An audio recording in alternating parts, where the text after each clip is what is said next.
Welcome to Monday, August the 15th. Welcome to Steve Allen's Early Breakfast on LBC. You are most welcome.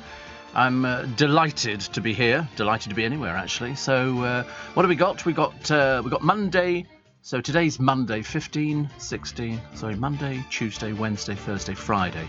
So we've got 5 days. So what day does that make it on Friday? Does that make it the 19th? I think.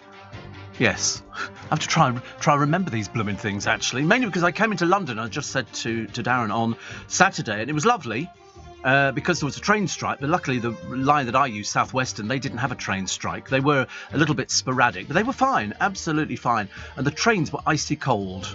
It was delicious. It's like sort of not having to sort of sit there and sweat unnecessarily. It wasn't very busy because obviously people had heard that there was going to be a train strike, and then they thought, oh, let's go and get the train. And it was a bit like sitting in a fridge. It was lovely. It was very nice. Get off the other end at Waterloo and it hits you in the face, the heat. And by the time we came out of Joe Allen's, it was absolutely baking. I mean, it really was. It was humid. It was oppressive. And yet, strangely, I was waiting for a friend of mine, Corey, so we were going off for lunch, and I wait in the Strand Palace Hotel because it's quite nice to sit there and watch tourists. I don't know why, it's just one of those kind of things that I enjoy doing. I'm very much a people watcher, and I like to see them coming in with their little cases on wheels, and you think, you've actually made it down from wherever it is to have a day out in London or a weekend in London. You've managed to get round the train strike, so well done. However, this coming Friday, which is the 19th, is going to be another train strike. Buses, tubes, everything. Okay? So, and I remember thinking, oh, God, how am I going to get back from work? Producer's worried about that. I said, you have to get a bicycle, borrow one of these Boris bikes or whatever they call them. And then I thought, wait a minute, I'm not here on Friday. I'm not here Friday. I'm doing my speed awareness course on Friday, which is ideal because I can drive to the hotel where I'm doing it. But I don't think it'll be very busy. I think it'll be fairly empty because there's no tubes. And it's directly over the road from a tube station. So a lot of the people have to make their own way there. So I'm going to get there really early so I can have breakfast in the hotel and everything. Might as well do it in style. Why not? I'm going to make a day out of it, looking at it as a bit of a treat. Salman Rushdie's off the ventilating system, his usual feisty self. Again, I mean, another person who suffers from mental illness who stabbed him and said, I wasn't trying to kill him. I think, what did you wishing him a happy birthday, dear, were you? These people must think we all fell out of trees or something. Tom Holland has decided to delete social media from his telephone before it drives him round the bend. Doesn't bother me in the slightest. I don't have any trouble with things like that. Only people who've got access to me have access to my Twitter feed. Oh, look. Flashing white lights. It's all very exciting. It's like we're in a disco. J.K. Rowling gets a death threat after she'd commented on the stabbing of Salman Rushdie. And then somebody wrote to her and went, you're next. But stupidly, because they're obviously a bit thick, as you can well imagine, they sent her an email, and the police will be tracing it. And in fact, this week you'll be hearing of an arrest because you can't issue a death threat to somebody. It'll turn out to be somebody who is really sick. Unfortunately, they won't be aware that the police are, even as we speak, getting ready to pounce on them. Because that'll be interesting. I can't wait to see who it is, actually. I always love stuff like that. Very interesting. Victoria Beckham's business not doing at all well. I mean, really badly. I think somewhere between 40 and 50 million in debt. You know why? Nobody's interested. Nobody is interested. She thinks, in this bewildered world that she lives in, that people want to buy and wear her clothes, which they quite clearly don't, so they've had to discount tons of it. She's £54 million in debt. Any other business? Close it down. The person who carries the bulk of it is her and Dave. Dave must be going, I like clothes, but don't like these clothes. Because none of her clothes are selling. Her makeup's not selling very well. Her skincare range, it's all going hopelessly pear-shaped. And so really, in fact, times are so hard for the Beckhams. They had to go off the other day for a freebie meal in a new restaurant that opened. They all went en masse, except Brooklyn. Because Brooklyn doesn't hang around with the family now because he's a little bit too old to be hanging around with a bunch of 7-year-olds. But not looking promising, I'm afraid, for poor old Vicky Beckham. So she can't go around going, I'm fashionista, and sitting there with her dark glasses on because her business is gone down the U-bend, I'm afraid. Not so good, is it, really? Britain's oldest twins celebrate turning 103. which is very nice for them. Jonathan Ross says he's to blame for making the BBC so boring. Paul O'Grady has confirmed he left Radio 2 because of having to share the show with somebody, which is what we told you in the first place. I tell you, I can almost picture it. They actually call him in, this woman who runs Radio 2, quite clearly hasn't got the faintest idea. It's really going pear-shaped for her. And I'll tell you why in a sec. But Paul would have been called in, and they'd be going, we want to share your show with somebody else, so there's you and somebody else doing it. And Paul, I can imagine, would have stood up, and he knows some very fruity language, does Paul? He'd have said, stick your job up, you know, and that would be it, because he doesn't need the money. And his producer's going as well. And the producer thanked all the people that he'd worked with at the BBC, except this woman, which I think is fascinating. Why do people think they can change the face of radio? You can't. You can't. And when you've got somebody like Paul O'Grady, whose fans are legendary, I mean, you'd have to be even more stupid. The same woman, I think, who actually got rid of Steve Wright. You know, really not the cleverest person. Not the cleverest person. But there you go. I'm sure she knows what she's doing, but you watch it collapse like the pack of cards. Also, all the papers were full the other day of, it's going to be Helen Skelton on Strictly Come Dancing. I thought, wait a minute.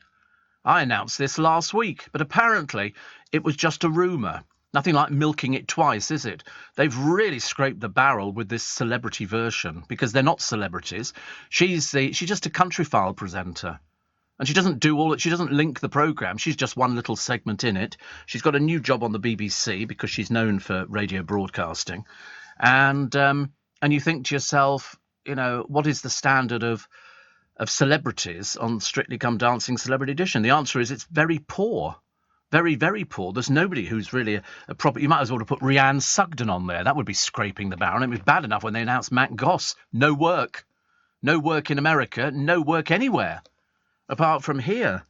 But I did find out, I love you... When you go on the internet and you go, how much is Matt Goss worth? And it said he's worth $4 million. And I thought, yeah, right. But yeah, I mean, I'm worth $1.5 million, for goodness sake. So I know that he can't be doing as well as me. And... you know, because he hasn't worked for ages and ages, and he's still got all this. Because the trouble is he lives in a fantasy world.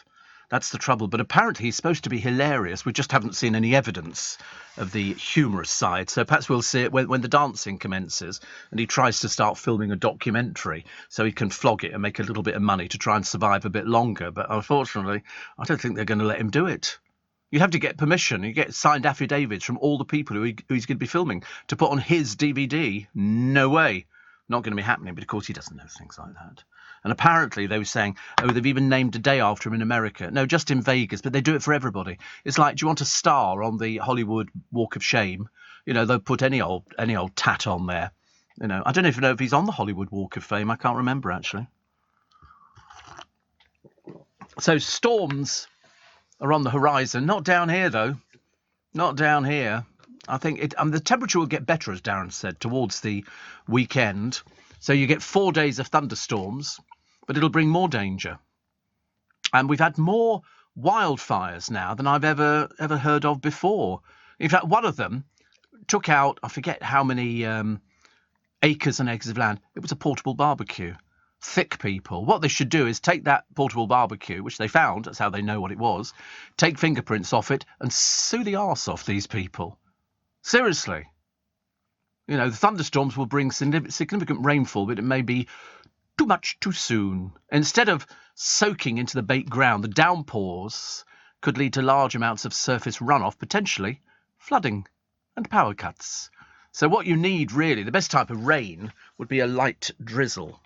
That would be fine, because then it soaks in slowly but surely. If the rain comes down all at the same time, it just sits on the top and it'll roll off and rivers will be swollen. The ground's too dry to absorb it, so you need a light bit of rain to start soaking through. Drizzle, drizzle, drizzle, drizzle, drizzle. And then it gets a bit soaking through, and then you can have the downpours, because by that time it'll all be better. I was out watering this morning, because we haven't had a hosepipe ban as yet. I'm sure we will at some point.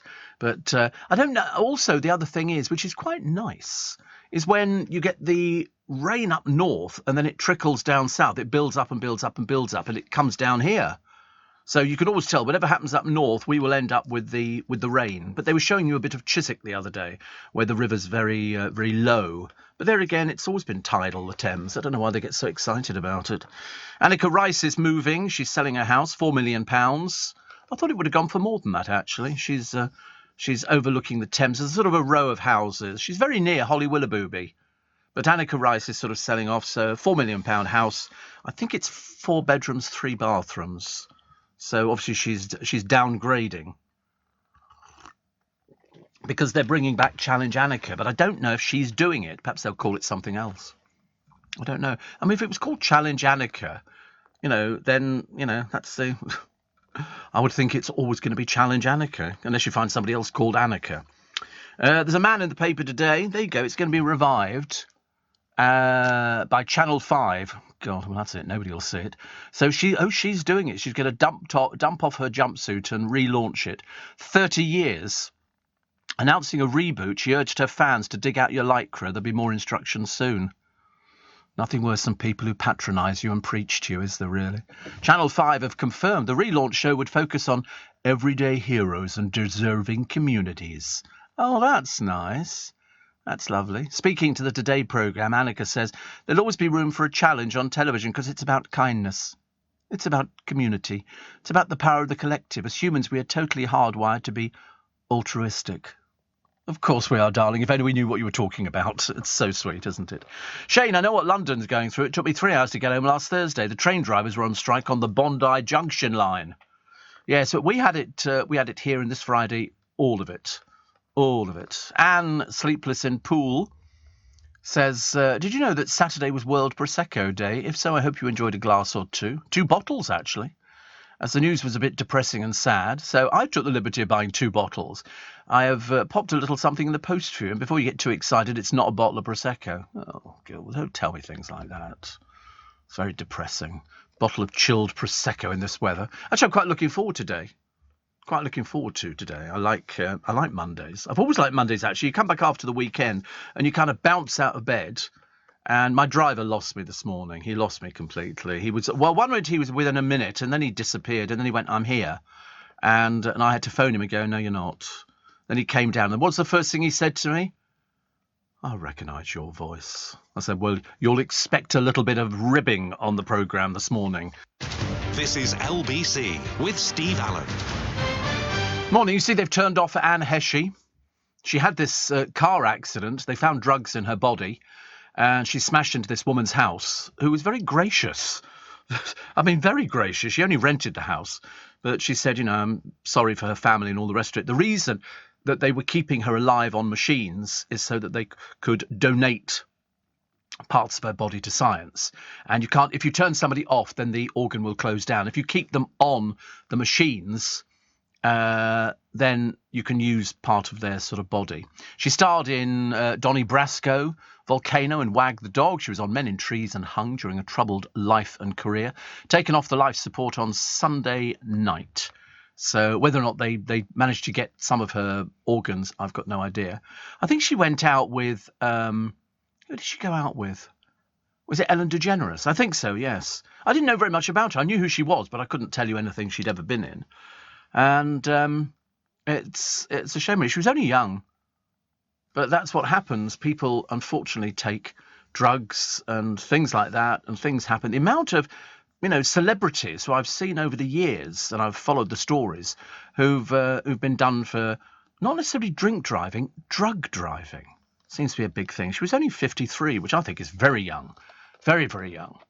And, Steve, I have to tell you about 2 films. Ethel and Ernest by Raymond Briggs. We did that last week, your old news. And Call to the Wild with Harrison Ford. Can't bear him. Don't forget your hankies, because I know you're not a tissue man. Far too classy. I buy all my hankies in bulk. I buy them from Amazon. So I get a big pack in of all these hankies. And I don't bother washing them. Once, I've used them a few times, I throw them away. Which is always very good. And Dave in Romsey says, listen to your podcast with Ian Dale. Great trows. If people haven't, they should. I know it's one of his biggest downloads. Funny that, isn't it, really? It's very odd. You sort of think, how can I be his biggest download? Because he's done all these other people. Obviously, people are more interested in me than they are in, Keir Starmer or anybody else. He's back tonight, is he? Is he still milking that old crutch thing he's got? I'll just take my crutch. Honestly, talk about milking it. Honestly, I've never seen anything like it. Nothing the matter with him. It was all stitched up. It was a fake thing. Have you seen his bruises? I don't want to see, but don't show me any bruises. What do you do when you're his age and you fall over? What do you expect? I do the same. I bruise very well. You fall over a couple of times and I'm covered in bruises. Really am. The man who tries to sell the AK-47 machine gun. I don't know where you get one of those from nowadays. Perhaps it's an advert in Loot. Yeah, from him. Anyway, the police caught him. They just sent him to prison. 8 years. That'll teach him, won't it? What a dipstick. What a dipstick. Wine prices are set to soar by 10%. There's a surprise. The Strictly stars given canine nicknames. Apparently to keep it all secret. Listen, they're all Z-listers anyway. It wouldn't make any difference whether they were given nicknames. Canine nicknames. It's the saddest thing I've ever seen. And mine would be Rottweiler. Yeah, as simple as that. Couldn't be anything else. Yeah, Doberman. Doberman Allen.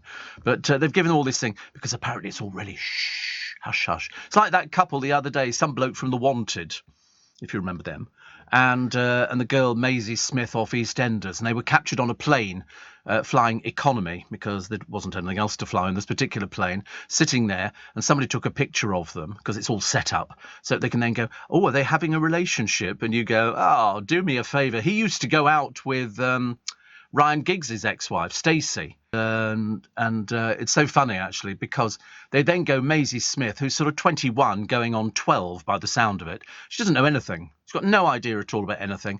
And she's obviously desperate for the publicity, and he's even more desperate. So they get these pictures. Now they've got pictures of them on holiday.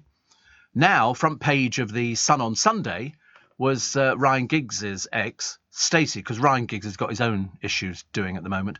And Stacey says, he just dumped me for this Maisie Smith. I thought, you can't be that naive, can you, love? You really can't be. You really can't be. But she is. And so they're sort of going out together. The next thing is there'll be an interview with them in the newspaper about, how difficult it is to keep your romance secret. Some of these people must just, have relationships with people for the sake of boosting a career. It's like Love Island. I think Roman Kemp said the other day he didn't think anybody on Love Island would be together in the distant future. And I thought, of course they're not going to be. Why would they be? It's just a game show. It's a game show to pretend, that you're having... Have there been any Love Island wedding? No, of course there's no Love Island. They just shack up together because that's what it's all about, isn't it? Until it all goes pear-shaped and they find somebody else, which is generally quite quick. There's a couple of them have sort of done it, but it's purely for the money. It's called... It's a show. It's a game show. The fact that the bimbos and himbos have to sort of dress up and try and string two words together is hilarious. It's like Big Brother. They're going to bring it back. It's going to be disastrous. Especially if they attempt to do a celebrity version. There are no celebrities, as BBC's Strictly Come Dancing has proven. Kim Marsh, even Helen Skelton. Remember Helen? No, not many people did. In fact, it wasn't for the fact that her husband dumped her. You wouldn't have heard of her at all. But she's admitted she can't dance. So now we know it's all a con. She's doing it for the money. She's doing it for the money. She's not doing it to learn how to dance. She's doing it for the money. Oh, she did. Oh, yes. Yes, apparently Fleur East can dance. But, I mean, as I say, who's Fleur East? Bless her heart. Honestly, she's got a radio programme. I don't think it's any consequence. All these people, they go, oh, have a radio programme. And so they stick these people on radio programmes. And you think, but you're not a radio presenter, are you? You're just somebody who wants to make a bit of money. So they have to sort of come up with all these stories. In fact, if you don't have a story to come up with, you might as well not bother at all. But it's very poor, Strictly, very poor. But I love the idea of having sort of people with doggy names so they can keep it secret. Like you keep anything secret with Matt Goss. Can't wait to open his big mouth, I'm afraid. Do you know it's 25 years ago since the Teletubbies landed on our doorsteps? Time for Teletubbies, time for Teletubbies. They had to put those poor suits on. Shh, don't tell the children. And they were enormous, enormous. And who was the voiceover at the beginning? It's the mystery, oh, it's the mystery. Troy Wilcox. Yeah. And I think it was Troy Wilcox. Anyway, we used to love the Teletubbies. They'd run over the hill and A-oh. And then there was Tinky Winky. We weren't sure if he was gay or not because he had a handbag. And they kept saying, no, it's children are like that. Children have handbags. And they went everywhere. They sort of took over. It was Teletubbies. And now you don't really hear so much from them, do you, really? Mind you, who'd want to be stuck in that blooming suit? It must have stunk inside there. A rubberized suit with a head and oh, God. You'd have to put fans inside. And I can imagine all the people. This looks like it was pictured in New York. You can imagine everybody going, what are they? And somebody went, Teletubbies. Sorry? Teletubbies. Oh, right. What's the matter with them? Everything. But, yeah, it was. I think it was the one with the purple handbag. I think so. That's all I remember. And people were saying, isn't that a bit gay? And somebody went, but all kids dress up and they have a handbag and stuff like that. It doesn't mean they're gay. God in heaven, honestly. It's only if they turn to swimming and diving that you can start sort of questioning sexuality. There's a Saudi oil giant. Now, I don't personally know who he is, but he's just made record profits in 3 months of £40 billion. £40 billion. Amazing, isn't it? Absolutely amazing. And because the producer said 40 billion. And I said, yeah, 40 billion. In 3 months. You know, if only the oil had been on the other side, we'd be looking at a lot of very poor people. They found a ship torpedoed in 1917, sitting at the bottom of the ocean. They're going to try and raise it, but I think it's unlikely. Carol Kirkwood says she probably won't be on the BBC in 10 years. Darling, 10 months, I would think. I mean, she only reads the weather. But the divers finding this World War I wreck of a US destroyer. It's USS Jacob Jones, 40 miles off the coast of Isles of Scilly. It was sunk by enemy fire in 1917. I think there was a lot of crew members. 66 men met their fateful end, and they found it. They found it after all this. It's a bit of a mess, it has to be said. And what happens? You can see all the barnacles all over it, and that's what happens. It's like the Titanic. It's being eaten from the inside by animals who eat metal. And they reckon that shortly the Titanic will just go and collapse into a pile of dust. It's being eaten alive. And this one's exactly the same. Exactly. Although I find the story of the Titanic marginally more interesting than anything else. You know, the fact that this was the unsinkable ship, and here it is. And when they first went down there, they went, we found the Titanic. It's almost, as far as I'm concerned, like finding the Holy Grail or finding the tomb of Tutankhamun. It's the same kind of thing. You know, you look at the Titanic and then they take the little submersibles onto the ship. And they didn't find it till years... Oh, yeah. What, the Titanic? Oh, yeah. Oh, yeah, long heavens above, yes. But they've only ever shown us the front of it. They've never shown us the back of it, which must be down there somewhere. That's what I'm assuming. But they went on the corridors, and then the film showed them going on and recreating what it looked like, superimposed over the top, and then what was left. And the one abiding picture we have is the staircase, which took you down, and the chandelier hanging eerily in the dark. I love it. Steve says Rob in Camden, currently in Cornwall for some reason. Obviously the tag's not working. He says, I'll be thinking of you this evening when I have fish and chips cooked in beef dripping. I know you like this. Thank you for your morning medicine. Don't start that one again. Steve, I'm glad it's Monday and you're back on the radio. I like to hear about your weekend. It's been a busy weekend, actually. Busy weekend. I had a lovely breakfast yesterday, lovely lunch on Saturday. I've decided to be lazy. I can't believe I've even said that, actually, but I'm like that. It's a case of, because the heat's been, like, I can't be bothered to do anything. I really can't be bothered. So I don't. So this week, when it all drops, that'll be very nice. Excuse me. No excuse for not doing anything at all. Oh, I got the car washed as well on Sunday, I think. So that's always quite nice. I like getting the car washed. And we get paid this week. Well, I get paid this week, and then about another 10 days after, less than 10 days after that. It's going to be quite exciting, really. And then on the 24th, I get paid for my pension pot. Are you receiving tax credits? If so, this message is for you. Tax credits are coming to an end, and most people will be asked to apply for universal credit instead. The Department for Work and Pensions is writing to tax credit claimants. You won't be moved automatically, so look out for your letter explaining what you'll need to do and by when. And there's also lots of support to help you make the move. Get ready for your Universal Credit switchover. Search Understanding Universal Credit today. Eligibility criteria apply. Example based on the trade-in of a good condition Galaxy S21 Ultra. T's and C's apply. Steve Allen on LBC. Text 84850. Do you know, 35 degrees it was the other day. And what do they have? The Bournemouth Championship Dog Show on Saturday. I mean, I was watching somebody the other day walking their little tiny chihuahua, and it was about as big as a matchbox with legs on, along the pavement, and the pavements are boiling hot. These people are murderers. These people are trying to kill their animals. Fancy taking, because dogs sweat in a different way to us. That's why, do you remember we had that the other day? Somebody left their dog in a car with a little bit open at the top so it could breathe. Well, it used that up in about 5 seconds. And so the Bournemouth Championship Dog Show took place at Pikes Farm. I mean, you know, when they announced the show would not be cancelled, they said baths of water would be available. What they were thinking of was lining their own pockets. That's what they're thinking of. All these people who've booked stalls there and everything else. Somebody said there was a lovely cooling breeze blowing and plenty of shaded areas. Oh, well, that's okay then. That's okay, isn't it? When contacted by the BBC, a spokesman for the event says, I'm not going to make any comment, except it's a lot of do-gooders interfering with people's hobbies. Yeah. And these people are animal lovers. Unbelievable, isn't it? You can't believe it. Animal lovers. You know, fancy taking dogs out in this heat. It's just absolutely dreadful. Absolutely dreadful. These people should be prosecuted. Seriously, they should be prosecuted. Although, actually, I came back, because if it's too hot for us, it's way too hot for dogs. I came back from Kingston shopping the other day, and there's a woman sitting at the junction of the Teddington Road on the pavement in her pyjamas.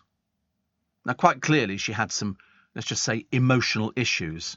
How many police cars do you think she warranted? 5.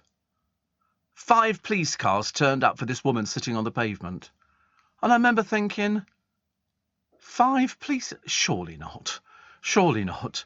She was just sitting on the pavement. I mean, quite clearly she had some issues going on, mental issues and things like that. 5 police cars? I mean, seriously, honestly. Somebody's running the police force completely wrong at the moment. Mind you, perhaps we'll better find out very shortly whether or not they're going to change things within the police force. I don't know why. Mark in Romford said, have you seen the Elvis movie? No, although Darren said earlier on, which I thought was quite funny, he said that he went to the cinema with the other half only because it was cold. That's the only reason they went to the cinema. I couldn't tell you what the film was. But in fact, Mark in Romford has seen it 5 times. I think it's cheaper to buy the DVD. 5 times to go to the cinema. It's not cheap to go to the cinema nowadays, is it? I mean, the producer won't spend the money. It's, haven't got it, have you? Haven't got the money. Me neither. I haven't got the money either. Sorry. No, I'll buy it on DVD. It's only really the relationship, isn't it, between Elvis and the Colonel. That was it. The relationship that basically meant they didn't sign any contracts.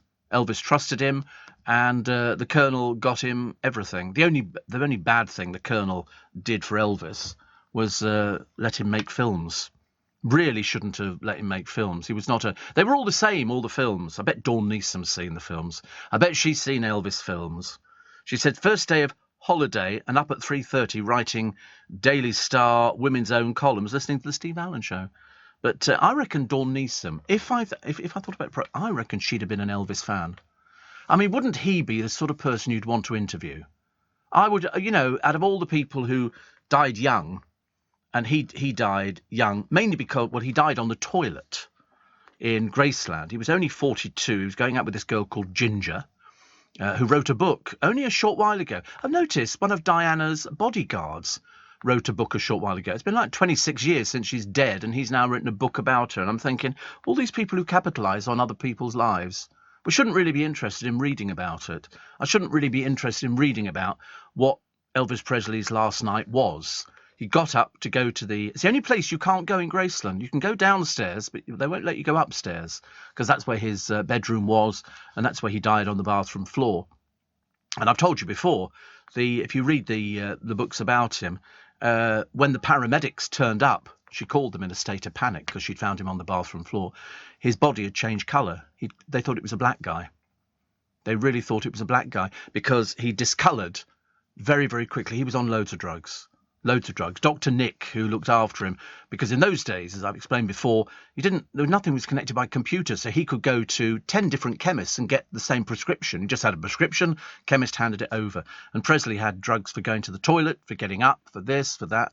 I've just ordered some oxygen. A friend of mine, I was going through Amazon the other day and I bought a few little bits and pieces. I saw this oxygen cylinder. And so I bought it. It comes with a face mask.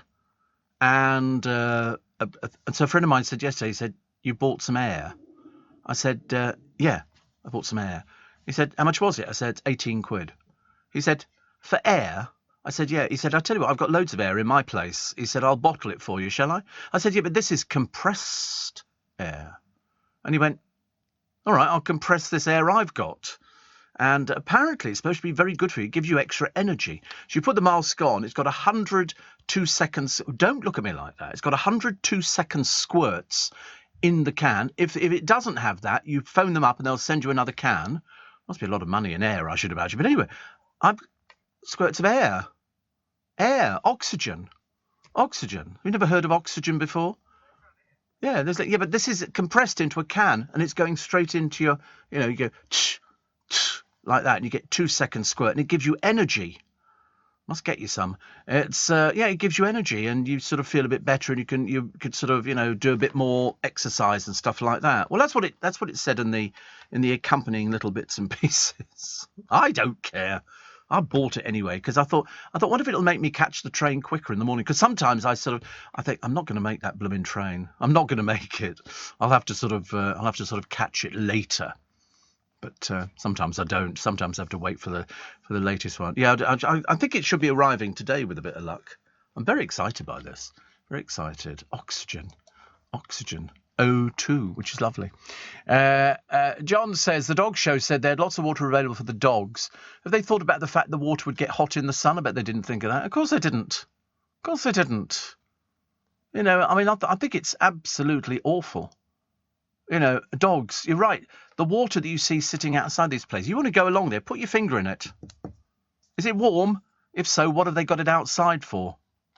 It's terrible. You should really make sure that, the water is cold for them. On air feed. What's on air feed? Am I on the wrong I'm on the wrong text thing. Yeah, but you should really make sure that, you don't feed dogs warm water. I've never done anything so stupid in my entire life. And yet outside all these places in Twickenham, they leave a bowl of water, which must heat up, especially if it's in a metal bowl. Oh, but warm water? Have you ever tried warm water? I bought a bottle of water with me to go to the station the other day. I went over the road to wait for the bus stop. To wait for them to build a bus stop. And I took my bottle of water with me, which was ice cold out of the fridge. And then blow me down. By the time I got halfway to the station, I was drinking warm water. It heated up so quickly, because I do like it. Catherine says, next you'll be buying an oxygen chamber, like Michael Jackson. Well, if I thought it was going to do some good for me. That's, I like things like that. I'm not generally speaking, the sort of person who goes for fads. But because it said it gives you little bursts of energy, don't think you're sort of going in for some miracle cure or something by sniffing oxygen. But it's CO2, and I think it'll be very nice. I shall let you know when I sort of jog out of the studio. I might go to a gymnasium or something like that.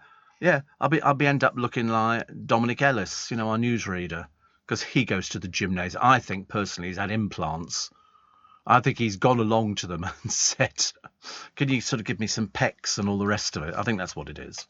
They had a woman on the television, I think it was the Housewives of Orange County, and her daughter had a nose job. In America, it's quite common to buy your daughters or sons 18th birthday presents of nose jobs.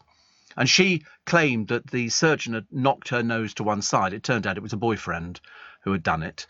And so they brought in an expert who I've seen. He's got his own program. And they said, and he said to the mother in Orange County, he said, how much did you pay for this nose job? And she said, $18,000. He said, I'm more expensive than that. I thought, of course you are. You're on a television program. You're going to milk it for all it is. And so she said, well, how much more? Being canny, she thought she'd ask. And he said about twice as much. So you're looking at £32,000 to make a correction. And, just one of those sort of things, isn't it? Somebody's visited every Wetherspoons in Britain. They forked out £17,000 to visit it. Loads, about like 400 or something. It's an awful lot of Wetherspoons. Actually, I went past a place the other day. What was it? It was a Premier Inn, and they had a picture on the wall of their breakfast, and they said, "You don't have to stay here to come and enjoy our breakfast." I thought, well, that's an idea. I've had a Premier Inn breakfast before. It's like a buffet. You can eat as much as you like, and I thought that's a good idea. I better find a Premier Inn around here. The Beatles cinema turned into a Lidl. There you go. How many's he been to? He's visited 861 Wetherspoons. He said, I spent £17,000 in 3 years. 3 years visiting all 861 Wetherspoons. What a sad person. Seriously. To visit Wetherspoons. I mean, couldn't you have visited castles or something like that? Wetherspoons.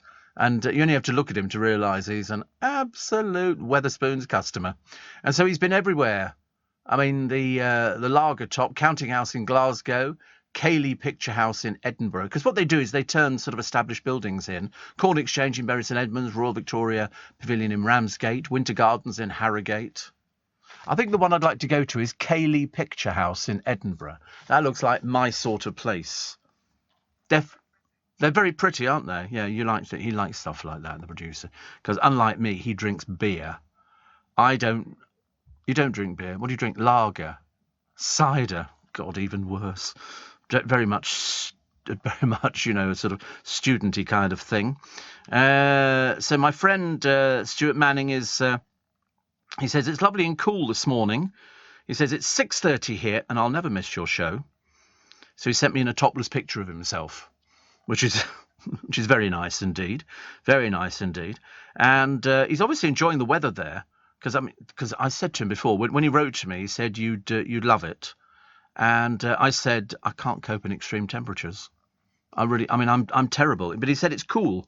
He said you'd like it now. 6:30. You're up early in the morning, aren't you? 6:30. What are you doing over there? Are you filming or doing something like that? He was filming, I think, a short while ago. I think it was a TV sitcom, but he can't say what it is at the moment. It obviously involves taking your shirt off. Showing your body. Such an exhibitionist, Stuart. Such an exhibitionist, honestly. Steve, air is only 20.95% oxygen, so pure oxygen is worth paying for, don't worry. Oh, he's made a big deal about it. Oh, yeah, it's not going to make any difference to you, you fat slob. He doesn't care, honestly. He doesn't care. Dave in Plymouth says, be careful with oxygen, dangerous stuff, not flammable, but makes naked flame. Yes, you've got to keep it out the heat. Oh, yes, I've read that. Hello, listen, I've not reached 68 to not know things. I'm very intelligent. I learnt some years ago I had a can of compressed air, and it's for cleaning computers and stuff like that. And it's lovely. I thought I could blow candles out with it some years ago. Wrong. Far too dangerous. Leading Britain's conversation. LBC with Steve Allen. Can you believe that on one of the hottest days of the year, Manchester City didn't want fans taking in sun cream into the stadium? You can take a bottle of water and your sun hat, but you can't take sun cream. So people were pointing out, excuse me, have you heard of skin cancer? I mean, how stupid you have to be and ignorant.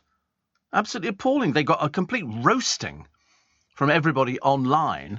They said it's banned in the stadium. The club claims it was an admin error. But somebody phoned up and said, can we take sun cream in? When asked on social media if fans were allowed to bring in sun cream, City replied, sun cream will not be permitted on entry into the stadium. We advise supporters to apply this before coming and to bring a hat and water. The club's stance, as you can well imagine, shocked Melanoma UK, a charity which offers help and support to people suffering from melanoma, which is a form of skin cancer. Melanoma responded saying, really? You won't allow sun cream into the stadium? What's the explanation? You must be aware of the increase in skin cancers and the dangers of UVA and UVB. I mean, so you can take in a 500, milliliter bottle of water, but that's it. Just wear a hat. I've never heard of anything so stupid. City have insisted fans were allowed sun cream inside the ground. Well, I mean, you need to make it quite clear. Because otherwise you're the biggest bunch of dipsticks we've ever encountered. You have heard of skin cancer, have you? I just wonder, actually. I don't want to sort of, try and prove the fact that you're even more stupid than we imagined you were in the first place. Somebody says, you don't give dogs cold water when it's hot. Well, it doesn't last. Doesn't last, does it? Room temperature is the best. Well, unfortunately, a little bit difficult, Scott, as these things are outside shops. It's not inside. They have bowls of water outside, and that's it. But they're being nice by doing it, but they've got to change it more regularly. And they don't. They just sort of top it up. But the trouble is, it's warm water. It heats up so... Have you been outside recently? I just wondered whether or not, actually. Yeah. Yeah, but outside a shop, it's going to be boiling hot water. Why would you even... You can't give them boiling hot water to drink. They'd be stupid. It's a dog. Well, it's not far off it. It was certainly pretty close to boiling in my water bottle the other day. Britt says, I've taken my dogs out at 5 a.m. last week purely because those paths are too hot to touch. I mean, you shouldn't take a dog out in this heat.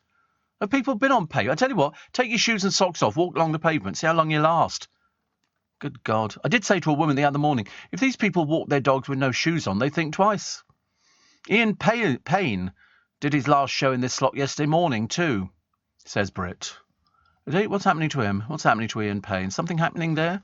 Is he sort of, change of name or something?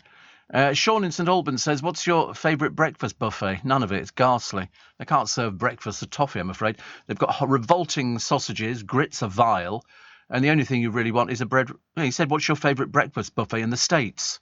And I'm just telling him, they do a crap breakfast. I wouldn't be eating it any time soon. Put it this way, take your own food.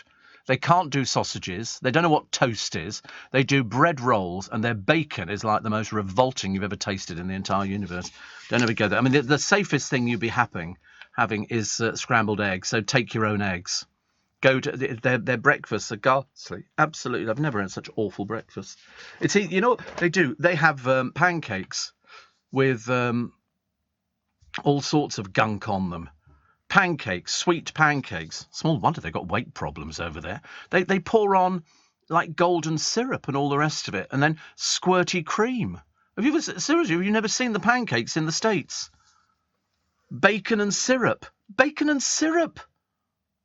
I mean, are they mad? The answer is yes. Are they big? Are they ever? You cannot have stuff like that for breakfast. When we were in Vegas, they had that, actually. And I remember thinking then, I'll just have bread rolls and butter. Or anything else. I mean, nothing tastes decent over there. All right, they can do steaks and they can do ribs and stuff like that at the Outback. But breakfast, very poor, I'm afraid. You might as well just have fresh fruit. It's the easiest thing to have, but don't have pancakes. Don't have pancakes. Oh, God in heaven, they really are just disgusting. Steve, love the show. Make sure I never miss you. Have you listened to you every day since I emigrated from Australia? Keep up the good work. It says Dixie in London. You're not seriously Australian called Dixie, are you? God, blimey, honestly. I'm not surprised you emigrated from Australia. I mean, it's a disaster over there. And Steve says, Mary Beth, I saw a wonderful musical this weekend at the National Theatre in Washington. Six, the musical. I highly recommend it. It's so wonderful to be sitting in the theatre again, even having to wear a mask. Oh, they still make you wear masks. Not in ours. Not in ours. They haven't. They've sort of slowly done away from it, because the other year it was an absolute nightmare. But Six, the musical, we have it here in London, of course. It's Henry VIII's Wives, and it's a pretty funky cast. It's got 2 Tony Awards, and they were queuing for it on Saturday. They were queuing for the tickets. I thought, fancy having to... And so it's a homegrown musical, created by, I think it's Toby Marlowe and Lucy somebody. And they turn back the clock and take to the stage to reclaim their crowns. So it's an all fiercely female band, and the queue for it had children in and everything else.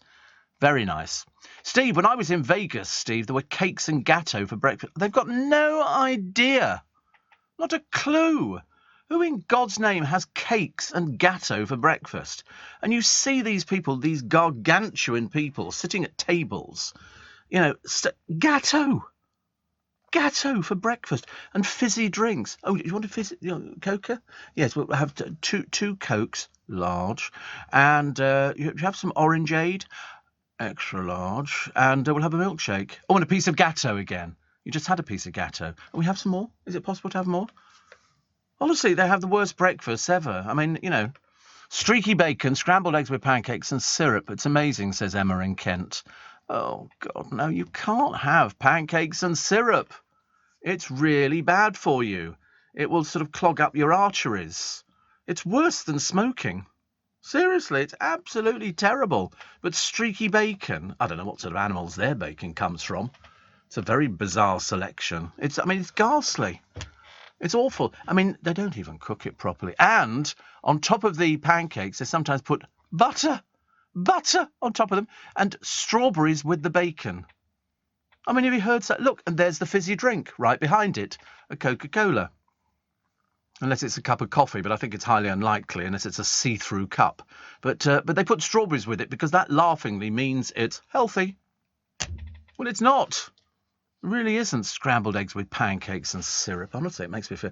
Maple syrup as well. Yuck! Have you ever seen maple syrup? Makes you feel like vomiting. It's ghastly. But no, they must have better things, much better things. Warren says it's far too hot to talk, so I ain't gonna. Nothing to say. Is it still too hot? Is it still? I mean, Stuart Manning, but admittedly he's in Turkey. He's on holiday, apparently. I think he's there for the nude beaches. That's what I reckon it is. Do they have nude beaches in Turkey? I don't know, actually. Do they have them? Can we find out? And how much is it? Do you think so? I don't know. I've never thought about it. Nude beaches in Turkey. What a fabulous idea. You're not Googling it. Why? I'm so worried, honestly. The Beatles cinema. Apparently the kids used to go there, the Beatles, when they were younger. It's been turned into a Lidl. It's a shame, isn't it? Why do they do things like that? And what else have we got? So we did Victoria Beckham's business. 54 million in debt. I mean, seriously, that's commonly known as a failure. I said before, the only advice I could ever offer Vic, I call her Vic because she gets up everybody's nose, is a case of you're not to do anything with the fashion industry. Close down the shop. The rent on it must be astronomical. Get rid of the staff and do it online. Do it online. I don't know where the shop's in London. But I mean, it's way too expensive. She used to have fresh flowers delivered. She was living in Cloud Cuckoo Land. They weren't selling the clothes. They've had to discount everything, but they're still too expensive. So I don't see that being any joy, I'm afraid. And eventually, somebody's going to go, oh, let's call time on this. She's been told ages ago. Somebody's already injected money into it, and they're still losing money. Steve, I had half a Co-op apple pie and half a pot of single cream, says Reggie, for breakfast. Oh, well, that's quite acceptable. Quite acceptable. Single cream. Ooh, delicious. In fact, actually, I like double extra thick cream. And I would have that on an apple pie. In fact, I had ice cream, vanilla ice cream on apple strudel the other day in Joe Allen's, and that was very nice. Thank you very much indeed. But apple pie, Lions used to make these apple pies. They also did blackberry and something else, and they did a rhubarb pie and everything else. You just sort of eat it, and they were lovely. Came in little individual boxes, but if you get them with ice cream or cream, you imagine. I want to take on to the train in the morning, when it's really busy, a little camping stove and start cooking bacon and eggs in front of everybody. Excuse me, can you just move away? I'm cooking. Sort of do it in the toilet. So when the door swings open, they're all going, what are you doing? And you go, what does it look like I'm doing? I'm cooking breakfast. Anybody want some sausages? I think that'd be a brilliant idea, don't you? Yeah, I think so. Steve, says Andrea, don't forget sprinkles on everything. Awful food, just trying to get a plain jacket potato in America, impossible. Alien concept, says Andrea. Actually, the funny thing is, I can remember, we went into, it was a Chinese takeaway, but it was a big one in New York, and I ordered what I would order over here. Sweet and sour chicken, sweet and sour pork, special fried rice, chicken chow mein. And the girl looked at me and she said, are you sure? Don't question me, love. I know what I'm ordering. Well, in this country, if you order those in a restaurant, they're little portions. You get lots of little trays of things, and it's quite nice. Over in America, when the special fried rice came, it was enough to feed a family of 6. And I looked at this. We had to use 2 trays. 2 trays to sort of to take the stuff away. And you've got people sitting outside restaurants and things like that, and people give them their food, because in America they have a better system than we have here. Over there they go, shall I take it away for you? And they put it in a box and you can take it away. Most people give it to the homeless people. The homeless people are as big as whales. They don't want anything like that. They're not remotely interested. They go, have you got any money?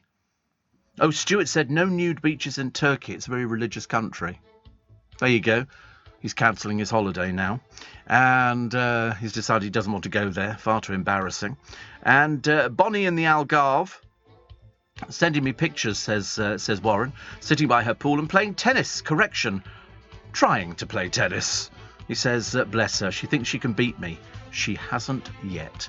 God, nothing would get me out in this weather playing tennis. I don't mind sort of paddling in a pool or just keeping my legs dangled over the edge, but that's about it, actually.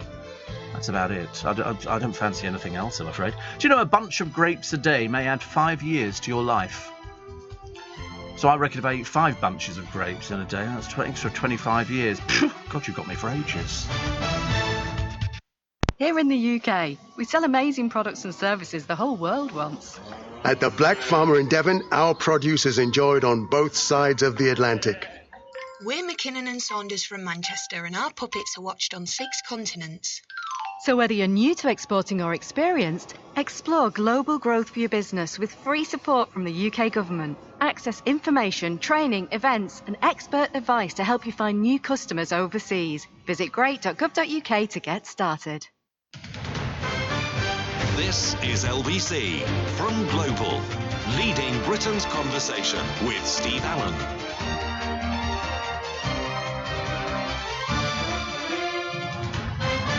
All change. That's what they say on the trains, especially on Friday. Especially on Friday. They'll be saying that because there aren't any trains, or buses, or underground. That's going to screw everything up, isn't it? I don't think we've had one where everybody's been out. I don't think so. Steve, the temperature, says Kim, reached 28, 29 over the weekend. Very humid. I kept the boys in, it's the dogs, and we just lolled. Watched the European Championships, the cricket, and Colombo, of course. Steve, I watched the above. The boys were laid on the beanbag snoring. At least they were cool. Had to keep turning up the volume. Mind you, dead loud. Actually, strange enough, my friend Ian over in America, he loves Colombo. He loves Colombo. And his favourite character in it is Patrick McGowan.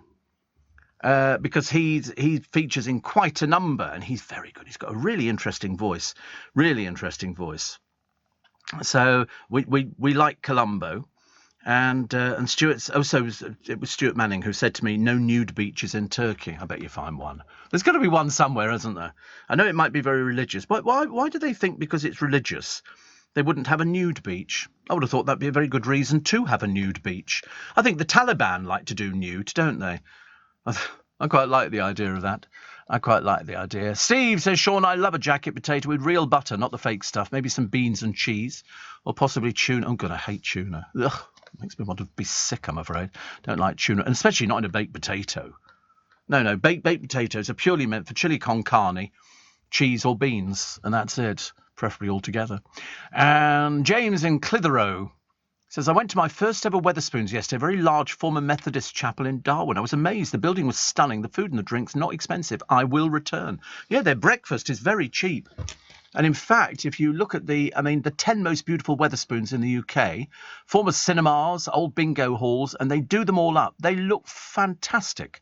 The top one is the Opera House, which, it's just beautiful. Just beautiful. It's kept many of its features, 100 years old. Winter Gardens in Harrogate. They've kept the glass ceiling. The Corn Exchange in Bury St Edmunds. Beautiful. Seriously, it's just absolutely wonderful. The Royal Pavilion in Ramsgate dates back to the Victorian and Edwardian times. The Velvet Coaster in Blackpool. I wouldn't drink in Blackpool. I wouldn't give you the time of day. Named after a historic ride. Oh, sorry, I thought of a joke there as well, actually. See, that's the Cayley Picture House in Edinburgh, and it had once been part of a hotel. Then it was converted to a cinema. So they've kept the large screen area in the balcony with the upstairs. It's beautiful. It's beautiful. Look at that. Look at that one there. Look at it. My God, it's stunning. Dear God, honestly, I think everybody should go to Wetherspoons. They're most beautiful buildings, aren't they? Well done, Wetherspoons, for keeping, the interior and the stalls and the dress circle. And really just amazing. Funny that I don't do pubs. I'm a bit too old for pub. Oh, that's nice, isn't it? I like that one there. The Counting House in Glasgow, once owned by the Bank of Scotland, designed in the Italian Renaissance style. You can even have a pint in the vault underground. There's a place in London. Have you been to the place which is all the cells? Just off Oxford Circus. It's near the Palladium. And you go there. It used to be a police station, and you can book a cell in there, which is quite good, actually. We've been there a few times, actually. We like that. Nikki says, I've been lazy, and I've been watching lots of Murder, She Wrote, much better than Columbo. Oh, no, I wouldn't go anywhere where Jessica Fletcher went. I mean, everywhere she goes, there's a blooming murder. I mean, she's just an interfering old bag. I'm sorry, no, she should have been pushed off a cliff years ago. I did watch one the other day. And she knows it all, doesn't she? She's one of those know-alls. She's a curtain twitcher. Jessica Fletcher. I've seen... At least Columbo is... Oh, and another thing. You know, and you look at him and you think, he's so clever. So clever. But, Nikki, I think Murder, She Wrote is for girlies. I think so. Ruby says, can you help? My daughter has the first edition of a Harry Potter book given as a gift for her 9th birthday. She's now 32. Where can I get a valuation? Oh, try them online. Do it on. Put it in online, and you'll see what they're going for. There'll be a few of them, remember. And also Pete the pool man and his family popped into Daniel's department store on Sunday. Pete grinning like a Cheshire cat. Last Sunday he weighed in at 15 stone. This Sunday 14 stone 7. He's off to Mallorca, and Ruby says, don't forget to pack your Speedos. I'm going to be sick. I'm going to be sick. But yeah, if you want to value a sort of Harry Potter book, go onto the internet and see what they're going for. There's no. I mean, there are shops over the road. We have different shops. What you need is a specialist bookshop and see what they're prepared to offer. And bearing in mind, they'll be building in their profit. So probably better to sell privately. Mark says, I've just boarded the 0501 Thameslink from Purley, which starts at Brighton at 4:12. You're on in the AirPods, as usual, as we speed into the city. I wonder how many people on this 12-car train have you two in their ears? Loads of people. They're all going, oh, that's Steve Allen again, isn't it? He doesn't like anything. He's always miserable. Which, of course, is completely the opposite. I've never been happier in my life.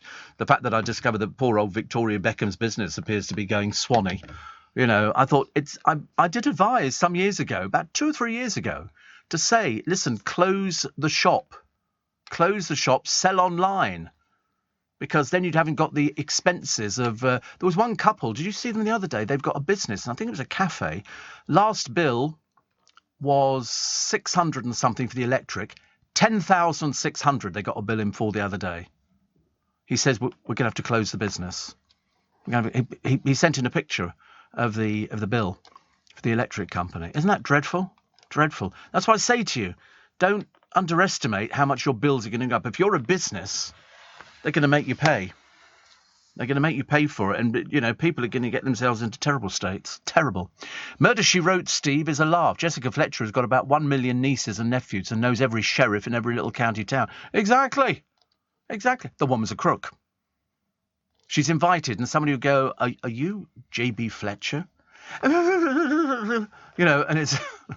She writes another book. She always types at the beginning. She hasn't got any further.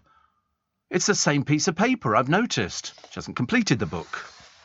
But she knows everything. And then always the police chief will say to her, listen, Mrs. Fletcher, it's very kind of you to make a contribution, but leave this with us. And I feel like shouting into television going, she's been right every other week. She knows. She'll tell you who the murderer is.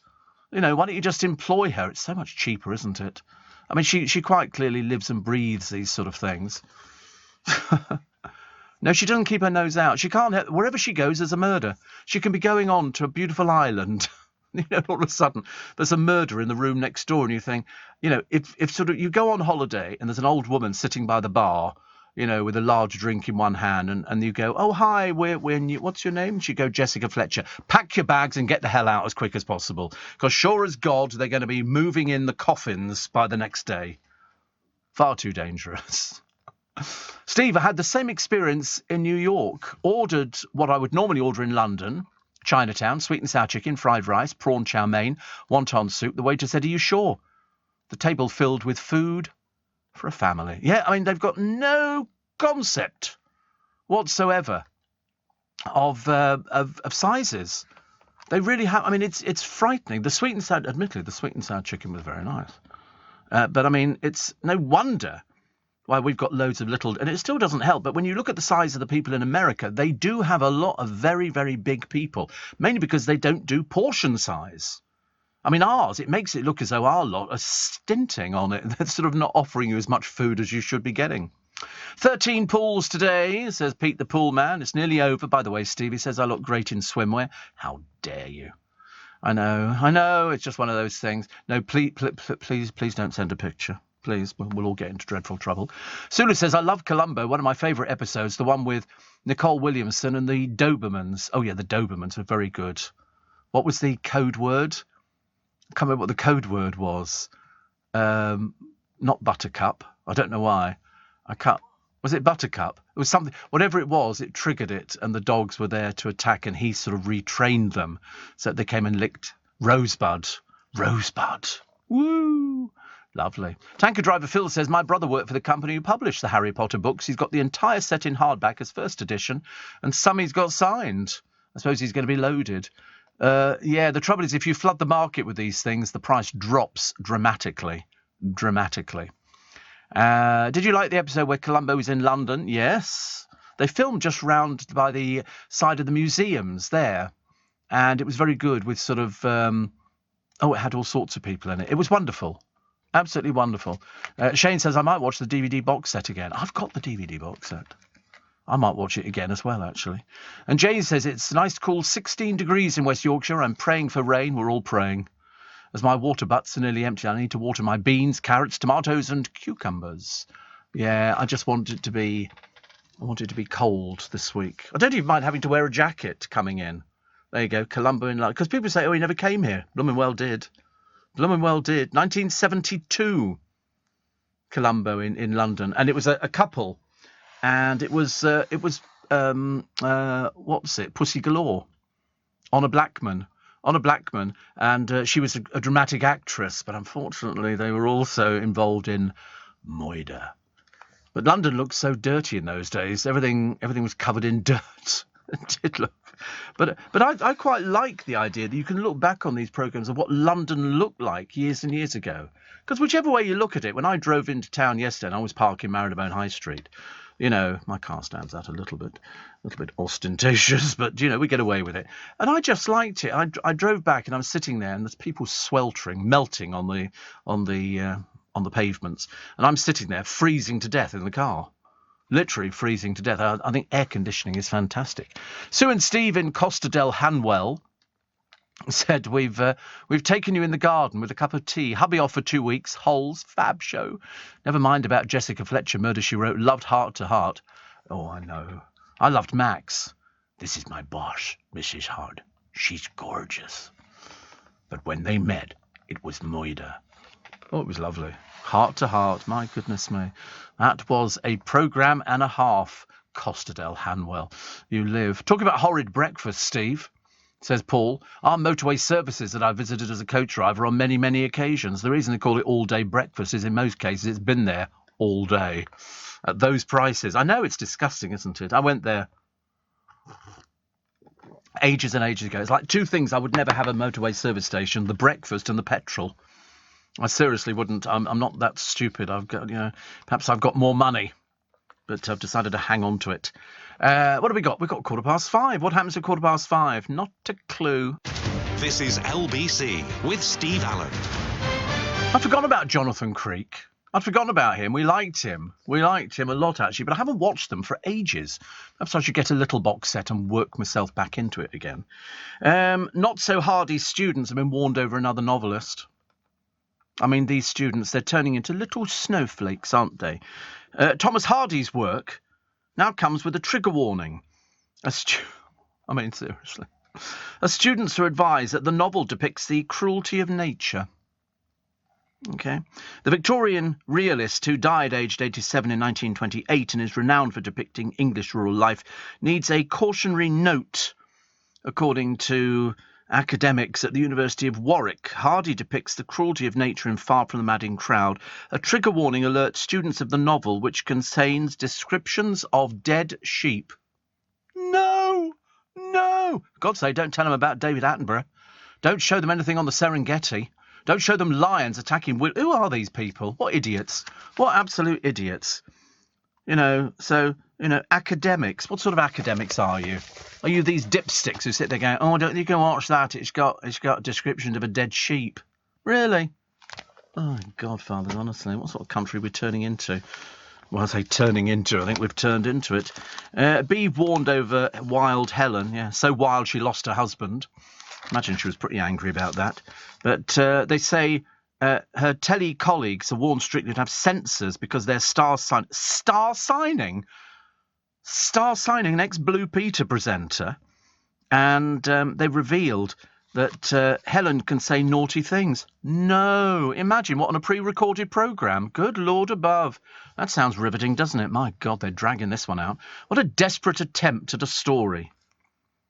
They say here, Martin and Helen, Martin Hughes Games, whoever he is, no idea who he is. Perhaps he's a dancer, is it? Oh, right. They covered a week of the live Channel 5 programme. Martin warned, he's 66, he can't be a dancer at 66. Must be some old pensioner sitting in the corner. I don't know who he is. But anyway, it says, Helen's a bit dodgy to work with. She's a safe pair of hands, but has to be reined in because she has a tendency to be a bit wild. I'm sorry, we're talking about boring old Helen Skelton here. What's going on? Apparently, she also joked about her husband's bedroom ability. Oh, she's really racy. Small wonder he ditched you, dear. Good Lord above. She discussing a study that found men who worked out were a flop in the bedroom. And Countryfile host Helen was the final addition to Strictly's lineup. Yes. About as interesting as watching lakes dry up, I'm afraid. Honestly, who puts this rubbish out? So they have a special editor on set because Helen can say naughty things. Do us a favour, for God's sake. Honestly, you're turning into a little bunch of mamby-pambies. Oh, look, here he is, smirking Charles Drury. Taking a stroll is he seen for the first time since being arrested and bailed over allegations that he attacked Lauren Goodger. She emerged with a black eye. Did you see the pictures of her? God in heaven, she had to disappear very quickly. The builder was detained at his Essex home. He appeared in good spirits after a haircut. Do you know, honestly, I'm sick to death of reading stories about people and injuries and all sorts of things like that. Are we becoming more violent in this country? And the answer is, we appear to be. So maybe we'll wipe the smile off your face, Charles. We'll have to wait and see. And the Red Arrows. The Red Arrows, a toxic culture. Reserve pilots are drafted in, splits in the aerobatic team. One who had an affair is Flight Lieutenant Will Cambridge. Squadron leader Nick Critchell resigned. Team leader Tom Bould had a confront. It's all going on in the Red. I just thought that they went off in their little paper planes and then they let coloured smoke out the back and we all go clap, clap, clap, and it's all very nice. But apparently Critchell is said to have resigned. He actually confronted Red 1, because they all have numbers, Red 1, Red 2, and something like that, of a toxic culture at training in Croatia and Greece. He resigned in disgust and left for personal reasons. Good Lord. An RAF spokesman said the moves were made without prejudice and a result of both personal and professional reasons. We will, however, take action wherever wrongdoing is proven. In the Red Arrows. I mean, there's no end to it. There was unacceptable behaviour over claims that one of them, Will Cambridge, oh, that's the one who had the affair apparently, over claims his conduct with a junior trainee pilot broke rules. I don't want to appear completely ignorant on this one. When they say his unacceptable behaviour over claims his conduct with a junior trainee pilot broke rules, is that a man or a woman? We don't know. We don't know. Because I don't know whether or not the Red Arrows have got female pilots, and I don't think they have. I don't ever remember women flying in the Red Arrows. I mean, they are a public face, and people have got no idea. They do, have they? Oh, really? Oh, Lord. Gets even worse. Gets even worse. But, I mean, all they do is they've got coloured smoke out there. You get roughly the same effect if you go to Glastonbury. There's always somebody with a smoke thing. They did it in Dolly Parton's set. You know, how's many of you go back a long way with me? Do you remember me singing out an old girl like called Jolene? Yeah. Jolene, Jolene, Jolene, Jo. As she sort of strutted up and down the stage. I mean, it was all a little bit too much. Rosebud, says Patrick, the name last word spoken by Orson Welles and Citizen Kane, the name of his childhood toboggan. Oh, right. Apparently, the lovely Faye Dunaway, Columbo was smitten. Or was he? Jury's out, says Kim. I liked it when they brought in Mrs. Columbo. He always used to talk about Mrs. Columbo. And she featured in a few episodes. In fact, they did make. She had her own series. They only made a few. Only it didn't work. It was called Mrs. Columbo, yeah. I mean, he does a very good roasting, does Columbo, for Frank Sinatra. You find it on YouTube. They roast Sinatra, and Columbo would come in and he's sitting there and he'd just say something. I can't remember his name now. What is it? What is it? Peter Falk. But he does this roasting. They have them in America. We don't do them here. And it's where you bring on a huge celebrity and they all sit down there with all their mates, and their mates basically take the mickey out of them. And Columbo did a very good one for Frank Sinatra. And it's interesting saying Frank Sinatra. He doesn't smile an awful lot. Dean Martin was there. And it was, nobody messed with Sinatra, let me tell you. And then Peter Falk just comes up and he goes into the whole thing and all the rest of it. As Columbo, I think he's still playing the part. He's got the same. So I think he was buried in the raincoat. I have a sneaking feeling, but everybody loved him. But it was all the old guard, Sinatra's writers and things like that. It's very interesting when you watch it, dating from 2018, June the 16th, and Dean Martin managed to get all sorts of great names to sit down. But when you think it's Frank Sinatra. It's Frank Sinatra. I mean, for goodness sake. And Columbo just does that. Could you sign this? And gets everything done. And so Sinatra, he obviously had a great time doing it. Don Rickles was very funny, but most people in this country got no idea who he is. No idea. Reformed party girl Kate Moss is flogging boxes of tea bags through her new wellness brand. I wouldn't waste your money. 21 quid for a box of tea bags. And she's offering only 25 bags. Only 25. And you can get them from Aldi. I don't think I'll be bothering. Thank you very much indeed. Very sweet of you to, it's like, I won't be buying any more sort of clothes from Victoria Beckham. Thank you very much indeed. 84850 steve@lbc.co.uk. Davey says that Jonathan Creek, the way he worked out the solution and explained it was the best bit. Always tried to solve it before him, but never did. Well, no, I mean, I didn't really get any of the Columbo things. He would really put his heart and soul in it. And he'd always go to this place where they used to serve chili and have a bowl of chili, and he'd think of things. It was all very clever, actually. All very clever. Manchester City fans banned from their sun cream. That's in all the paper. And somebody says, seriously, on a day like this. But anyway, apparently the Premier League team insisted anyone wanting to bring sun cream in would need an email for a medical exemption. It must be more stupid than I ever imagined. And a desperate mum gave birth to her first child after spending £25 on a DIY sperm donor kit. So she did it herself. Didn't know there was such a thing. 25 quid. And she had this insemination kit. And so she's called Bailey, and her son is called Lorenzo. Although she must have had this child quite a while ago before they sold this story. Sorry, given this story. Because the kid's got a full head of hair. I don't know how many kids have full head of hairs nowadays. Also, the prequel is coming 1 week to the Game of Thrones blockbuster. I think I'll live without that. Is it like Game of Thrones? Don't know. What about the dragons? Who's in it? What's it about? Any iconic scenery? Has it gone woke? And is there any sex? I've never seen it, so I wouldn't have you're asking the wrong person. I've got no idea. Apparently, universities are dishing out 4 million quid for bizarre studies into sex and porn, partly funded by the taxpayer. And a beloved walrus has been drawing crowds, has been put down. They've had to put it to sleep.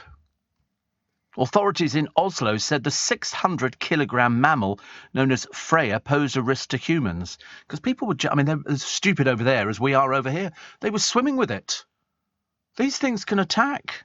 People were posing for pictures. Fisheries head Frank Bakke Jensen says human life safety takes precedence. And so he was put down, euthanized. That's a bit of a sad thing, isn't it? Just because it sort of started hanging around with humans. Dreadful. Paul, well, I think they're in the wrong putting it down. I think they're absolutely in the wrong putting it down. If there'd been, an agency for sort of walruses, I'd have sued them. Yeah, they euthanized it because it was climbing up onto people's boats and things like that. And then people were swimming with it to take pictures. And you think, what, for this, you euthanize it? Why couldn't you just sort of captured it? Well, you didn't need to, it was there. And then take it back out to a colony or something like that. Don't need to euthanize, do you? Nasty. Paul O'Grady quit his show and admitted he was not happy with sharing the Sunday afternoon slot. I can well imagine. But he's the latest established presenter to leave the station after Steve Wright was replaced by Scott Mills. And Paul said in an Instagram, he said, I wasn't really happy with the 13 weeks business, so I did the honourable thing. I honoured my contract, gave notice, and I'm off. And the producer's gone too. Thanked everybody at the BBC, except the woman who made this ludicrous decision. Obviously trying to make a name for herself. You watch it backfire badly. I tell you, I watched the other day on the television. Was it Cirque du Soleil? Have you seen that? Very good. Very good. I mean, to be honest with you, it's just like basically a circus act to different sorts of music and people balancing on chairs and stuff like that. But I did quite like it. They have so many different shows. It was on Sky Arts, I think. In America, they've got... I think there's 2 or 3 different ones in Vegas, different Cirque du Soleil shows. We get them over here at the Royal Albert Hall. It's just basically people who can do handstands and people who sort of swing round and wear funny costumes and everything else. It's quite an art form. Not for me, of course, as you can imagine. To keep my business ahead of the game, I knew I needed some fresh ideas, and fast. That's why I decided to host a young person on a T-level industry placement. My student has already brought loads of new skills into the workplace. Plus, we're getting first pick of new talent coming into the construction industry right here in the Northwest. It's been a total win-win. Go next level with T-levels. Search Skills Revolution. Leading Britain's conversation. LBC with Steve Allen. Connie in Stotwell says, Steve, the streets of San Francisco, I have to say, is much better than Colombo. Fantastic. With the young Michael Douglas, has to be better. You know what they did with the streets of San Francisco? They would film all their car chases without telling people they were filming car chases. So the reaction that they got from the public, and they've done it on quite a few shows, was about as good as it would get, you know, when they had cars spinning round and stuff like that. It was a Quinn Martin production. That's what they used to say at the end of it. A Quinn Martin production. Steve, what about the Mercedes SL in Heart to Heart? What a car, says Mark. I don't know Mercedes. I've never driven one. I tell a lie. I have driven one. Yes, I have driven a Mercedes, actually.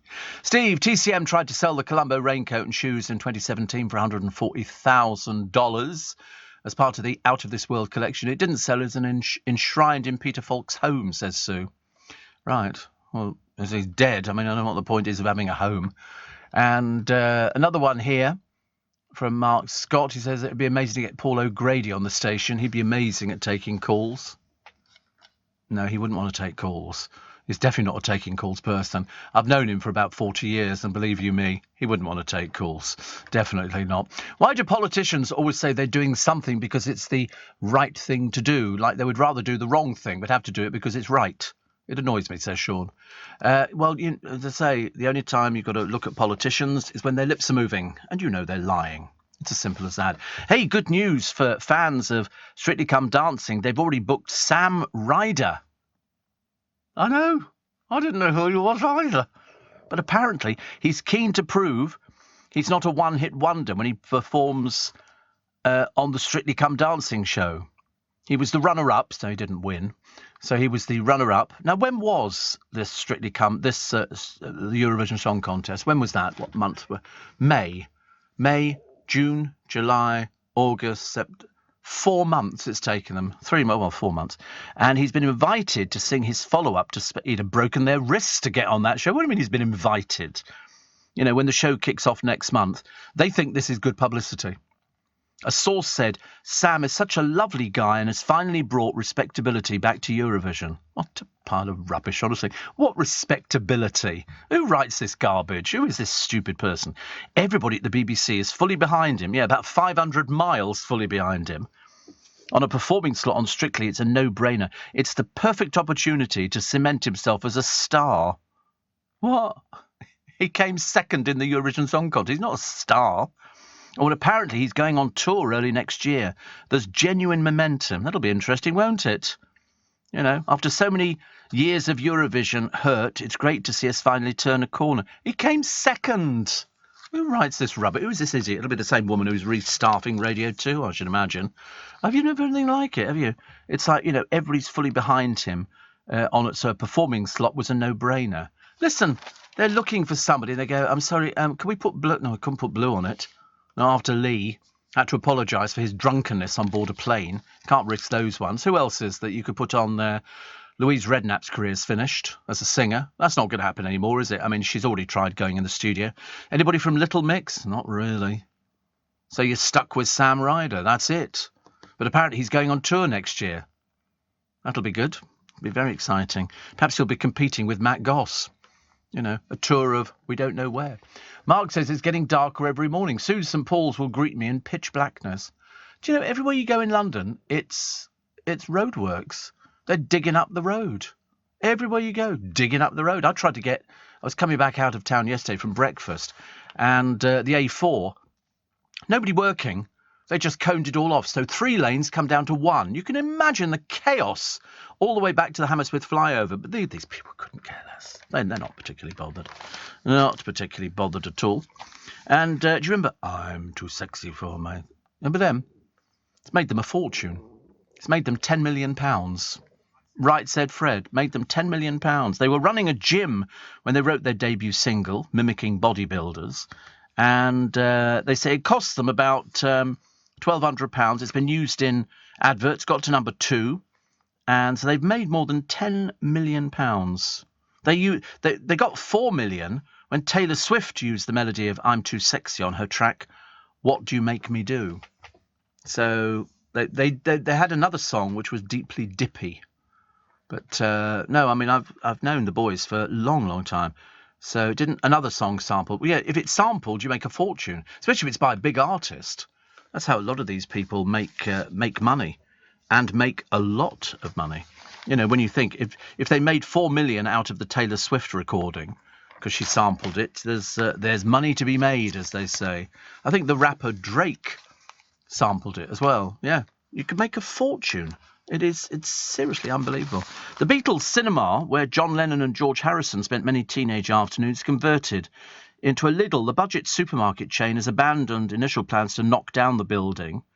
Instead, they've sort of. Why can't they do the same as Wetherspoons?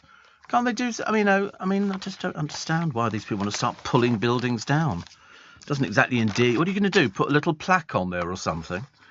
A brave new batch of brides and grooms are about to say I do to a complete stranger.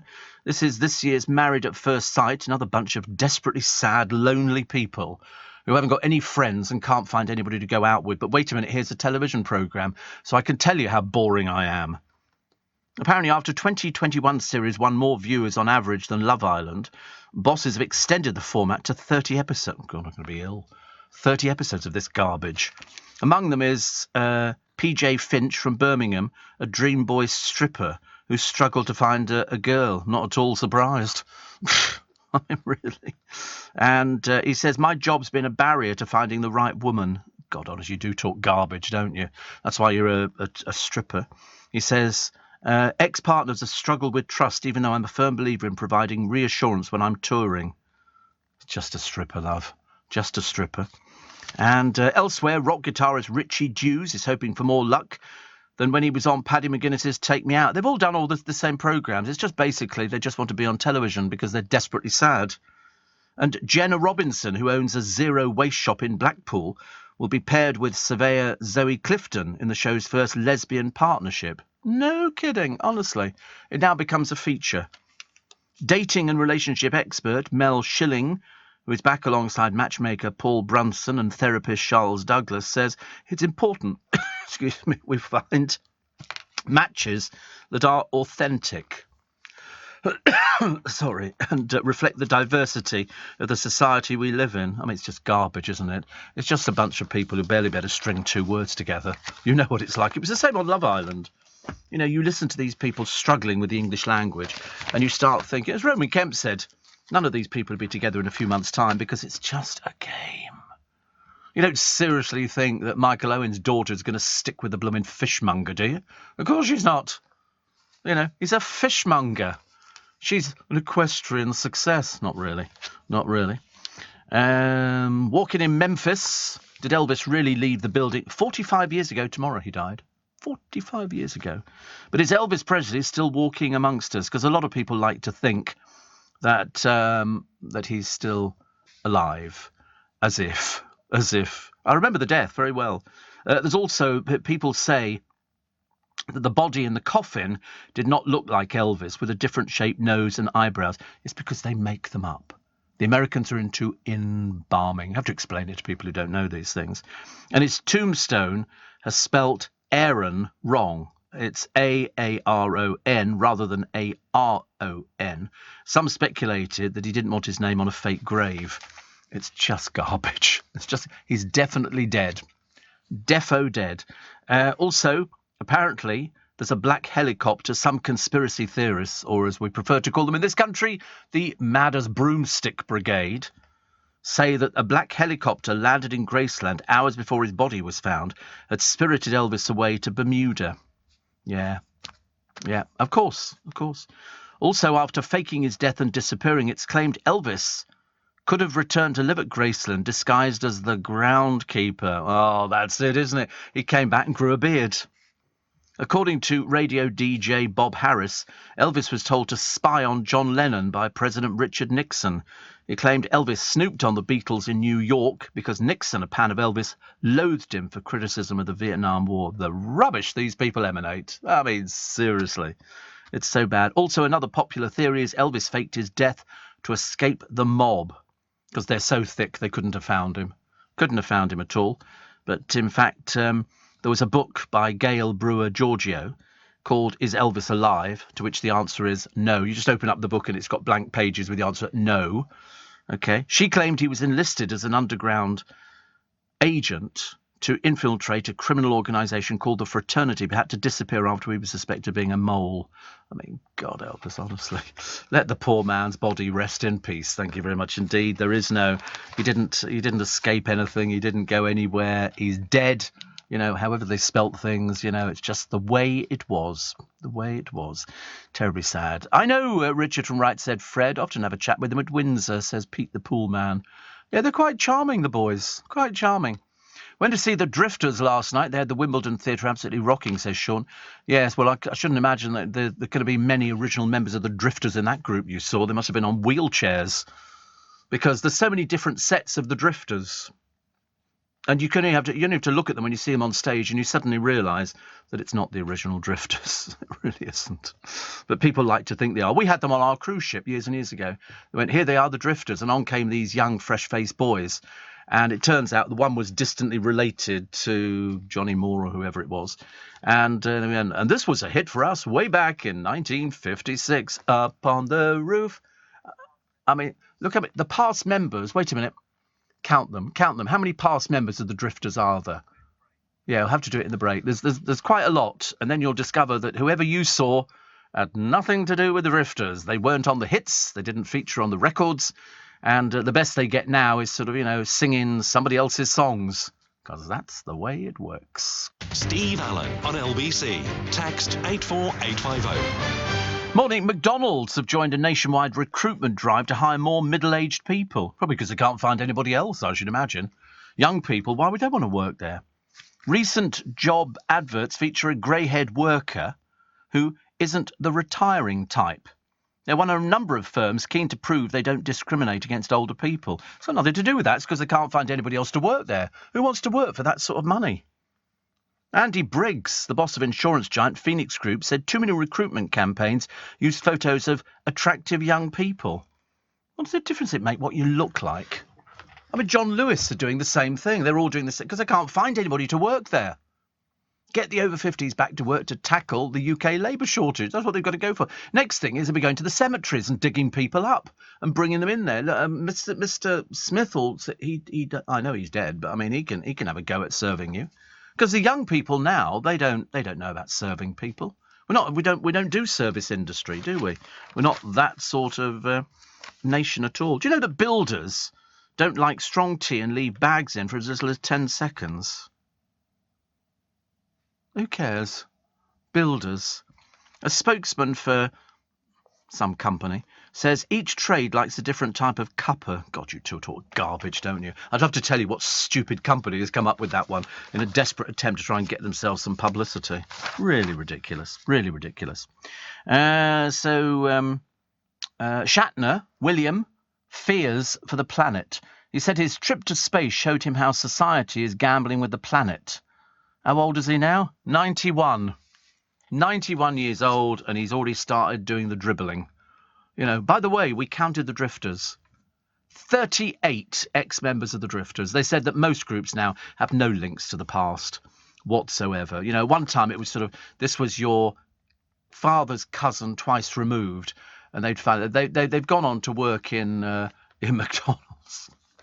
I had somebody on the television the other day. Who was it? It was with Andre Rieu, and I think it was one of the Jackson 5 who came on, and also they brought on Trini Lopez.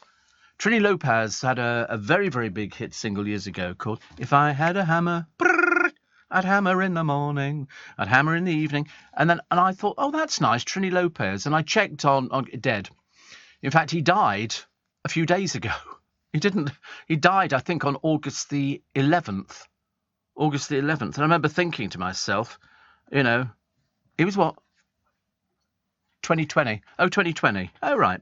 Interesting. But I remember seeing him on there. Admittedly, he had lost it a little bit. He was fairly old. He was about 90-something when he died. But he did If I Had a Hammer, and then he did something else. I don't know if he did Lemon Tree. Lemon Tree, very busy. No, it wasn't Lemon Tree. Because, in fact, I was expecting Lemon Tree.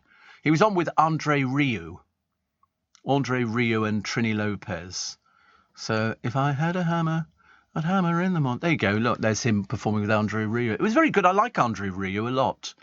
And so he did. Cindy was going, I don't know what he did else. There was another song, but it was a very nice song. It was Pete Seeger who did If I Had a Hammer.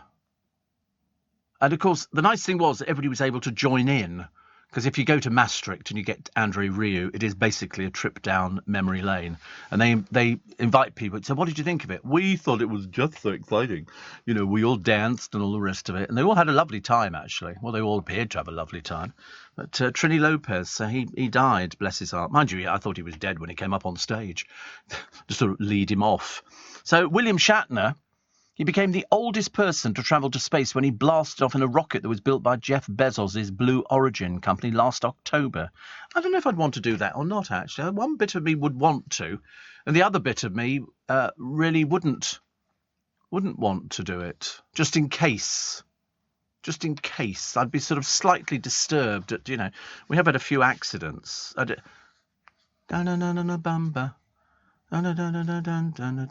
been La Bamba. Was it?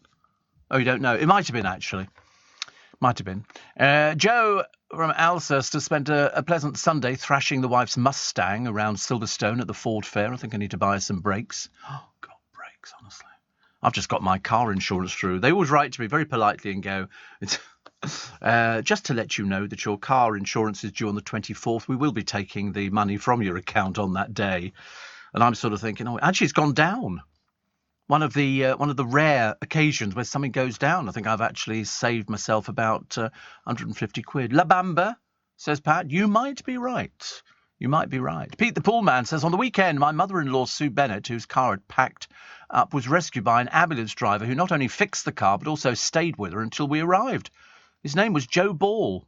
These people are real heroes. I think so, too. Did you give him a tip? Did you give him a tip? I had a little thing the other day on the side of the car. I got a little, not a scratch, just sort of, you know, anyway. And when I went to take the car in for it to be washed and dried at the Hampton Court car wash, they sort of put some paste on and everything. It looks lovely. It looks really nice. It was quite a nice thing to do. You know, people don't have to do it. Yeah, the Hampton Court car wash, I get a discount. A whole discount. Imagine at Hampton. I always call it Hampton Court. It's just before Kingston Bridge. It's just, but I think it's sort of, so it's called, I don't think it's Hampton Court. I think it's just Hampton. But because I wasn't expecting them to be open, because I wasn't sure about how much water they use and whether it's recycled. I don't know how these things work, to be honest with you. I really don't. Oh, look, an interesting picture of Maya Jama, who looks glam in Ibiza. It's just a posed picture. It's just a case of they haven't got anything else to talk about. And apparently she went, she's a former DJ, And she was dancing away. I don't know who she is. Never heard of her before. She sort of pops up with amazing regularity. Police have concluded their investigation into Anne Heche's car crash. And under California law, that's where they say somebody is legally dead. But as today, no further efforts were made in the case. But they think she was driving under the influence. But they've decided not to pursue it any further. Well, I don't know. Who do you prosecute? There's nobody to prosecute, is there, really? It's a bit embarrassing. Oh, look, dreary old Rhiannon Sugden, the glamour model, not still, surely, was going out with her former Coronation Street actor husband, Oliver Mellor. They were on their way to share a romantic meal in trendy Manchester. Lovely. He obviously can't afford trousers that fit, or socks. But there you go. I'm sure she's got another story to tell. And a toff from Eton. Why do they always assume that everybody who goes to Eton is a toff? You know, because they're not. They're not. He's hoping to be pure class as a professional footballer. The posh college's deputy head boy, Basil Toomer, made his debut for Reading, and he will still be returning to the public school to study for his A-levels. £46,000 a year it costs you if you want to go to Eton, but you have to put your kids down very, very young. He moved to the UK when he was 11, so he went down into Eton sort of fairly late in life. But I love it. A toff from Eton. He wasn't a toff, he just came from Uganda. Certainly isn't a toff in Uganda. But how many prime ministers has Eton? Oh, quite a number, actually. Quite a number. I would think... Wait a minute. 19, 20? Something like that? Was that right? Oh, yeah, 1920. Good. Steve, Trini did Lemon Tree and If I Had a Hammer, says Carol. Richie Valens, who died in the plane crash, did La Bamba. La la la la la Bamba. Joe in Essex says he sang Let's Dance. No, he definitely didn't do Let's Dance. Definitely. I'd have remembered that one. Steve, I used to love to go every year to see Joe Brown in concert, but he had to cancel the last year's show. We hope he will do one more, says Maggie. Oh, he was lovely. He did that song, didn't he, for George Harrison dying. I'll see you in my dreams, which was lovely. I thought that was lovely. One of my friends, Graham, his favourite song. Royal Romps. Johnny Depp starring in this new movie about Louis XV's lover. They all had lovers. They were all at it. You know, it was quite normal. Yes, they were very randy people in those days. Daily Star today, work shy Brooklyn living on handouts. Well, it's not work shy, he just can't do anything. He doesn't have any talent. He can't make a sandwich. He can't get in and out of his dad's car. And he can't make a cup of coffee, and he certainly can't take photos. So I think, you know, there you go. You have to worry about it. So here we go. A dream boy, a Miss GB, a champion bodybuilder, and a Harry Potter fan on Married at First Sight. And so you've got all these people. You have to look at them. There's one from Liverpool who reckons all eyes are on him when he walks into the room. Yeah, mainly because he's got one of the stupidest haircuts you've ever seen in your entire life. Jordan, an account manager from Darlington, who's got his own home. Mind you, if you live in Darlington, your own home costs you about threepence. Seriously, they're not very expensive. George, a financial advisor, he's 40. He's a heartbroken divorced dad, so he's going to be the bore of the century. Richie, a sales advisor from Sheffield, and he's collaborated with Russell Watson and Cheryl Cole. Kwame, a business consultant from London, looking for wife number 2. He was a Mr. Ghana bodybuilding champion. Where do they get them? There must be an agency for these people. Can't be anything else. Duca, a recruitment HR coordinator from Birmingham, who claims the wrong women fall at his feet. He wants an Instagram girl. And Adrian, a digital designer from Manchester, and Serial Data, who expresses himself through fashion. Not really, love, not really. And some of the girls, Shanita, a social worker, dedicated her life to helping others and now wants a family and a home. In other words, avoid like the plague. Jenna from Blackpool, who hated the idea of marriage and the name change, but now wants to find the one. No, she doesn't. She's desperate. TV gets really desperate now, and these people show they're desperados. Whitney, a PA from St Albans, who's never short of attention from guys. Biggest fear is being 50, single and alone. Yeah, well, there you go. That's something to look forward to, love. And Lara is a waitress and an ex-dancer. She's Canadian, mother of 2, been divorced twice, Kasia, mother of two and businesswoman who has juggled parenting and a career. They had a woman the other day on the television. I was watching. What were they doing? Oh, that's right. It was on food banks. And it was quite interesting. They had a woman on there and she was being interviewed. And she seemed quite, like anybody else, just a normal sort of person going to a food bank. And she went to the food bank because she couldn't afford, and she wanted to feed her 3 children. She had 3 children. And so they're saying, do you come to rely on the food bank? She said, yeah, more. And anyway, then she bursts into tears and we got the whole sort of drama. And all I kept thinking was, wait a minute, you've got 3 children. Where's the input from the fathers on this? It really was. That was the one question they never asked her, apart from, do you need the food banks? Yes, I need the food banks, because it was necessary. Run by a church group, I think. Some of the food was donated, some they bought.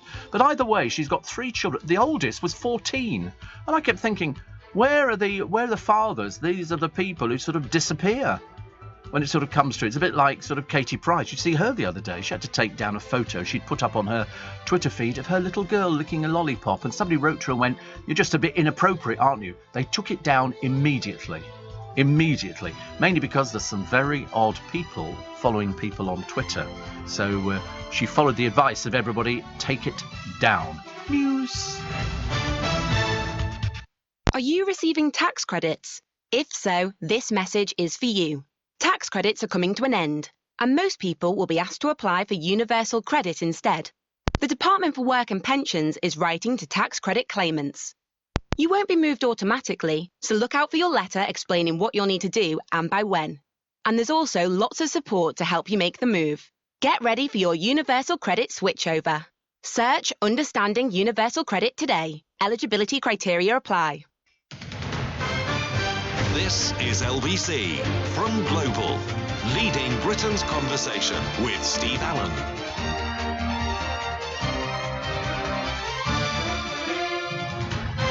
Morning, nice to have your company. Welcome to Monday. Welcome to August the 15th. Welcome to LBC. Steve Allen's Early Breakfast with you until 7. I think I'll stay till 7 this morning. I'm looking at a picture, actually, of some people working at the top of the Blackpool Tower. I mean, right at the top. They're outside in the... Well, seriously, my hands give up completely. I go all sweaty. I couldn't do anything like that. I told you before, a friend of mine used to have a flat down in Victoria in London, they've completely revamped the area. I mean, absolutely unbelievable. And he had a flat there, which he only stayed in for only a short while because it went up in value so much he decided to sell it. It was a very good move. Very, very good move. But he had a glass balcony. And it was all glass. The floor was glass, the sides were glass, the front was glass. And I remember standing inside the flat and he went, go and have a look out the thing. I went, no. And there was a picture of some men on an iron girder. And I think it was lunch atop a skyscraper. Well, I mean, I feel ill even looking at it. They're so high up. And I think they might have been building the Empire State Building or something like that. And they're literally all perching on there. Now, some people obviously don't get affected by heights. I'm not one of them. I mean, I would be absolutely frozen in sort of sitting on this beam. And they all climbed onto it and they all have a cigarette and something to eat and all that and chat away. And you look at how high they are up. And you do get these steeplejacks. I think this was, it was the Rockefeller Center, wasn't it, in 1932. But even nothing on earth. I mean, can you imagine? So how do you get off this if you're the one sitting in the middle? I need to go to the loo now. Would you have to? They all have to shuffle up along it, and then get him, or does he just drop to the ground? I mean, they haven't got any safety ropes. There was no, just dreadful, absolutely dreadful. No, nobody looks around. I mean, do you think it's fake? Is it a fake picture? I mean, I don't know. I don't like anything like that. It makes me feel ill. Even when I see people climbing up skyscrapers, that's another thing that makes me feel pretty ill. Keir Starmer has unveiled Labour's £29 billion plan for a price cap freeze. He waited until he went to Edinburgh to be interviewed by Ian Dale before he decided to reveal that one. And millions of people are really worried, he said, about what they can do. See, the trouble is they can promise you anything now. The Conservatives, Labour, doesn't matter who it is, they'll always promise you everything because they're looking for your vote, although in this particular case it doesn't make any difference because we're not going into a general election.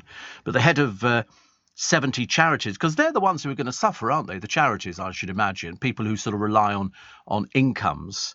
And they've called on Downing Street to act as Britain's most hard-up households face inflation of 18%. You wait till people get their bills in.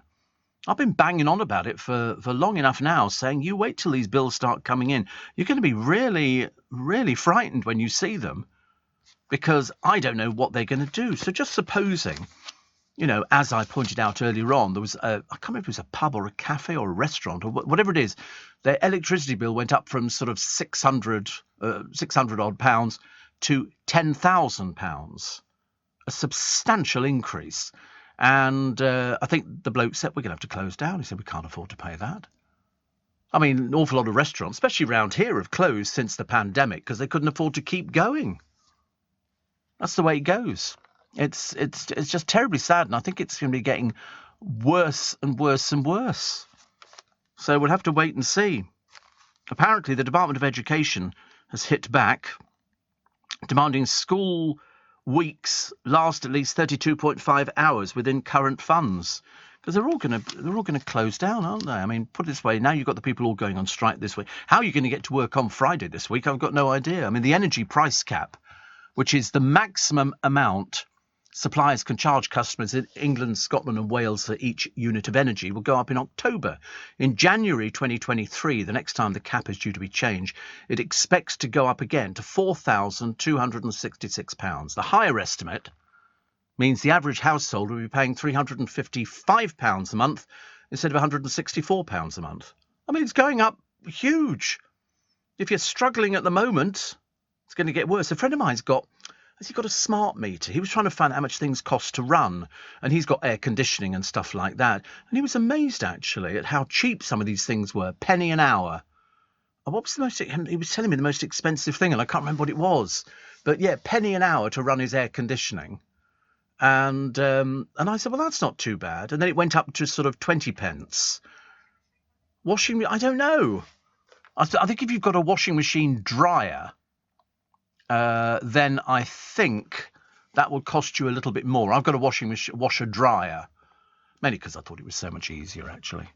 And another one here, Jenny in Buckinghamshire says, would you say happy birthday to me today? Born on the same day as Princess Anne and same age when I was born. My mum received a gift from the palace. Certainly not privileged as she is, though. No, what sort of gift? What a strange thing to get. What do you get? Sort of a letter saying, well done. Well done. Number of homes Labour would insulate in the next decade, 19 million. So they say. But as I say, you might as well say, and you'll get a bag of sweeties at the same time, because I just don't see it. Thunder, hail and lightning forecast, but too little rain to tackle the drought.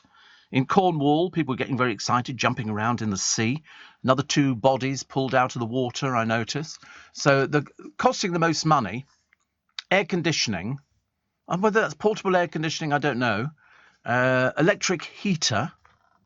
Electric heaters are very expensive. I had one year. It was a fan heater. Big mistake, about 15, 20 years ago, because my boiler had broken, so I was waiting for a new boiler to be fitted. And the electric bill came in over the Christmas period, 700 quid. It was for don't ever buy a fan heater. They're terribly expensive. You get the upright heaters, they're much cheaper. Tumble dryer, all right. Washing machine, number 4. Fridge freezer, number 5. Kettle, number 6, games console, number 7, TV, number 8, and a light bulb, number 9. See, TV is very cheap, but you can't cook your food on a TV, can you? In fact, actually, interestingly enough, the people have said, I'll have to turn off the fridge freezer. And somebody said, no, don't turn it off, just leave it on, because it doesn't cost a huge amount of money to run. People sort of, because it takes ages to build up to where it was. So don't do that. Loads of pictures of Helen Skelton, who's spoken for the first time about competing, says, I can't dance and I feel sick when I hear the theme tune. Well, pull out then, dear. We'll find somebody else in who's more interested. Because there's loads of pages. She said, I can juggle strictly and look after the kids. Why don't you ask your ex-husband? What's he doing? These people, honestly. But they've got all sorts of people on here, including people you've never heard of. It's a very poor selection. It's certainly not going to, unless we can have tantrums. I only like it on the tantrum side. Tony says, do you ever meet Judith Durham or Lamont Dozier? No. No. Judith Durham, I thought, had a great voice. I bought all the Seeker stuff. Imelda May says filming The Fisherman's Friend sequel opened her eyes to the impact of second homes in Cornwall. She said, I did notice when we started filming because of the lockdown, I could see how much the village was in darkness. There was nobody. I could see that. As lockdown started to lift a bit, you could see the lights coming on, people coming to the second home. There was a strange thing a short while ago, wasn't there? They didn't want people from outside having a second home because they said people who grew up in the village or wherever it happened to be couldn't have a second home because they were priced out of the market. I thought, blimey, it didn't take much to price people out of the market nowadays. Have you seen the prices of places? I mean, London is astronomically expensive. And yet still, and I should really take a picture to show you, the worst thing is in London, the flats that go up. Worst thing. Because when you look at them, they've all got balconies. And every single family who's got the balcony fills it with junk and rubbish. They put up these very expensive flats above Twickenham Station. I mean, there must be, 60 flats, 70 flats. Hugely expensive. And yet when you stand on the platform and look up at the back of them, it looks like the worst estate you've ever seen in your entire life because all the people have piled everything onto their balconies, boxes, children's toys. Why you buy a flat and you've got children, I've got no idea. And all these, and they're not cheap. They're not cheap to buy these flats. They're about $750,000 for a 2-bedroom flat. And they've got all the back of these balconies and they've all got bits of tatty material hanging up. And I'm thinking, who buys these places at this price and then lets them look like that? I think there should be rules that if you've got a balcony, you've all got to be exactly the same so that they don't look like some sort of ghastly third world estate, because that's exactly what this looks like. I was standing there looking up at it thinking, oh, how revolting. Thank God from the front you can't see it. Makes it so much easier, doesn't it? Justin Bieber could be a body double, they say, for Tom Holland. I don't think he could. Tom Holland's very good, but he's come off social media. I think he was just fed up with it, actually. Makes it a lot easier. Olympian Nicole Adams and her model girlfriend Ella have revealed the name of their first child. It's Taylor Nate Adams. And boxer Nicola told Hello Magazine, I felt this instant love. Ella said, I felt he was a fighter when he was in my stomach. And so everybody very happy, which is good. And so Paul O'Grady, in all the papers, actually, after he was forced to share his slot, this is the reason he left, which is exactly what I said to you. He'd have turned around to the boss and gone, stick it, love. Which is exactly, he doesn't need it. He doesn't need it. But somebody's written in the diary today, expect him to be snapped up soon. Absolutely. Absolutely. He's an absolute godsend. And he comes with a ready-made audience. People like Paul O'Grady. Unfortunately, the woman who made the decision... like to see her track record. I've got a plastic toy car for sale, which is very nice. It's sold for £2,400 for a plastic car. They did it the other day on the television. This is a model of a Lotus Esprit, driven by Roger Moore in The Spy Who Loved Me. Was expected to fetch only £400, and it went for £2,400. The collection of the 496 lots were figurines of Moore and hat-throwing villain Oddjob. Predicted itself as 75,000, but made 93,000. It's amazing what thing. They had something on the television the other day. It was the James Bond box, and you opened it up and there was the gun in there, but it had all the bits that are normally missing. And the guy sold it for, I think, about 400 or something like that. Anyway, he was delighted. He was absolutely delighted. I couldn't believe it either. I thought it looked absolutely sensational. 6:15. Let's get those news headlines for you this morning with Simon Cowell. Conway. Steve Allen on LBC. Text 84850. Yes, so all right, we all make mistakes. Nobody is perfect, but I'm the nearest thing to it. Just occasionally I get confused between Simon Conway and Simon Cowell. They both look very similar. They both have extremely successful programmes. And Simon Cowell's has gone a little bit downhill since, of course, the X Factor was cancelled. So there you go. But it isn't Simon Cowell. It's Simon Conway.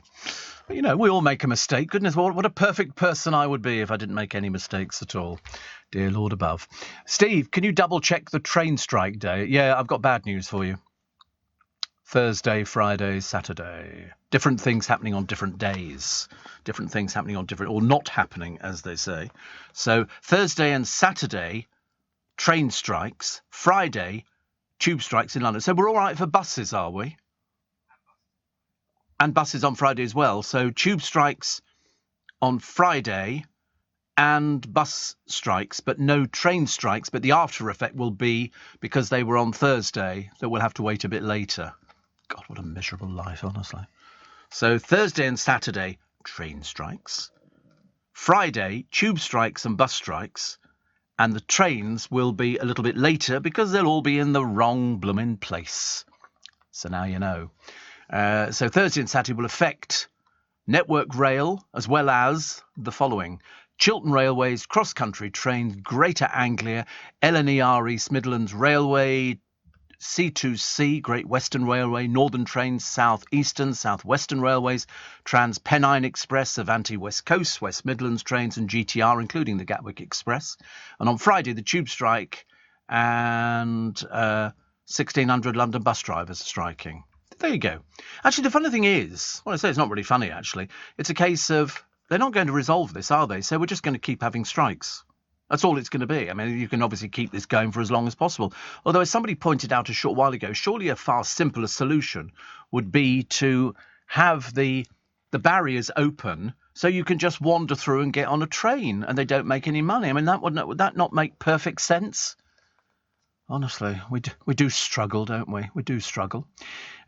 Steve, there is a documentary made by one of the relatives of the men on the beams of the Rockefeller building. Men at lunch, worth a watch, says Atomjit. Oh, no, I couldn't watch that. I feel ill looking at the photograph. I'm terrible on things like that. Lee says thunderstorms well and truly hitting the Scottish borders. 2 dogs trembling by the bed, petrified. Loudest thunder I've ever heard. I quite like thunder, but you're right. Sometimes it sounds terrible, doesn't it? Absolutely awful. So take care today. Take care. On my way to work at Felixstowe, Steve. 30 metres up all day. It's easy when you know. I couldn't do it. I could not do it. Down here in London, Wednesday. Thundery showers and a gentle breeze. Do you know, just to even hear the sound of pitter-patter rain is enough for me. And so it's raining all day. And thunder all day. That's lovely, isn't it? Is that the heat, do you think? Is that the heat that sort of affects it? Thundery showers and a gentle breeze, 23 degrees centigrade. Then Thursday we're up to the usual sort of things. But yellow warning. Ooh, scaring. A yellow warning. Lord above. Steve, talking about feeling sick watching a programme, do you remember Fred Dibner, says Sam? Yeah. Used to climb up the towers onto just a wooden ladder and a few pegs and rope holes in it.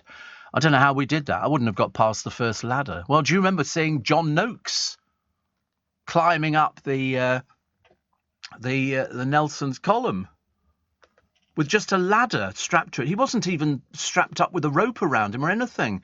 He just literally, but Fred Dibner would look at these ladders, and these ladders, I think he fixed them. It's like, do you know, if you're in a circus and you do the trapeze act or a high wire, you fix your own. Look at this ladder. This ladder is going out. I mean, I couldn't even bear to look at it. I wouldn't. I mean, you would have to literally euthanize me to get me down again. I couldn't do it. I just could not do something like that. I can't even stand on a chair. I'm really awful. I get totally dizzy. I get completely disorientated. I don't know why, whether it's a childhood thing, I don't know. But yes, Sam, I used to. I mean, actually, he then put a flag up. But when you watch John Noakes going up, they've just tied it round with rope. Say one of the rungs broke or something like that. That's what I'd be thinking about. Mark says, I've just laughed out loud when Steve called Simon Conway Simon Cowell. All right. Make a big deal about it. Goodness sake, honestly. Jonathan in Deal says, great to hear Simon Cowell still working. You're very bitter. You're very bitter. When my mum and dad, says Jean, first moved into their flat in Roehampton, the rule was no washing to be hung on the balconies. Unfortunately, people do it now. It looks very tacky. Also, the other thing is satellite dishes. Very tacky. Very tacky. And Nicholas says, wish my son good luck for A-level results on Thursday. Why do I feel like it's my results? I'll cry when he goes to uni. Oh, I wouldn't worry about it. He won't be thinking about you.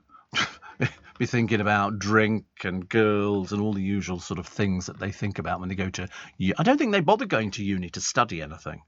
I think they just go there to basically party on down. That's what they do. So the divers who found the first World War shipwreck that had been missing since 1970. Well, it was just under the ocean, dear. Hadn't actually been missing. That it was interesting. One of the 6 Tucker-class destroyers built before America entered the conflict. So what they're going to do with it, I've got no idea. I mean, it looks quite a. This is the USS Jacob Jones, built before the US entered the war. But unfortunately, there was an anti-submarine armed depth charge which exploded as the vehicle sank in 8 minutes. Once they go down, these ships, they go down fast, fairly fast. Even the Titanic went down fairly fast, and that's what they had to do. There was one man who survived it, there wasn't he? He literally was so drunk, he waited till the ship started going under the water and he stepped off and swam away. And because he'd had so much booze, he was sort of allergic. He wasn't affected by the cold. It was one of those bizarre things. Very, very bizarre. So Spider-Man deletes Twitter for his mental health, which is probably very good for some people. And what else do we have that I was trying to find? Oh yeah, looking at they say, pack up your parasol and dust off the brolly. The rain arrives. Yeah, but it's not going to make any difference to us. There's not going to be enough of it. I mean, I would like to think that they've got something wrong, and we might end up with so much water that we go, oh, we don't want any more water. People will be complaining about it. Seriously, oh, I can't bear it. It's dreadful. Nice night in Blackpool, Steve. Heavy rain, thunder and lightning, says Dean. Thunder and lightning. Oh, yeah. I loved watching it. Oh, me too. As long as you're not out in it, it's fine, isn't it? It's so funny, don't we, really? When we sort of, a little bit of rain, and we go, oh, I don't know, I don't want to get wet. Or anything like that. Steve, our train companies, Southern and Thameslink, are on strike on Thursday and Saturday as well as the network rails. I didn't know about Friday. Yeah? Only tubes and buses in London striking on Friday, but the trains will take a while to get started again. So if you're going there hoping for 6:30, forget it. It won't be till about 8 o'clock. With what happened last time. John Noakes says, Phil in Slough, climbing Nelson's column makes me ill watching it. It made me feel ill. But obviously, some people don't have this inbuilt fear about heights. I don't know why. It's just, for me, it's always been exactly the same. I get sort of panic-stricken about it. And I think, the men sitting on this beam is just quite the worst thing I've ever seen in my entire life. It's the bloke in them. Say it swayed in the breeze or something like that. Oh, dear me. Dreadful. Commuters to be spared a 12% fare hike. I think so too. I've got no idea. So somebody told me, a friend of mine showed me the other day, I can pay for my bus fare on my telephone. I never knew that. I bought a lanyard. I've got a lanyard which has got my Oyster card. Yeah, Oyster. So Annika Rice is moving. It's a 6-bed riverside home. It's put it up for sale for $4 million plus. It's in a nice place, actually. It's in London, and it's riverside, and it's quite nice. She's also got a home on the Isle of Wight. She bought the property with Nick Allott. It's got 3 bathrooms, 2 large recepts, a wood-panelled billiards room, and a dining area overlooking a courtyard garden. So she's selling the furniture and stuff like that. So. This will be an interesting. I think it was worth more than $4 million. Seriously, I would have thought it was worth. The views are great. They look out over the river. Well, I say they look out over the river. They look out over the mud at the moment, which isn't so exciting. It's in Barnes, and she says because she's sort of cutting back on 35 years, so she's obviously either downsizing or she's upsizing. I think it's relatively cheap. Barnes, Riverside, you're joking. It's phenomenally cheap. But there you go. Different strokes for different folks, I suppose. What if Paul O'Grady's written to that bloke with all the teeth going, you're the reason I've quit? That could be interesting, couldn't it? Yes, he's probably already forgotten about it.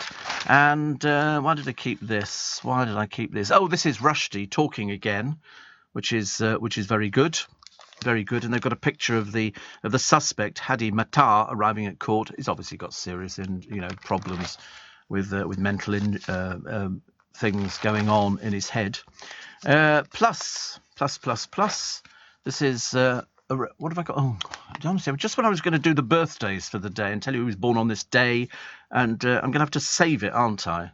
Well, I might not, actually. I'll see how I feel. Leading Britain's conversation. LBC with Steve Allen. Morning, nice to have your company. 26 minutes to 7, so certain parts of the country, Scotland mainly by the sound of it, thunderstorms and lightning, and that's going to go for some time. We've got to wait till Wednesday, but actually that's okay because I can't find my umbrella anywhere, so I'd have to go and purchase an umbrella today. Steve, I went for a walk, says Mary in Balham, around the Battersea Power Station. There are loads of flats with the tattiest looking balconies. I know, boxes, toys, wardrobes. It looks ghastly, doesn't it? And when you see the prices of those ones, you know, you would think if people are spending that much money, you wanted it to look like a show flat all the time. But they don't. I think there should be rules, actually. Ian says, long weekend for me. Still woken up early. Have a lovely day. Thank you very much indeed. Happy birthday today to Jennifer Lawrence. The American actress won an Oscar at just 22. While on the red carpet, she sent her publicist to the McDonald's across the road to buy her a Happy Meal with plenty of ketchup. Seems fair enough. I had KFC yesterday. I had KFC and enjoyed it. I had not all drumsticks. I had sort of a bit of I've decided I'm just going to go drumsticks again. I should have asked for all drumsticks, but because some of the other bits of chicken I didn't particularly enjoy. So I just had a box, 6. Which I thought was quite enough pieces for me. Staggered off home with it. Sir Walter Scott, born on this day in 1771 and died in 1832, the author of Ivanhoe and Rob Roy, though a man who invented Scottish tourism. In 2012, an academic abridged Ivanhoe from 179,000 words to 80,000, saying very few people read Scott these days because he's wordy and difficult for the modern ear. Fans of the novel have included the Vietnamese leader Ho Chi Minh. And who was it was reading the other day? I was reading somebody's Twitter feed. Oh, it was a friend of mine called Matthew. And he was struggling through Satanic Verses by Salman Rushdie. And he said, it's really heavy going. He said, even heavier going. He said, so I'm going to try for the second time to read it. But I've spoken to other people. I spoke to a friend of mine yesterday who said, I had heard this. Not exactly a light romp in the park, I don't think. Steve says, Daniel, when I was in my 20s, I had a head for heights. I even jumped off a 6,000-foot mountain. Now my legs start going weak 4 floors up. Yes, I mean, I remember going to the Empire State Building, and you can't go in one lift all the way to the top. You have to get off at about 34, and then you swap to another lift, which takes you up to the bit, and then you can go and look over the top. But it's lucky because it's got mesh and everything else, so, you know, just in case people have strange urges. No, it doesn't have a glass floor. Blackpool Tower has got a glass floor in it, because I've told you there was, when we went up there years and years ago, there was a boy and his girlfriend, and she was sobbing uncontrollably. He was trying to get her to jump up and down on this piece of glass. I don't want to do it. Bless her heart. But there you go. What else we got? 1969, the Woodstock Music and Arts Fair opened in upstate New York. Rolling Stone listed it as one of the 50 moments that changed the history of rock and roll. Fantastic. I love things like that. 1995, pop fans, August the 15th, on this day, are about to give their verdict on the Battle of the Bands. The Cockney champs Blur and Manchester-based challengers Oasis both put out new singles, Country House and Roll With It, respectively. Sales are expected to prove once and for all which has the greater following. And the answer is Blur got the top spot, which I'm slightly pleased about. And Mr. Neil says, morning, Steve. I've never looked forward to the chance of some rain. What's that record? Take Me Dancing in the Rain. I better apologise now to the neighbours. I mean, it's just terrible, isn't it, really? Honestly, I mean, I did say the other day, dear Lord, please send us a bit of rain. I don't mind how much rain. Then I changed my mind and thought, yeah, I mean, I've got to wait about the baskets. I don't know how much longer I can keep them going. Well, they're clinging on in, but now the water goes straight through because they've used up all the earth. So I've only got to leave them a day. Because the trouble is you tend to forget, if it's so hot out there, and it really was hot the other day, and I'd watered in the early hours of the morning, and I thought, really, I mean, you might as well just have them so the water's permanently on. I feel a bit sorry for them, but they've done their sort of job, which was quite nice. August the 15th, 1952. About as far back as we go on this programme. Balconies and windows of the Foreign Office overlooking Downing Street were thronged yesterday with people cheering as the Foreign Secretary Anthony Eden and his bride, formerly Clarissa Spencer Churchill, Winston Churchill's niece, left number 10, where their wedding reception was held on the first stage of their honeymoon. Seems like such happy days, doesn't it? Seems like such a long time ago. There was a thing I was reading the other day. There's a new book out which is talking about Princess Margaret. They say in this book that she was unwanted and lonely, but she was never pompous. That's exactly what she was. Oh, my godfathers, I've read dreadful stories of Margaret. She loved the pomp. She loved she smoked like a trooper.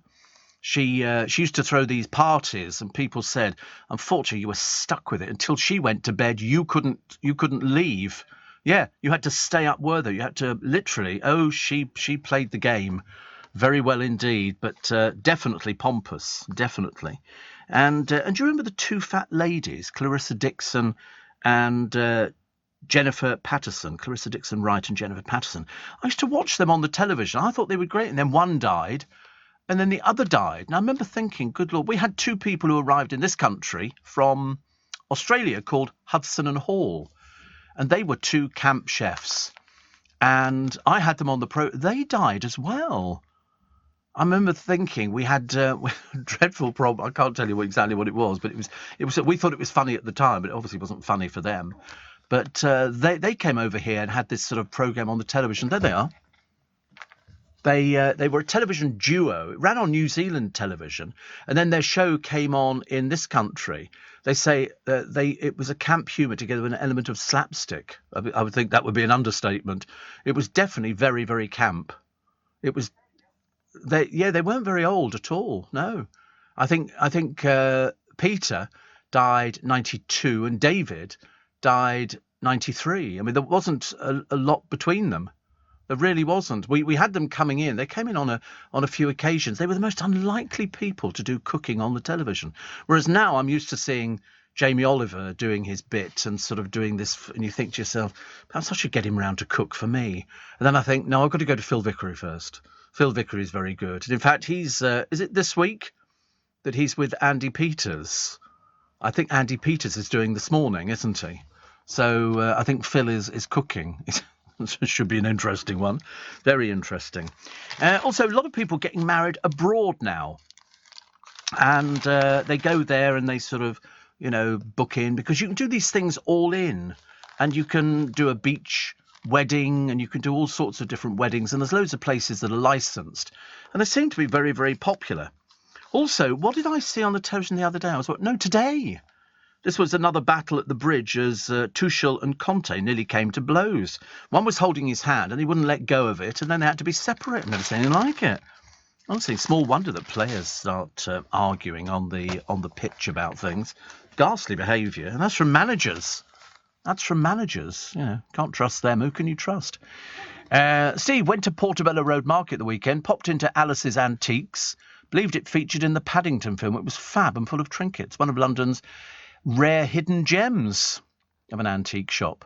Oh, right. I don't know. I've never seen it. I've not been in Portobello for donkey's years. But I love vases. Got a thing about vases. If ever I move, which hopefully I will, vases will be my big thing. I like shops like that. It looks very interesting. There is the danger that stuff can get broken, isn't it? But look at all those teapots and everything else. I never did teapots. Never interested me in the slightest. In Melbourne, Steve, they have a skyscraper called the Eureka Building near the top. They shove you out of a frosted glass cube. You count down 10 to 1 and the cube turns absolutely clear, even the floor, says Mike on the Wirral. They've got a thing in Vegas where you can abseil out of the side of a building. I mean, I had to cling on to the inner wall as they were sort of opening up the door. And you think, these people are just going to jump out. I don't think so. And I've seen quite a number of these things. It's obviously to sort of test people as much. I mean, I think I'd have the heart attack just leaping out. I don't think I'd even make it. I've never done anything daring like that. No, absolutely not. Not in a million years. When I looked at the one in Vegas, they have another thing, a zip wire. I can't even do a zip wire. I couldn't do that. And then they did another one where they had sort of it's a slingshot. So you sit in a seat with somebody else next to you, and they pull it back, pull it back, pull it back, pull it back.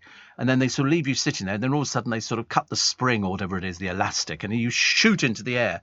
Well, people pass out. But that'd be me. I would be the person passing out. I'd be the one screaming my whatsits off. I'd be having a terrible time. Absolutely terrible time. Because it just doesn't interest me in the slightest. I wish I could be an adrenaline junkie, but some people do it and some people don't do it. And I've seen people where they do a zip wire where you're almost floating. The one in Vegas is you're flying. It's like a flying kind of situation. And I thought, say it breaks.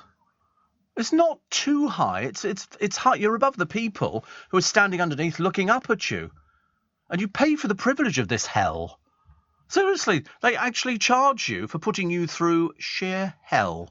So never going to be happening for me. But and on a skyscraper, no thank you. I've seen it. I've seen a few people climbing on the outside, and I keep thinking, what happens if you fall? What happens if you fall? And some of them cling on with one hand. And those are the ones I think, you're mad. You're seriously mad. I couldn't watch it. It makes me feel too ill to watch it. Oh, look, Chloe Madeley says she's besotted. She's given birth to a baby. Unbelievable. Now she's got to work out how she got pregnant. Craig Charles was nearly sacked from the hit show Red Dwarf due to his party-loving lifestyle. He once revealed, because he had a terrible history of drugs. Terrible history. He says he's blown, I think they always exaggerate, $250,000 on crack. £250,000. I think it's like people say, oh, and I spent this much having my body changed. You think, no, you didn't. Show me the receipts. Bring us the receipts, then I'll believe you. But up until then, I don't believe you. Morning. Nice to have your company. It's Tuesday, August the 16th. Are you well? Are you good? Wasn't the rain exciting? No. Did you look forward to some more? Yes. Did we get it? No. I think we might get some more today, actually. And that's the only thing I'm looking forward to. Light rain showers and a gentle breeze. Have you noticed every day I read the weather, it's always a gentle breeze. I'm never sure whether it is or not. But light rain showers. And I found my umbrella. I thought I'd lost it. I found it on a train, actually, and I've nicked it. I found it. Yeah, it was on a train. I found it ages and ages. I mean, literally another century.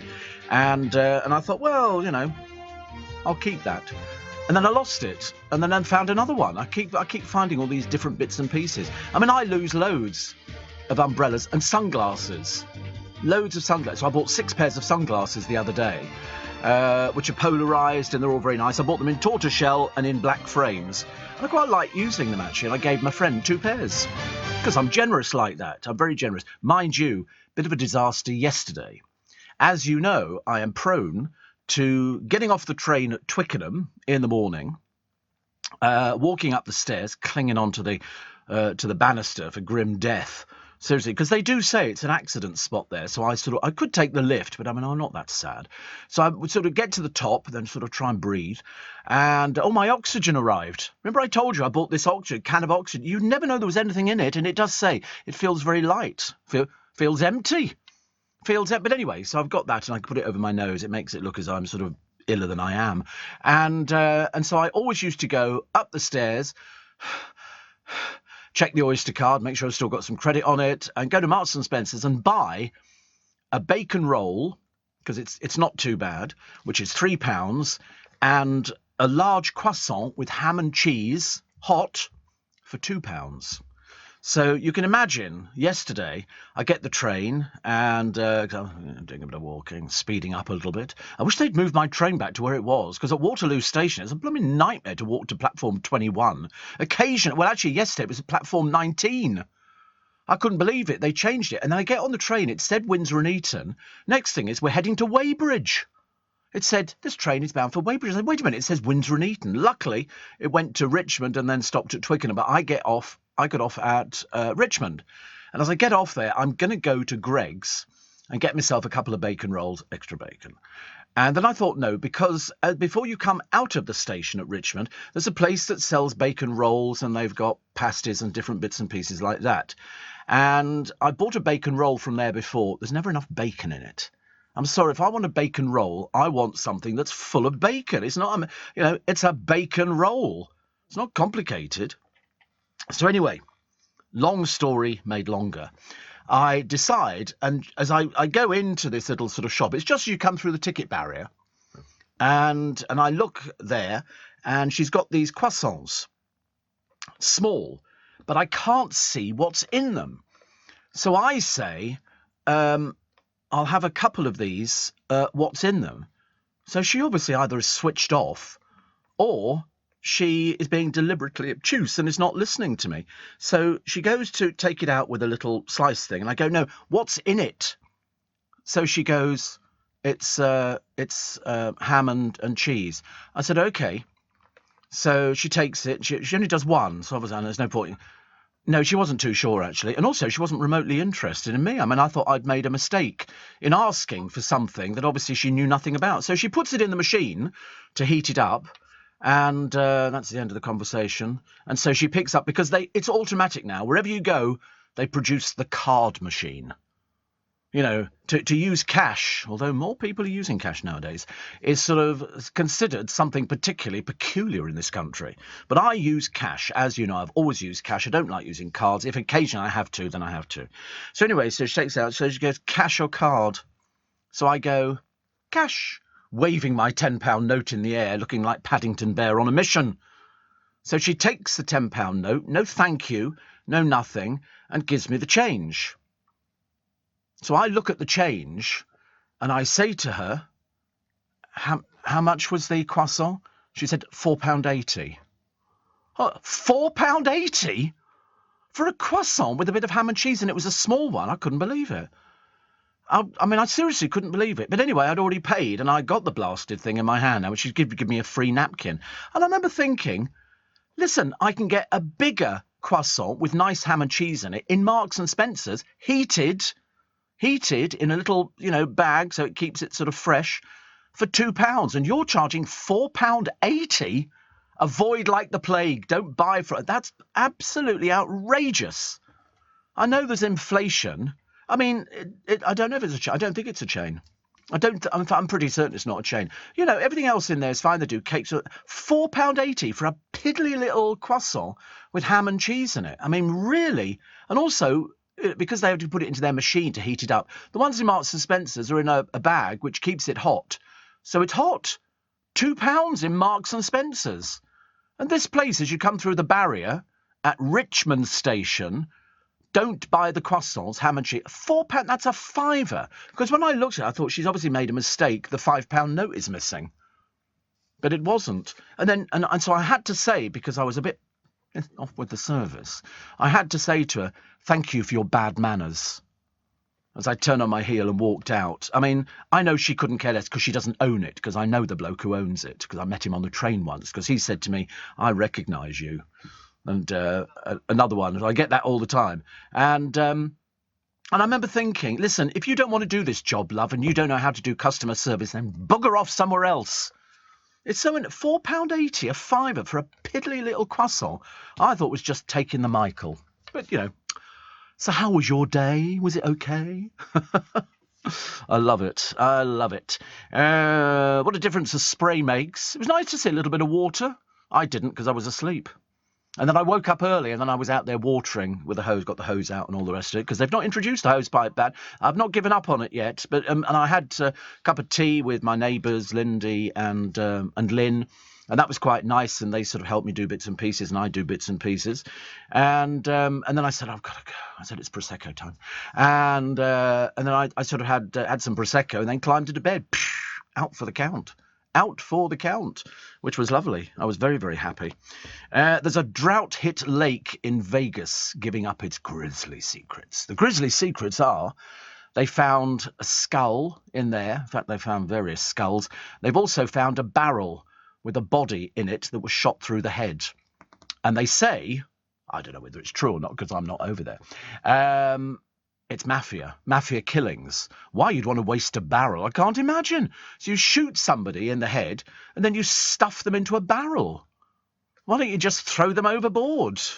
But they found a fourth set of human remains at Lake Mead as the water level keeps dropping, and they have to keep moving these sort of bodies, bits of skeletal remains.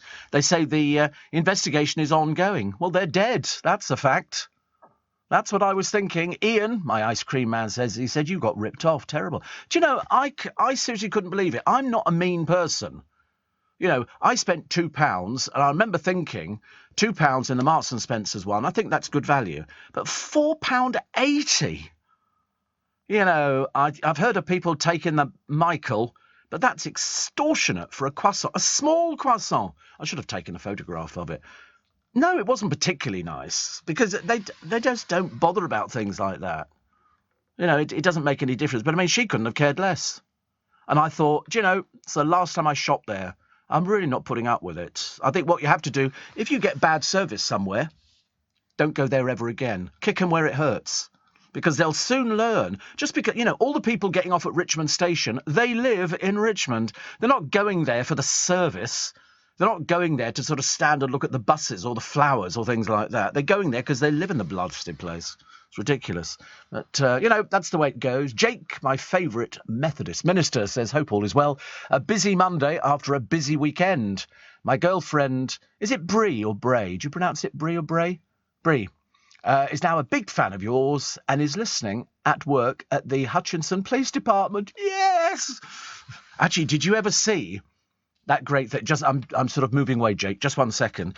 And it was a police officer, female, in America, answering the phone to a scammer, a phone scammer, who's trying to persuade her to send him money, claiming he's from the IRS. And he doesn't know he's phoned a police officer. And she's sitting there writing all this down, looking at the camera going, yeah. And so she's going, well, listen. And he said, listen, can you just confirm the numbers of your... And she went, no, I can't do that. She said, you should know, you phoned me. And, of course, they don't know anything at all. It was lovely. But anyway, so she's in the Hutchinson Police Department. As always, your network of adoring fans is growing. And I might add, she's pretty amazing. So she would count as a VIP fan indeed. Lord Jake, honestly, we're very pleased. I hope everything's all right for you all over there. We're going through, as you know, this heat. And it really is particularly bad. I mean, it's been still hot. Strangely enough, I thought yesterday was going to be a cool day. And it turned out it was blooming boiling. And I need to go out today. I've got to buy a new parasol for the patio. Because the other one of the springs has come out, and there's no way we can insert it back inside it because you have to dismantle the whole thing. And so I'm going to go. I've bought over the years probably about 10 parasols, because when you get high winds or something like that, sometimes they blow in and out or they're not strong enough. And this one I've had for probably about 3 years. So it's actually done not bad. And I only bought it because of the colour. I bought it because it's a pale blue and it goes with the yellow cushions that I bought. And the car, although I didn't know I was going to buy a blue car. No idea. Pale blue. Pale blue. Dave says, I think I must have an umbrella in every pub in North London. Best place for them, I think. How many umbrellas? Go on, here's a quiz question for you, boys and girls, ladies and gentlemen. How many umbrellas lost and handed in on London transport over 1 year? Come on, what do you reckon? 50?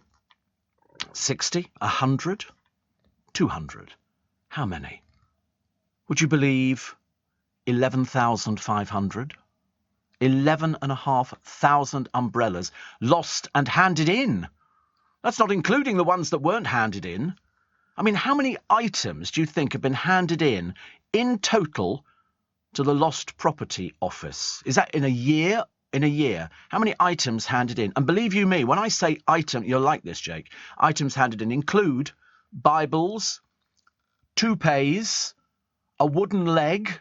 How you get off the train without your other leg, I've got no idea. How many items handed in total to the Lost Property Office? I reckon in excess of 30,000. In excess of 30,000. Should we find out after the break together? This programme is so exciting. I think I might go home and listen myself. Steve Allen on LBC. Morning, nice to have your company. So, how many items handed in total to the Transport for London Lost Property Office in a year? If I give you a clue, valuables, 33,000. Umbrellas, as you now know, 11,500. Telephones, 33,000. 33,000 people get off the train and go, oh, I think I'll make a phone. What have I done with the phone? What have I done with the phone? Miscellaneous items. Could be all sorts of things. 29,000. Keys. How people lose keys, I've got no idea. But 12,000. Jewellery. Ooh, let's just take my tiara off and put it on the seat next to me. Ridiculous, isn't it? Gloves. 4,226 pairs of gloves. Eyewear.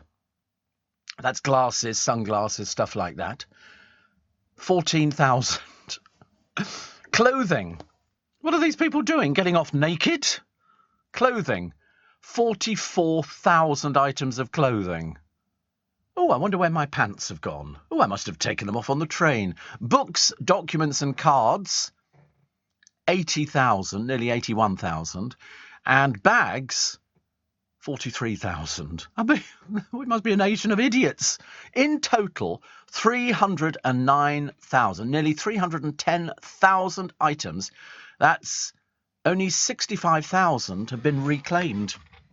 So perhaps people don't know where they've gone to. They've also got crutches, bicycles, even bikes abandoned on the tube. They've got coats, thousands of coats, toupees, everything. I mean, it is just unbelievable. Teddy bears, CDs, but it's the wooden leg that always amazed me, and toupees.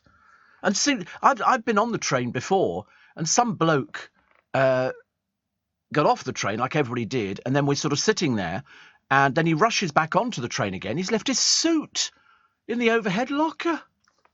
And they do say, I mean, the guards do say, you know, you'll now be arriving at Richmond, make sure you take all your valuables with you. And they quite clearly just totally ignore them and decide to leave the stuff on the train. I mean, I can't believe it. I mean, it's unbelievable. You know, and Sidcup Julie says, what happens to the lost property items that haven't been picked up? They have auctions. You go and pick up somebody else's crutches.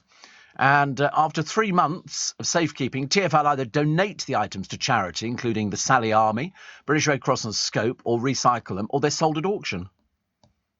You know, and so if it's a bicycle, they sell them at auction. In fact, there are government auctions that take place all the time. They sell all sorts of things, from jewellery that's been seized from drugs raids to motor vehicles, aftershave, everything. Seriously, everything. It's amazing. Sula says, Steve, I only have to get bad service or bad food once and I take my business elsewhere. I don't give them a second chance. I absolutely would concur with that. There's no point in saying, oh, I think I'll go there. No, I would definitely not. Steve, I used to love buying Greg's cheese quiche, which was delicious, but they don't sell it, says Michael. No, because it's stone cold.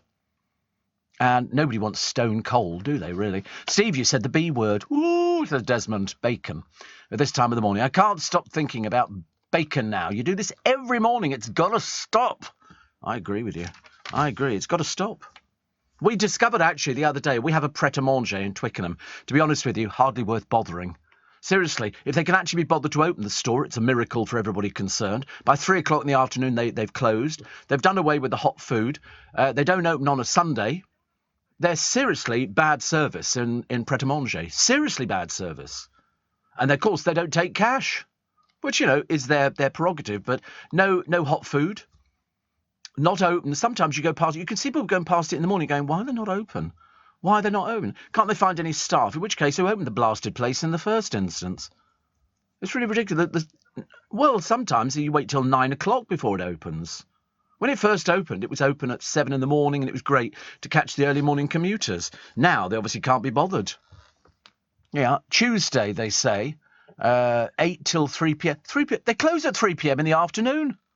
Hardly worth bothering opening in the first place, so I think we'll go and eat elsewhere. Sunday closed, Saturday closed. What's the point of having it open? They go, counter-serve chain for ready-made sandwiches plus breakfast, coffee, soups and salads. It's rubbish. It's absolute rubbish.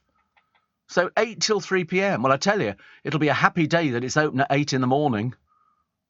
Seriously, I remember saying to John in Coopers, I said, what time does it open? He said, God knows. He said, and they close by 3 in the afternoon. They think people want to eat after 3 or something, or they just can't be bothered. So take my business elsewhere. Simple as that. Don't have to eat there.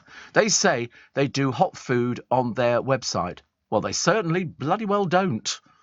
I remember going in there and of course, you offer cash. They look at you like you're stupid and you've wandered in from a planet. So annoying. Steve, says Dean, I saw the lost property documentary about TfL. Everything indexed and dated. Fascinating. It is, isn't it? I think so. I'm always amazed when sort of people lose things. But I mean, 32,000 telephones. How can you lose a telephone? Everybody on the trains. I don't know if it's the same for Jake and his lovely other half, Bree. You know, over there. I mean, how can you lose a telephone? People are on them all the time. It's just, and it's not like 100. It's 32,000 telephones. I mean, I have, mind you, I did walk out of here one day, didn't I? The other day, and it wasn't until I was on the bus that I bent down to pick up my phone and suddenly realised that my phone was still in the studio.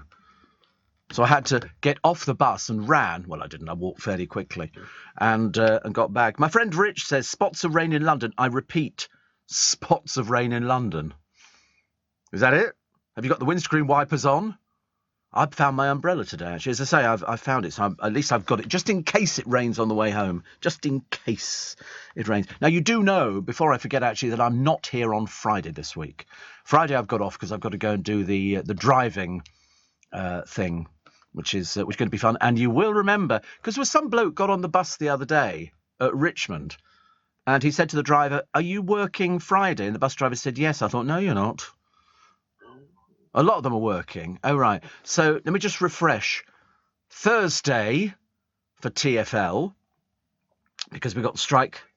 So train strikes around the country on Thursday. So wait a minute. So have we still got tubes and buses running on Thursday? On Friday, bearing in mind the trains will be in the wrong place, so they'll be late.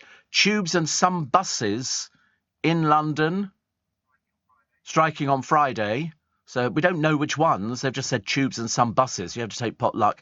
And then on Saturday, train strikes again, but we've got buses and tubes. Right, OK. But I'm not here on Friday, so it doesn't bother me. I don't care. I really don't care. Yeah, I'm sort of, everybody else go, "Oh, how are we going to get home, Steve?" And I go, I have no idea. No idea. But it's interesting because on Friday, when I'm going off taking my my driving instruction again, a lot of people will be struggling. I think it's going to be quiet for the simple reason people won't be able to get to this place, you know, unless they drive or they take a taxi. But of course all the taxis are going to be fully booked up. They're going to be booking. I mean, in theory you should book the taxis now. If you need a taxi on the Friday, you need to get it sorted now, and then at least you've got a booking. So at least it'll be better than nothing, because otherwise you're going to be sort of stuck, aren't you, really? And I do not want to see us suffer. It's bad enough as it is. But I got on a bus the other day. I was late to the bus stop, but they all let me go on first. Sympathy, I should imagine. Can't think of any other reason. No room for nanny at the Cambridge's new home. So that's a bit of bad news, isn't it? A little bit of bad news, because they're downsizing. It's a load of cobblers. They're not really downsizing. They've just found another place to live. But they've still got Kensington Palace. They haven't given their apartment away to anybody else. They've still got it. And they've got the other place up in Norfolk. And they can also stay at Windsor Castle. And they've got rooms at Buckingham Palace. So don't believe the old baloney. They go, oh, you know, they'll have to sort of downsize, so there's no room for the nanny. They're also going to be next door to the, what is the publicity shy couples now? Anyway, those coming over here to sort of faff around again. But they still haven't sorted out the police protection, which, to be honest with you, I couldn't give a stuff about it. I'm really not remotely interested. They're of no importance to us. They're not members of the royal family. They're an embarrassment. And it looks highly unlikely that they're going to be bumping into the Cambridges, even though they're going to be next door to each other.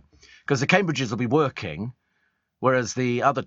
is their name? Anyway, the other two will be coming in from America, and I wonder if they'll be flying private jet or will they be flying first class. I'm sure their carbon footprint will be worth looking at. Or will they be Ryanair standing up at the back, you know, with the rear gunner?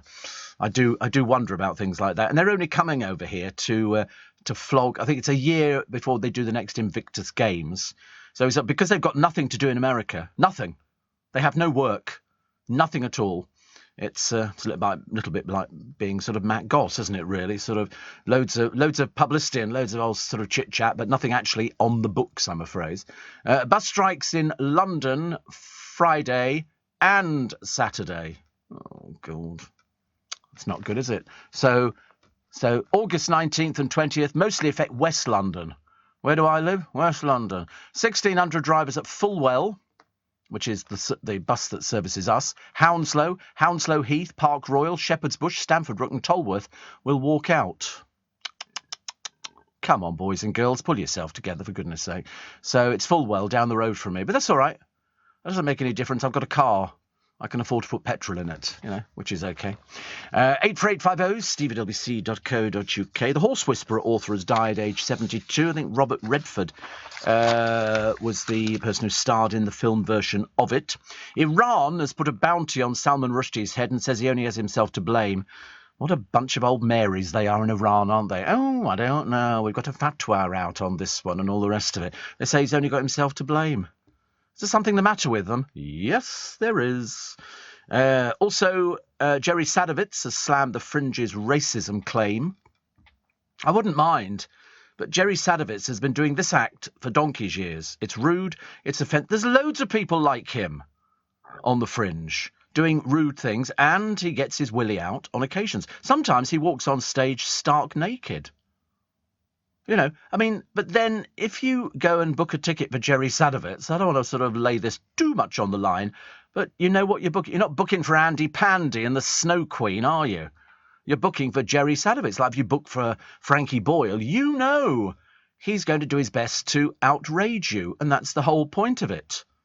Jerry Sadowitz, and then the Pleasance Theatre, who, to be honest with you, they must have a child as a manager if they didn't know what his act consisted of, because he must have been in there and had a walk around and chat. And they must have, if ever you book somebody for a show, you don't just book them in without seeing what the act is. You see what the act is. So they would have his management would have supplied a CD or a hard drive or something like that to say this is what he's going to be doing, because they've been making sure that it wasn't offensive. Apparently the only people offended were the people who worked there. Right bunch of old ninnies they are, aren't they? Oh, I don't know. What do we do about this Jerry Sadowitz? He's got his willy out again. Oh, I don't know. To be honest with you, it's like being offended by Billy Connolly. Billy Connolly does everything like that. He danced naked, didn't he? Yeah. Lord above, honestly, it's ridiculous. But at least Jerry Sadowitz has got loads of publicity out of it. But as I say, he's been doing the same act for ages. That's how it works. Are you receiving tax credits? If so, this message is for you. Tax credits are coming to an end, and most people will be asked to apply for universal credit instead. The Department for Work and Pensions is writing to tax credit claimants. You won't be moved automatically, so look out for your letter explaining what you'll need to do and by when. And there's also lots of support to help you make the move. Get ready for your universal credit switchover. Search Understanding Universal Credit today. Eligibility criteria apply. Steve Allen on LBC. Text 84850. Spots of rain in London, says my friend Rich. Spots of rain. In Hillingdon, apparently, they've got a bit of rain. I'm looking forward to a little bit more than just, a few spots of rain. I don't want to make a big deal about it, thank you. The bus strike this Friday. Certain buses from West London garages. Yes, we now know this. Tim says, you mentioned you like to use cash. So do I. Last week, I purchased 23 quid's worth of bits and pieces in Boots, handed over cash and was told they don't take cash. Really? I've always used cash in Boots. Some branches don't take it. It's ridiculous, isn't it? Obviously, the branches where they have maybe staff pilfering going on, because that's the only reason that you would not take cash. The rest of it goes on credit cards. Whereas if you've got cash floating around, it means that there is more a chance of you being robbed and things like that, because people come in and they rob. So shops in stations often don't take cash. So be warned. Can confirm, says Lewis, it is raining in Hillingdon. Well, it deserves it. It really does. I've been to Hillingdon quite a lot of times, actually. Steve, I expect the passengers that let you on the bus were all listeners, says Kevin. That's Steve Allen. Better let him on first, then he can't talk about us on the show tomorrow. So bitter. Mike says, in the space of less than a week, the dog we were looking after grabbed my phone, dropped it in his water bowl. I got heat stroke after coming to London to meet a friend who was over from Singapore, and the dog chewed one of my hearing aids, which fell out onto the sofa. That and extended family overload. I'm glad to be back on the narrowboat with the boyfriend. I know. Sometimes stress gets you, doesn't it? Sometimes stress gets you. Steve, few spots of rain here in Slough, or as they used to call it, Slough. Slough, they used to call it. My favourite was the poet laureate who wrote this poem years and years ago. And he did it on Michael Parkinson's show, Come Bombs, Rain on Slough. The only decent thing about Slough was the Mars factory. The rest of the place is a dump. Absolute dump. My mum was in a hospice, I told you, very near. It was on the borders of Windsor and Slough. And but you could smell the Mars factory for miles around. Very interesting, very interesting. I got a letter the other day. Well, it's not a letter. It was more sort of a little bit of paper from Charlotte, who says, my dad is such a fan of yours and listens to you every Monday and Tuesday morning without fail. He knows everything about you. Every time I see him, I know it would mean the world to him if you could shout out to him. I think his name's Brian Scally. Now, it might not be Brian Scally. Well, I don't know. I'm looking at the writing, and it looks like Scally, but it could be Scaccy. But I'm assuming, I don't know anybody called Skacky, so I'm assuming it's Scally. I don't know. Goodness sake. She says he works very hard and so many hours driving to work, and you keep him entertained the whole way from 4:30. So there you go. So Charlotte, and I don't know Charlotte, but I know her boyfriend. And I know that her boyfriend is sort of particularly good-looking, I believe. In fact, he's very good-looking. I don't know why he doesn't do modelling, actually. I know it because they live where I live. So I just discover all these different people. So, Brian, enjoy your day, and at least we keep you company. Because I was talking to my driver the other day. I say my driver, it could be anybody's driver. And I said, everybody goes, oh, isn't it great just to be driving? And I said, it's not. It's really tiring. If you're just driving, you've got to keep awake, especially if you're driving at this time of the day. Because you've woken up, you've had a cup of tea, you've had your cigarette, or whatever it is that keeps you going. And then you get out there in the car and you think, oh, God, I'm knackered already. I haven't actually been anywhere. And one here, this says, I don't think it's meant for us, actually. It says, hello, beautiful birthday something.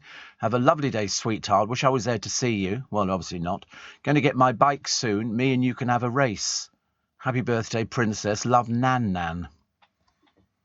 I get all sorts of text messages from all sorts of people who are in homes, people on medication, people who are basically being looked after by the government and the care system that they operate.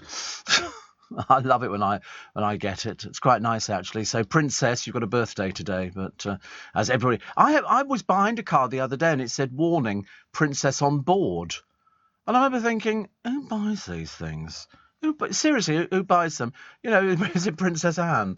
And I remember thinking to myself, people put them, they put it on the side of cars and stuff. And I remember thinking, it's slightly peculiar, isn't it? Never had things like that in my day. But we never had Brian Scally or Skacky. Baby on board's another one, isn't it? Why would you want to tell people? Is that so people keep their distance? Yeah, so I won't hit the car because there's a baby on board there. Mainly driving. Which always upsets me. So Brian does many hours driving to work and you keep him entertained. So Charlotte, thank you very much indeed. And good luck to your dad as well. He's chosen very wisely. I get that all the time. I met somebody earlier on who works one of our sister stations, Capital Extra. And he came out of the studio to shake my hand. His name's Temmie. And he said, I'm the man. Nobody's ever said, I'm the man. You the man. And I felt quite honoured, actually. I was a bit excited, Temmie, by that. Very excited. Because there's loads of people in this building who seem to catch my programme. I bump into all sorts of people who go, and he'd never met me before. And he shook my hand and he went, I've been listening to you for years and years and years. And he went, you're the man. And I went, I'm the man. I felt quite excited. Nobody else is the man around here. I'm the only one. Which is very nice indeed. So, Temmie, thank you very much indeed. Very grateful for stuff like that. It's always quite nice. It's always quite flattering, isn't it, when people in the business listen to you. It's not, I hate to separate you gorgeous listeners, but people in the business who know the business and know what we do for a living. It's sort of that's really special. Very special. So, thank you very much indeed. I'm grateful for anybody. Listen, except that woman at Richmond Station with the overpriced piddly little croissant thing. Meghan and Harry will become William and Kate's awkward next-door neighbours after it's revealed they're jetting back to Britain for a string of charity events. So they're so publicity shy that they put this out as a press release. We're jetting back into Britain again. What a pair of hypocrites.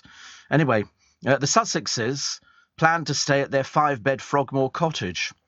The homes are 800 metres apart or a 5-minute walk across the royal estate. I mean, it's so pathetic. Harry is such an old drama queen. It's a case of, I'm not going to talk to them. We're not going to talk. And you think, why not?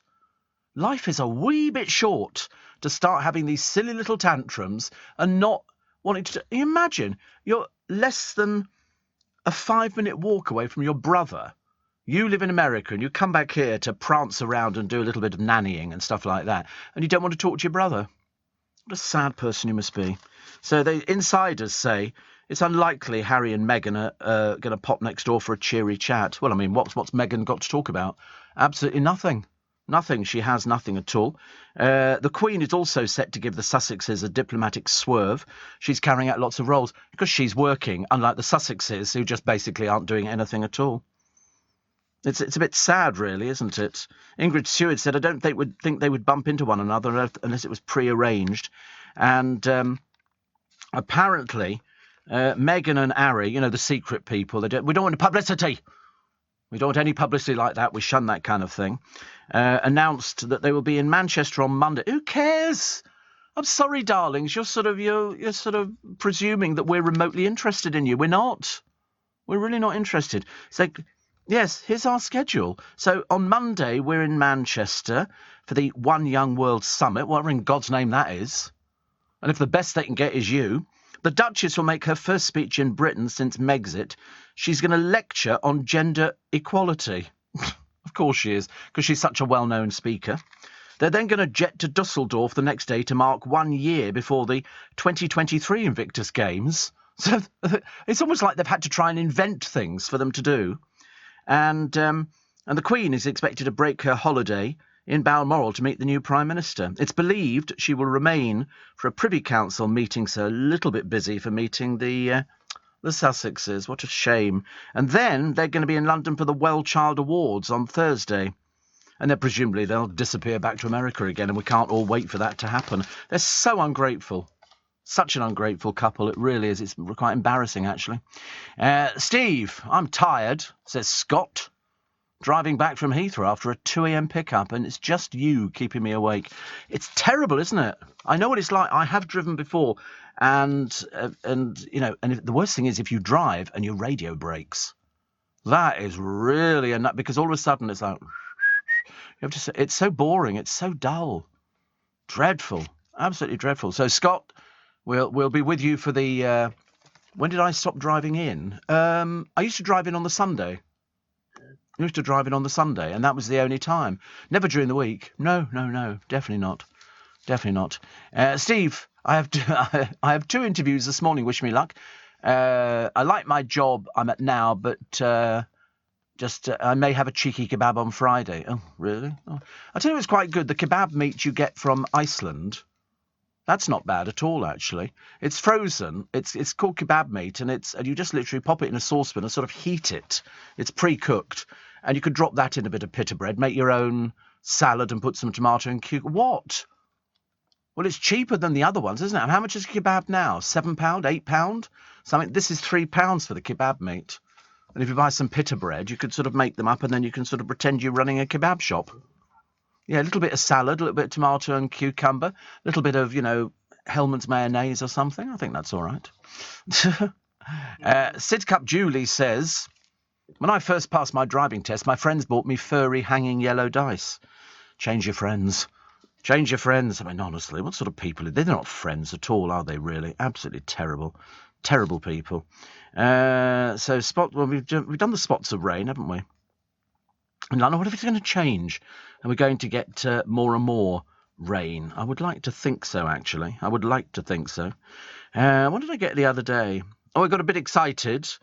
I'm waiting on a particular envelope to arrive, and so far it's not arrived. But I thought yesterday maybe it had arrived, and whatever it was that was in it wasn't what I was looking for, which was a bit of a disappointment. I get so disappointed about things. It's easy, actually. And my friend Gavin says the smell of hot summer rain on tarmac is the best thing. I love the smell of tarmac. Tarmac is fab, isn't it? I think that's absolutely the best thing. Best tarmac. Oh dear, honestly. I like the smell of petrol. Like the smell of. It's not normal, is it? I used to get the mower out just so I could turn it on. It was very excitable over things like that. Steve, have you been on a driver awareness course before? I've done 2. Yes, I have. This is my second. We were all sitting there like naughty children in front of the headmaster. The tea and biscuits were good. It's funny, when you come away from the course, you really do drive more cautiously. This is Mr. Neil. He says, hardly any rain here. Sir John Betjeman is buried where my mum's ashes are in Cornwall at St. Enodoc. So, I'll probably mispronounce that completely, but that's the way it comes over.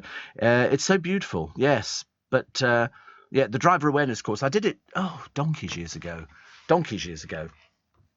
And I think my brother's done 3. It obviously didn't work because but nowadays, the margin of sort of driving fast, I didn't think 47 was driving too fast, but there you go. It is, because the speed limit was 40.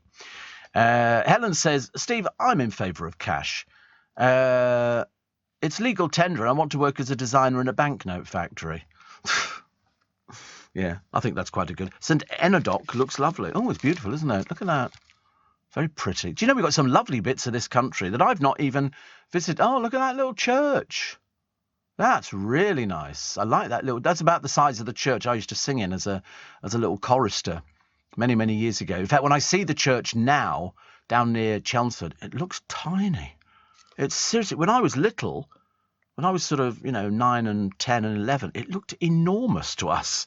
But then I was smaller, of course, and when you look back on it, you start thinking, wow, it's really, really tiny. It's a bit of a shame, actually. Millions of Brits are going to get new Omicron-busting COVID boosters from September.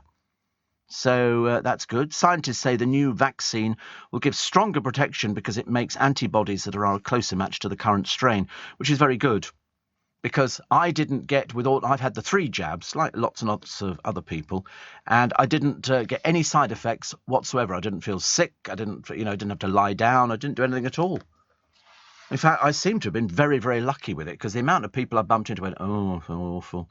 I feel dreadful. And I went, well, actually, I felt fine, which didn't help, because they immediately hated me. Look at the time, honestly, 14 minutes to 5. Leading Britain's conversation, LBC, with Steve Allen. Morning. Sorry, I was just pondering, actually. Somebody said, do you remember when people used to put eyelashes over the top of their headlights? That was mainly girls, wasn't it? They used to put them on their I don't know what it was.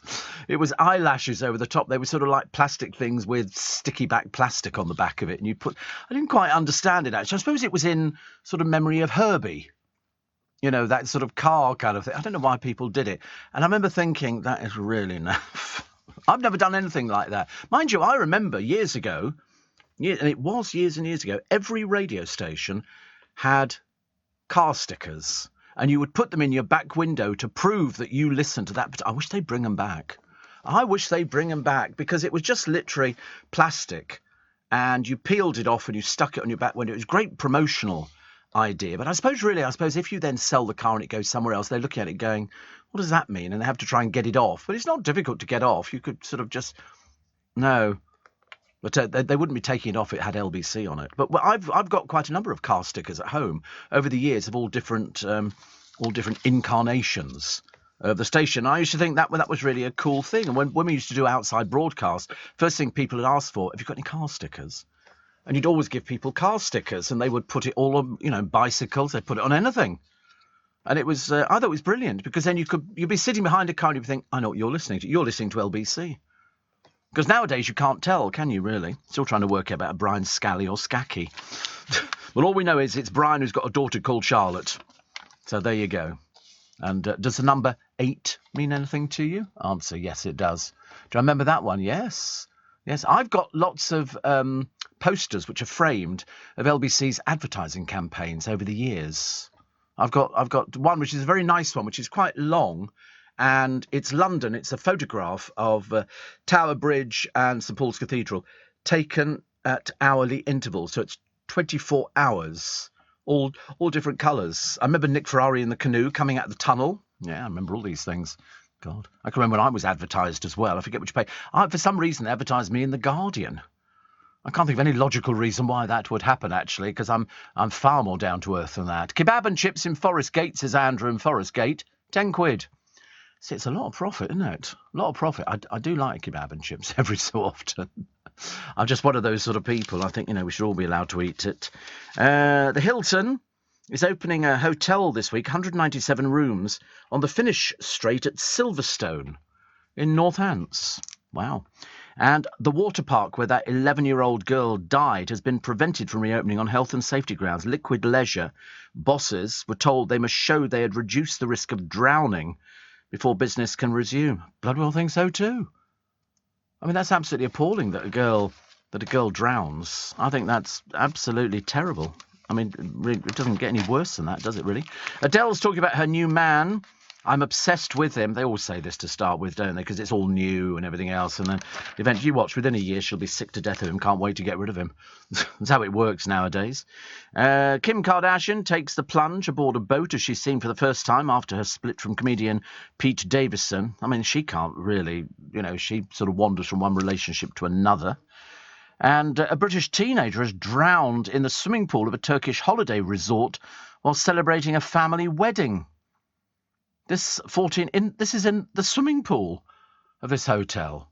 This 14-year-old got into difficulty swimming with his aunt at the all-inclusive Liberty Lara Beach Hotel on Sunday. One holidaymaker said the boy was dragged unconscious from the pool by a barman and given CPR before being taken to hospital. A hotel spokesman said there are CCTV cameras around the pool. Lifeguards were on the scene within 30 seconds. The family's trip was booked through TUI. The spokesman said our team are at the resort supporting the family.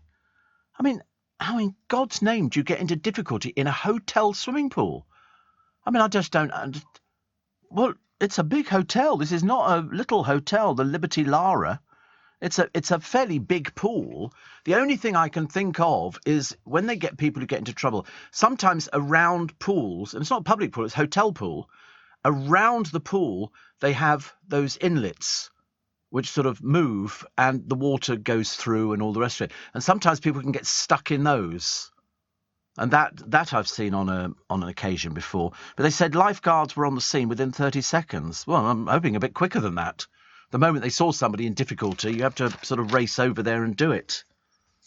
Dreadful, isn't it? Poor old Matt Goss, still dragging out this torturous career, honestly. No work in the diary. But Matt's moved back to the UK. Whether he's renting or buying, I don't know. We're not told that information, but we are told that his beloved dog is back in America. Matt, who's 58, going on 12, because let's face it, I mean, he's not very good at dealing with adult things, is focusing on his moves with Reggie.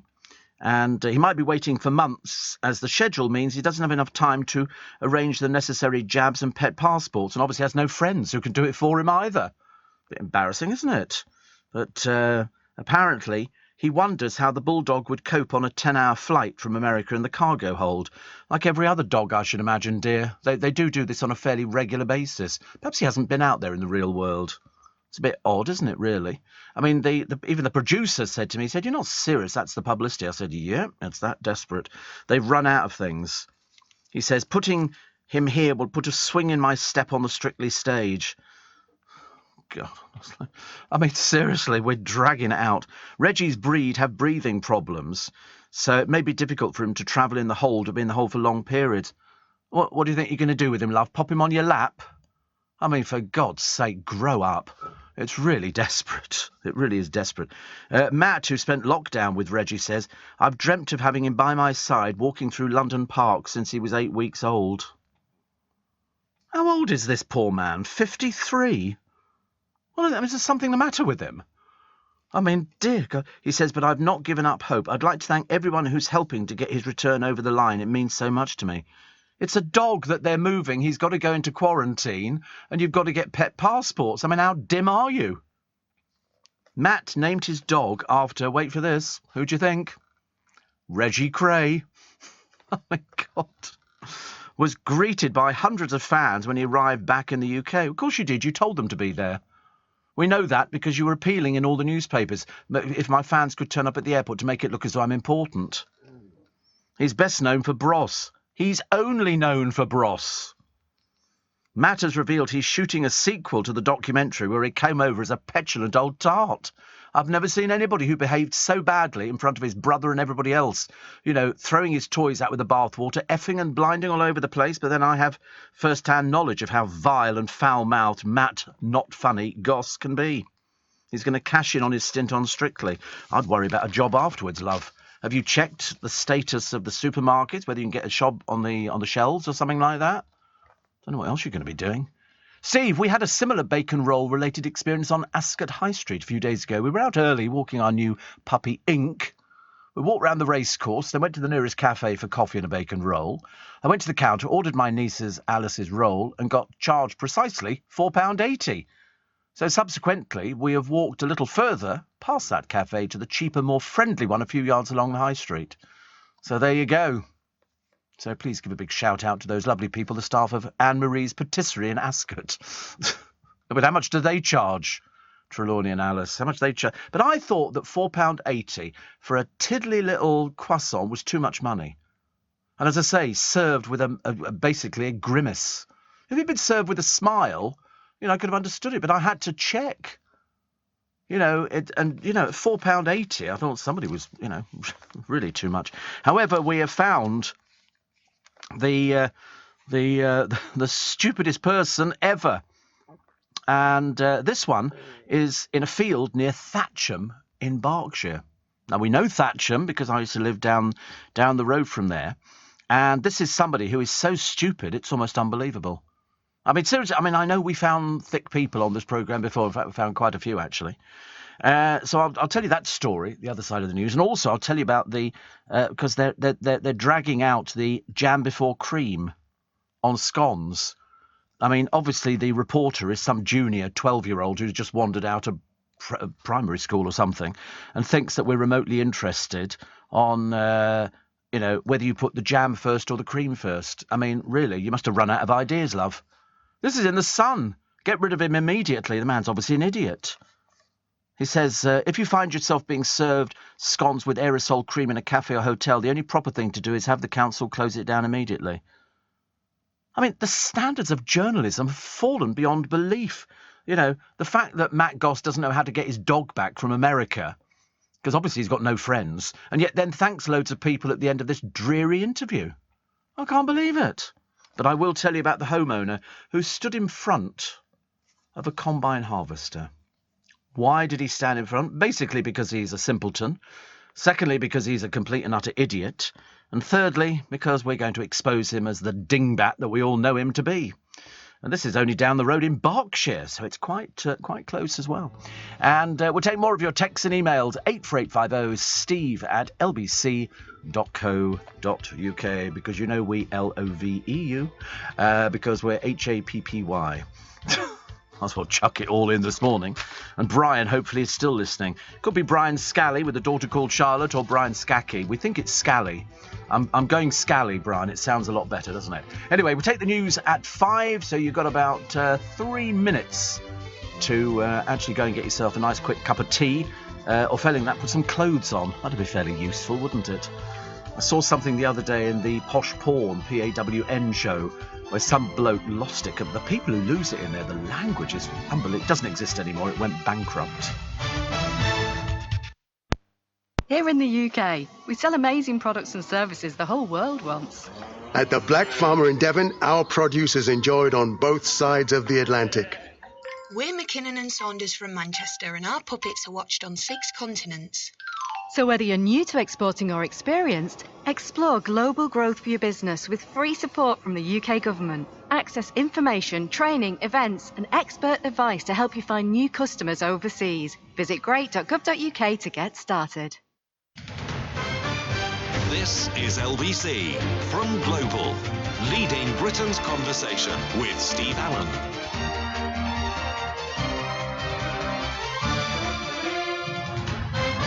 Morning, nice to have your company. Welcome to Tuesday. Oh, please send us some more rain.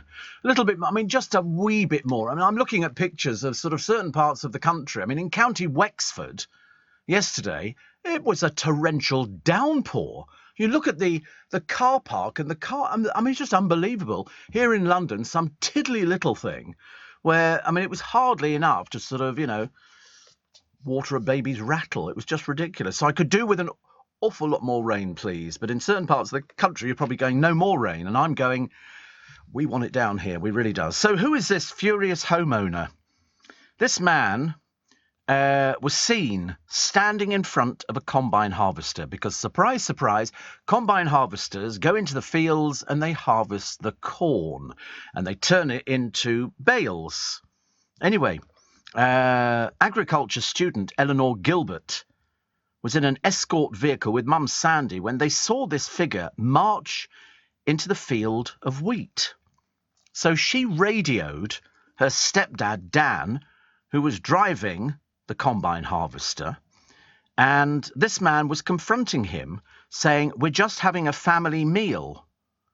And she goes, "Yeah, this is a combine harvester." He stood right in front of it, moaning about dust from the combine harvester being blown into his sandwich. And you have to ask how stupid this man is. Eleanor said it's incredibly dangerous. He'd popped out of the hedge earlier to complain about the noise and dust. When it's been so dry, the dust can be thick. It just can't be helped. Farmer Dan says it's 10 out of 10 for stupidity. There's a picture of this man. He's a complete and utter idiot. He stands in front of a combine harvester because they're doing what combine harvesters do. They're harvesting the corn and the wheat. He says we're working flat out to bring the grain harvest in. Doesn't he know where the bread in that sandwich? No, of course he doesn't. He's too stupid. This is the worrying thing, isn't it? These people vote. Do you remember that old bag the other day who complained about her next-door neighbour who'd applied for planning permission to put some holiday lets in his garden? He's obviously got a very big garden because he applied for 10. And she went, "I'm not having this." So she put up, she's 70. I mean, seriously, you have to understand this story. She put in an objection to his holiday lets and then put in one herself for holiday lets in her garden.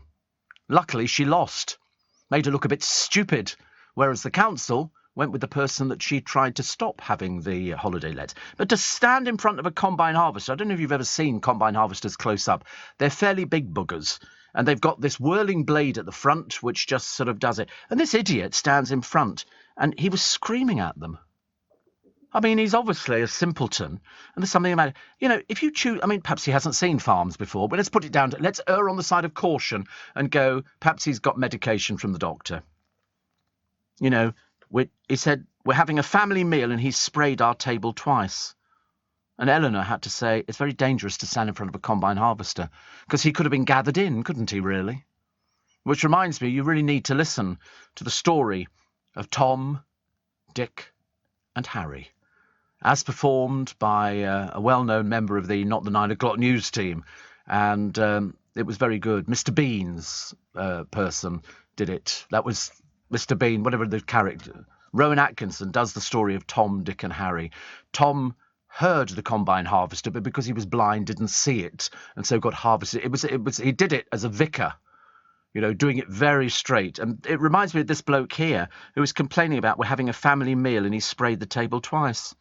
Well, eat indoors, lovey. I mean, really. There we go, a thick person of the day. And he stands in front of the combine harvester with his hand out like he's a policeman. I'd have done him for trespass. Nicholas Evans is the man who wrote The Horse Whisperer, died of a heart attack, only 72, which actually, I know nowadays people say, oh, 72, and you go, but that's really young.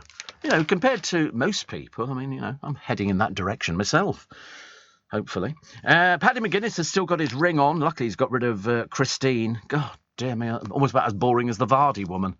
I wasn't even sure whether you could get much more boring than that. Leanne Pinnock, what's this? Just boarded the usual Thameslink train, says Mark. 0501 from Purley towards the city. Starts at Brighton 0412, speeding towards the city. Whoosh! They're striking this week, so Purley station is closed. They should be careful continuing these strikes, they'll just do themselves out of a job. I have little sympathy as some train drivers earn 60,000 a year. 80,000 a year. 80,000 they were doing in one of the papers. I mean, how much of that is propaganda? I've got no idea. But interesting, isn't it, when you look how much money people earn nowadays. God. Steve, I am a trucker. Well, there you go, Tony. I'm very pleased for you. And congratulations. One of the things that annoys us most is when people say all you do is sit on your bottom all day. Well, you do. That's how you drive the things, unless you've learned to... Don't tell me you're doing handstands. He says, I challenge anyone to try it. I drove 2,000 miles last week. Yesterday, worked 15 hours and drove for 9 hours, 30 minutes. This morning, I'm up at 2:30 and driving from Ipswich to Manchester, and then it could be anywhere. Most of us long-distance drivers are doing the same. Coffee, cigarettes, and your show keeps me going. Not necessarily in that order. Not necessarily in that order. Coffee, cigarettes. We like truckers. We got a load of truckers and milkmen listening to this programme, and students. God, I used to get, students, loads and loads of students, which is good. I'm in the process, says Annie, of moving to Richmond.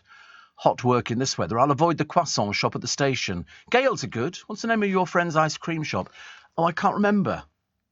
It's down one of the little alleys in. You can't miss it.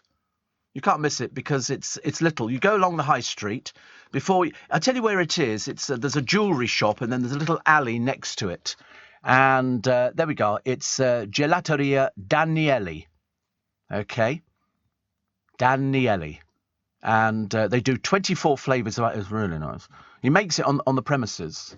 And look at there's Andy Peters. What's he doing there? He just came up there. He was filming at Gelateria Danieli, and lovely. They were obviously filming something, and because Andy Peters lives not far away. But they make all of these ice creams themselves upstairs. They're nice, aren't they? They're proper. It's proper ice cream. Proper ice cream. They do strawberry, pistachio, peanut, yogurt, cherry, coffee, salted caramel. They do everything. Literally, you can get a cup of tea, a cup of coffee. Little tiny alley. And he's also got a scoop of ice cream. I have to tell you the prices because ice cream is not cheap now. You get 1 scoop for £3.50, 2 scoops £5, 3 scoops £6, 4 scoops £7. And then they do takeaway containers and takeaway party boxes. 2 scoops would be nice, wouldn't it? That's a £5. But they make it all there. It's not bought in. They make it there themselves, and they do. He also owns the chocolate shop at the end where Andy Peters was pictured at the chocolate shop, and they make all the chocolates themselves. It's not bought in. He bought the shop and the factory that makes the chocolate. It's nice, isn't it? The strawberry looks particularly good. I wish we'd never started this ice cream thing. It just drives me mad. But they do everything. It's lovely. Really very, very nice. So there you go. Go and patronise local shops. For local people, which is better. Steve, you remember the plastic fingers on the edge of car doors making it look like somebody's closed their finger? I do. Do you remember those ones? You probably don't remember. It looked like it was half a finger and it was trapped in the door. Mind you, I did do that, actually. Steve, sometimes if your car was spotted with the appropriate radio car sticker, you'd get a prize, says Ron. You would. They would go spot the sticker day and people would be out and they would go, I saw it today and the car number is this. And then if you phoned up, you won a prize. I never got that, actually. Lunch with Steve Allen. Second prize, 2 lunches with Steve Allen. Third prize, Steve Allen. Patrick says, I hope your hanging baskets are ready for the rain. Mine are. Have you ever been to Manningtree? Not far from Colchester. I'm not sure if I have. It rings a bell with me. I might have been to Manningtree, because it's in the... isn't it the Tendring district of Essex, which is on the River Stour, part of the Suffolk coast? And I think I have... but I can't remember. Isn't that dreadful? There's a certain place I go to and I go, oh, that's really nice. Perhaps I've just read about it. But the pictures make it look really lovely. There's people in the sea there. Oh, no, the ducks. They look so similar. But he says, we bought a house there, which will be built by January. We work in busy London. We'll go home to quiet Manningtree. That's the way to do it, Patrick. You know, work in London, make the money in London, go out. Some friends of mine, I told you, my godchildren, they've moved out to near Stansted, and it's lovely. You get so much more for your money. So much more for your money. It really is amazing. Mark says, listening earlier than usual, we're off to Lithuania.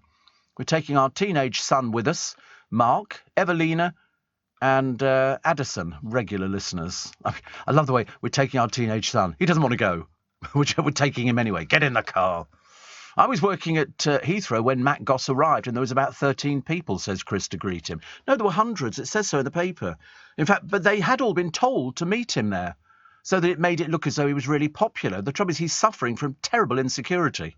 Terrible insecurity. What he's going to do after this dancing thing, I can't imagine. But he's freely admitted he can't dance.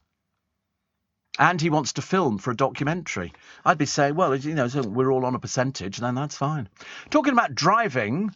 says Nick, after 4 hours sleep, I'm taking you to Newport to get my flipping passport. It was there or Belfast. What happens when you forgot your passport's running out? You're off on holidays on Saturday, and it's that or 3 months wait for a new one. We're going by car because I took it for granted there'd be sunstroke on the line or strikes on the train. Being forgetful, I forget to get sandwiches, but I've got some eggs and we can probably fry them on the bonnet. Don't joke. Oh, sorry. Nearly broke my mouse in the studio. Talking about false eyelashes, says Joanne in Stoke Newington. Do you remember when people had their names across the windscreen? Oh, yeah. The best one I saw round our way was Kylie, and then there was a question mark the other side, because it used to have the name of the people in it. I used to think it was terribly chavvy. Terribly chavvy. Steve, says Ash in Margate, proper ice cream. Just give me a Viennetta and I'm as happy as Larry. Double classy I am. Hope you're well. Have an amazing day. I have every day is an amazing day. Steve, your friend Henry, who works at LBC, also does other bits and pieces. Yes, I just saw Henry a second ago. And you know that Right Said Fred, the boys, used to live with Henry's parents when they were setting up the gym. I know, I mean, it's unbelievable. He says they still do, this other station, the car sticker prize. They get the scouts to spot the reg numbers on the cars. Oh, he's lovely, Henry. Actually, he's looking really top-notch at the moment. He's lost so much weight. I don't know what it is. Perhaps it's being in love. We're never too sure. But no, he's lost a ton of weight. I mean, seriously, I feel tubby next to him. And of course, as we all know, I'm not. In fact, I'm having to find extra notches on the belt to do that, because I literally had to walk down the road the other day, clutching my bits and pieces, hanging on to my trousers, because they were in danger of slipping gracefully to my knees. Not something I'd recommend. This is LBC with Steve Allen. Morning, nice to have your company. 18 minutes past 5, just in case you're clock watching and you're thinking, got to get the train.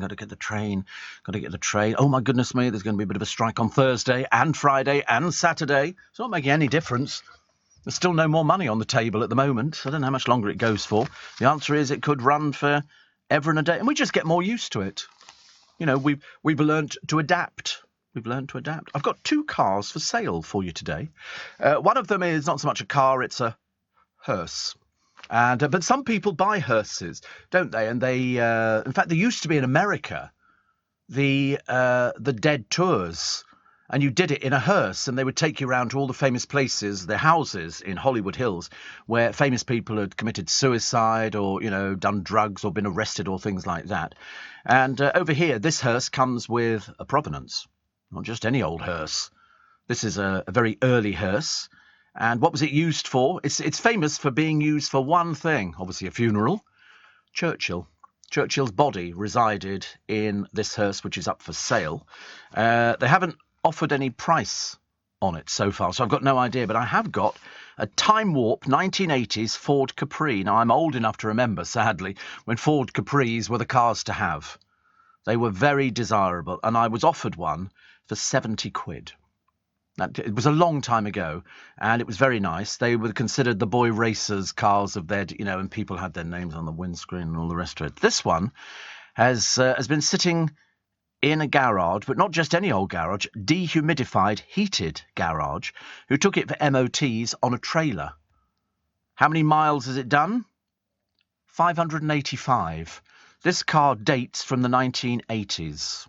So in other words, it's not been driven. Now, I was always told that it's always better to have a car that's been driven so the engine wears in, because otherwise bits seize up. But anyway, this 2.8 injection special Diamond White Classic, kept in this heated garage by the owner, as I say, took it to the MOTs on a trailer. It was even suspended off the floor to save its tyres, and the back seats of the grey leather interior have never been sat on. This bloke bought it. He lives on Canvey Island. His name's Albert Clarkson. He bought it new in 1986 for £7,800. That's how much you could get a new car for. Discounted from £11,000 as his dad worked for Ford.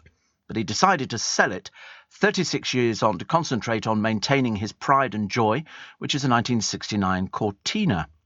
Capris featured in TV shows Professionals and Minder and Only Fools and Horses. I mean, to be honest with you, for sort of a collector, it would be, oh my goodness me, it's absolutely better. It's just sold. So he paid $7,800, discounted from $11,000. How much is it sold for? £71,000. £71,000. Miles on the clock, 585. Top speed, 130 miles an hour. I mean, it's you'd have to run it in, I would think. You'd have to run it in. But it's amazing, actually. Capri's featured as, say, like the Professionals and Minder, and even Only Fools and Horses. The classic car company, KGF, which sold it, said as soon as it was listed, there was lots of interest.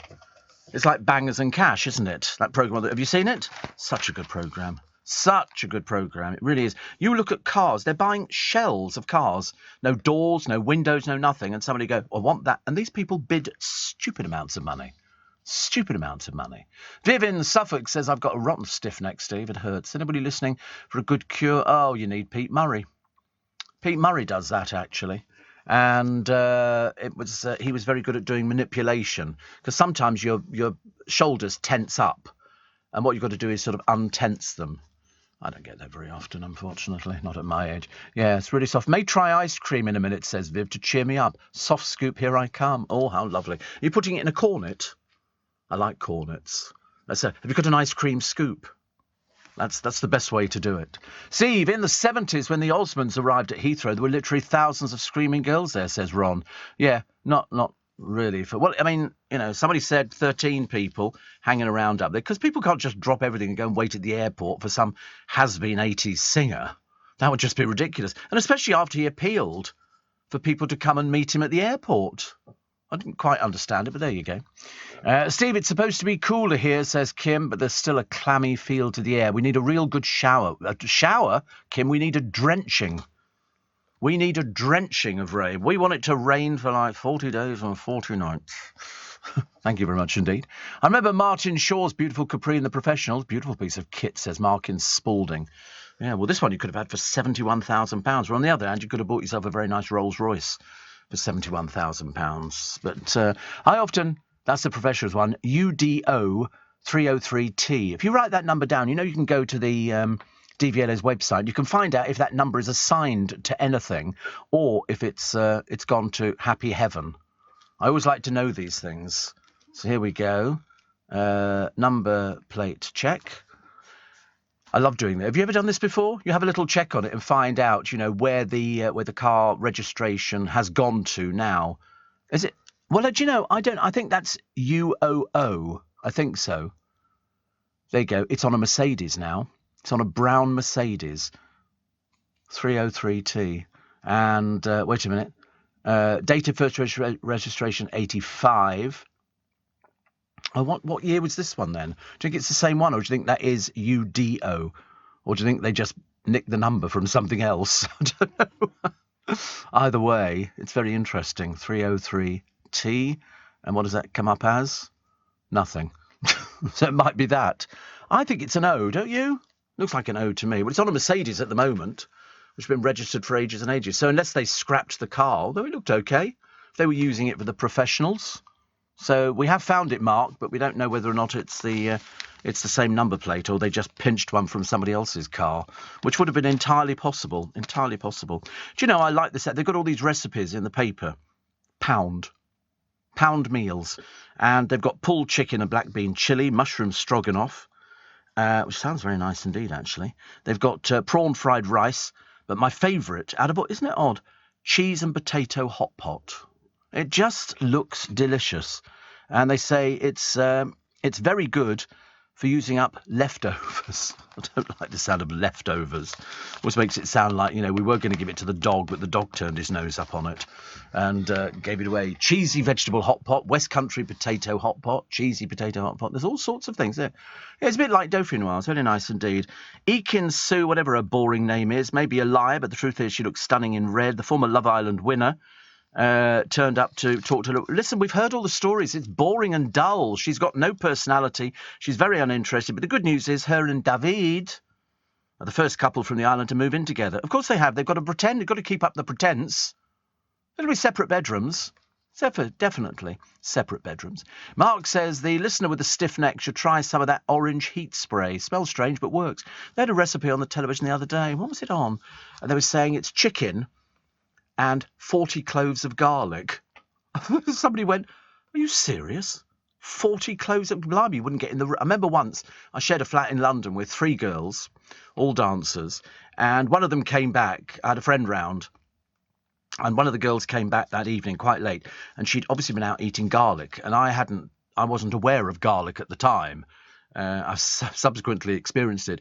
And literally, well, I'd heard of it, but I didn't know what the effect was if you had a lot of it. We opened the bedroom door to say so-and-so, and I was hit by a wall of garlic. It was like, so you can imagine, if you do a recipe which has got 40 cloves of garlic in it, you're not going to be talking to anybody for days. People would have to move away from it. Mind you, I coughed on the train the other day, and this bloke moved, he was sitting nearly opposite me. He went and sat further down the carriage, which is good to know. Isn't it good to know? The Queen won't eat anything we got. No, garlic is banned. It is verboten. Roger says, I bought a black Capri JPS special at the auction in 1989 for 150 quid. Value now in excess of 20 grand. Yep, and I remember those JPS specials. It was linked to the cigarettes, wasn't it? It was black with the gold right. I remember it very well indeed. Very well. Russell Howard is back to share his take on the headlines with the 6th series of his Sky comedy show. And Simon Mayo has apparently torn into his old bosses at Radio 2. Everybody's tearing into them. She's obviously screwed up big time. You know, the amount of people who are leaving. You remember that Simon Mayo was dumped on with Joe Wiley. He didn't want to work with Joe Wiley. I don't know what this stupid idea is they've got. But anyway, the presenter is the latest to slam the station, quipping that he based victims in his slasher novel on his former employers. Wow. Paul O'Grady, of course, exactly the same thing. You know, stuck in with Rob Beckett. He didn't want to work with Rob Beckett. Paul was very dignified about it and just went, no, thank you, and walked out. Finished the other day after 14 years. But, you know, all these people who are sort of, you know, Steve Wright, all these other people, they get rid of them, and they suddenly realise a big mistake, big mistake. What does my star sign say today for Pisces? It says, more money for the same amount of work is a possibility. Oh, I'm liking the idea of this one. Actually, that's not actually that wrong. It's not actually that wrong. It says the key can be a role advising or listening to other people. Oh, I'm not sure about that idea. Definitely not. It says you are fair and you never judge. Yeah, right. She's got it completely wrong on this one, which makes you the best choice for a new local team. In love, Venus apparently strengthens bonds with unspoken devotion. Basically means another year of celibacy. Sorry? Yeah, yes, Temmie. A lot of people being very nice to me at the moment. I think it's out of sympathy. I think they do it out of sympathy, which is very good. Yes, it's because of Venus. I think they said it was that. Tyson Fury says he fancies a movie acting career. Yes, Sweet Pea, of course you do. I think it's highly unlikely, but never mind. The rookie cops refusing to take part in police chases, and the reason is they've said that they're not trained in police chases. They're also not fit enough, I'm afraid. And telly favourite Lala from Teletubbies was the victim of a stalker. Victim of a stalker. But how you'd know what they look like, I've got no idea. Unless these people, when they go home, they dress up as the Teletubby characters. I do hope not, actually. I do hope not. BBC News merger may spark a strike. Fantastic. Bring it on. Bring it on. Yeah, you go and have a strike. You go and have a strike. Might as well kill your business completely. I think we should close it down, actually. I don't think I want it anymore, the BBC. I'm having a vote. Steve, did you know that today, the 16th of August, is the day Elvis died back in 1977? Says Rasto. The new Elvis movie is amazing. Yes, I know enough about Elvis. 35 years ago today, Elvis died. What would he have been like now? Very old and very fat. Very old. Very, very old. Steve, mentioning the professionals, I'll come back to in a moment, from Ash, and the pundits backing for Graham Souness after he said football was a man's game. Oh dear. This is a passenger announcement. You can now book your train on Uber and get 10% back in credits to spend on Uber Eats, so you can order your own fries instead of eating everyone else's. Trains, now on Uber. T's and C's apply. Check the Uber app. Leading Britain's conversation, LBC, with Steve Allen. We just worked out 45 years ago since Elvis died. 45 years ago. Amazing, isn't it? Mentioning the professionals, says Ash. has got me reaching for my flares and trying to find car bonnets to slide over. Wasn't Lewis Collins just the coolest person on television back in the late 70s? The reason I had a 3-litre Ghia Capri was because of him. Couldn't quite match his coolness, though. Nearly, but not quite. Oh, I could tell you stories, Ash, make your hair curl. Pamela says, I've got an idea. How about a Make Some Noise Steve Allen umbrella? It's a thought. It's a thought. I can't tell you anything. I can't sort of comment on it because we're finalising details of something, which I'm sure you will love, and I hope you're going to love it because we're going to be ordering a few of them. So it'll be quite nice to think that we can sell them all and raise money for some very good causes in Make Some Noise. So Harry and Meghan set for a dramatic reunion. No, they're not. There's no plans to meet at all, and I bet you anything, William and Kate will be far too busy. Who wants the sneering Meghan and Harry, Mr. Misery, bearing down? We've come round for a cup of tea. Well, go somewhere else. Have you tried Patisserie Valerie? Oh, no, it's not open anymore, is it really? Bit like you. Yes, there's a lovely place at Richmond Station I could recommend getting a cheese and ham croissant for £4.80. I mean, I could have bought the entire shop. Ridiculous. Towns hit by floods, as the Met Office warned of flash floods but also fresh wildfires. Cornwall hit with heavy downpours. Lots of heavy downpours. In fact, I think that's where my boss is on holiday at the moment. I think he's gone to Cornwall. But also the rain finally returned across the country. Yeah, but it's not going to make any difference. That's the problem. I know you think it is, but it's not. In Suffolk, 5-year-old Albert Mitchell couldn't wait to get out into the torrential rain to cool off. And customers at the National Waterways Museum in Ellesmere Port put up matching umbrellas to shelter from the sudden downpour. I mean, it is lovely, isn't it, that we've got rain and it looks, but it's not going to make any difference. We need it to rain for a long time. Tom Holland revealed, as we revealed the other day, he's taking a break from social media for the sake of his mental health, because people get a bit carried away with sort of people, writing things about, and then they're supposed to respond to them, and it's a bit sort of difficult, I think, to keep up with everything. Steve, it was Lewis Collins who drove the Capri. Martin Shaw drove the Escort RS2000, says Jeff in France. Didn't we say that? I can't remember whether we said it. I thought we said that. I thought we said it. And a mountain rescue team were helicoptered up to Ben Nevis to rescue, wait for this, a stranded dog. Can you believe that Maggie, the Turkish Akbaş, had become exhausted in the heatwave and refused to budge? So a couple took a dog 4,413 feet up a mountain. What a pair of thickos. I think they should be charged. This dog weighs 5 stone.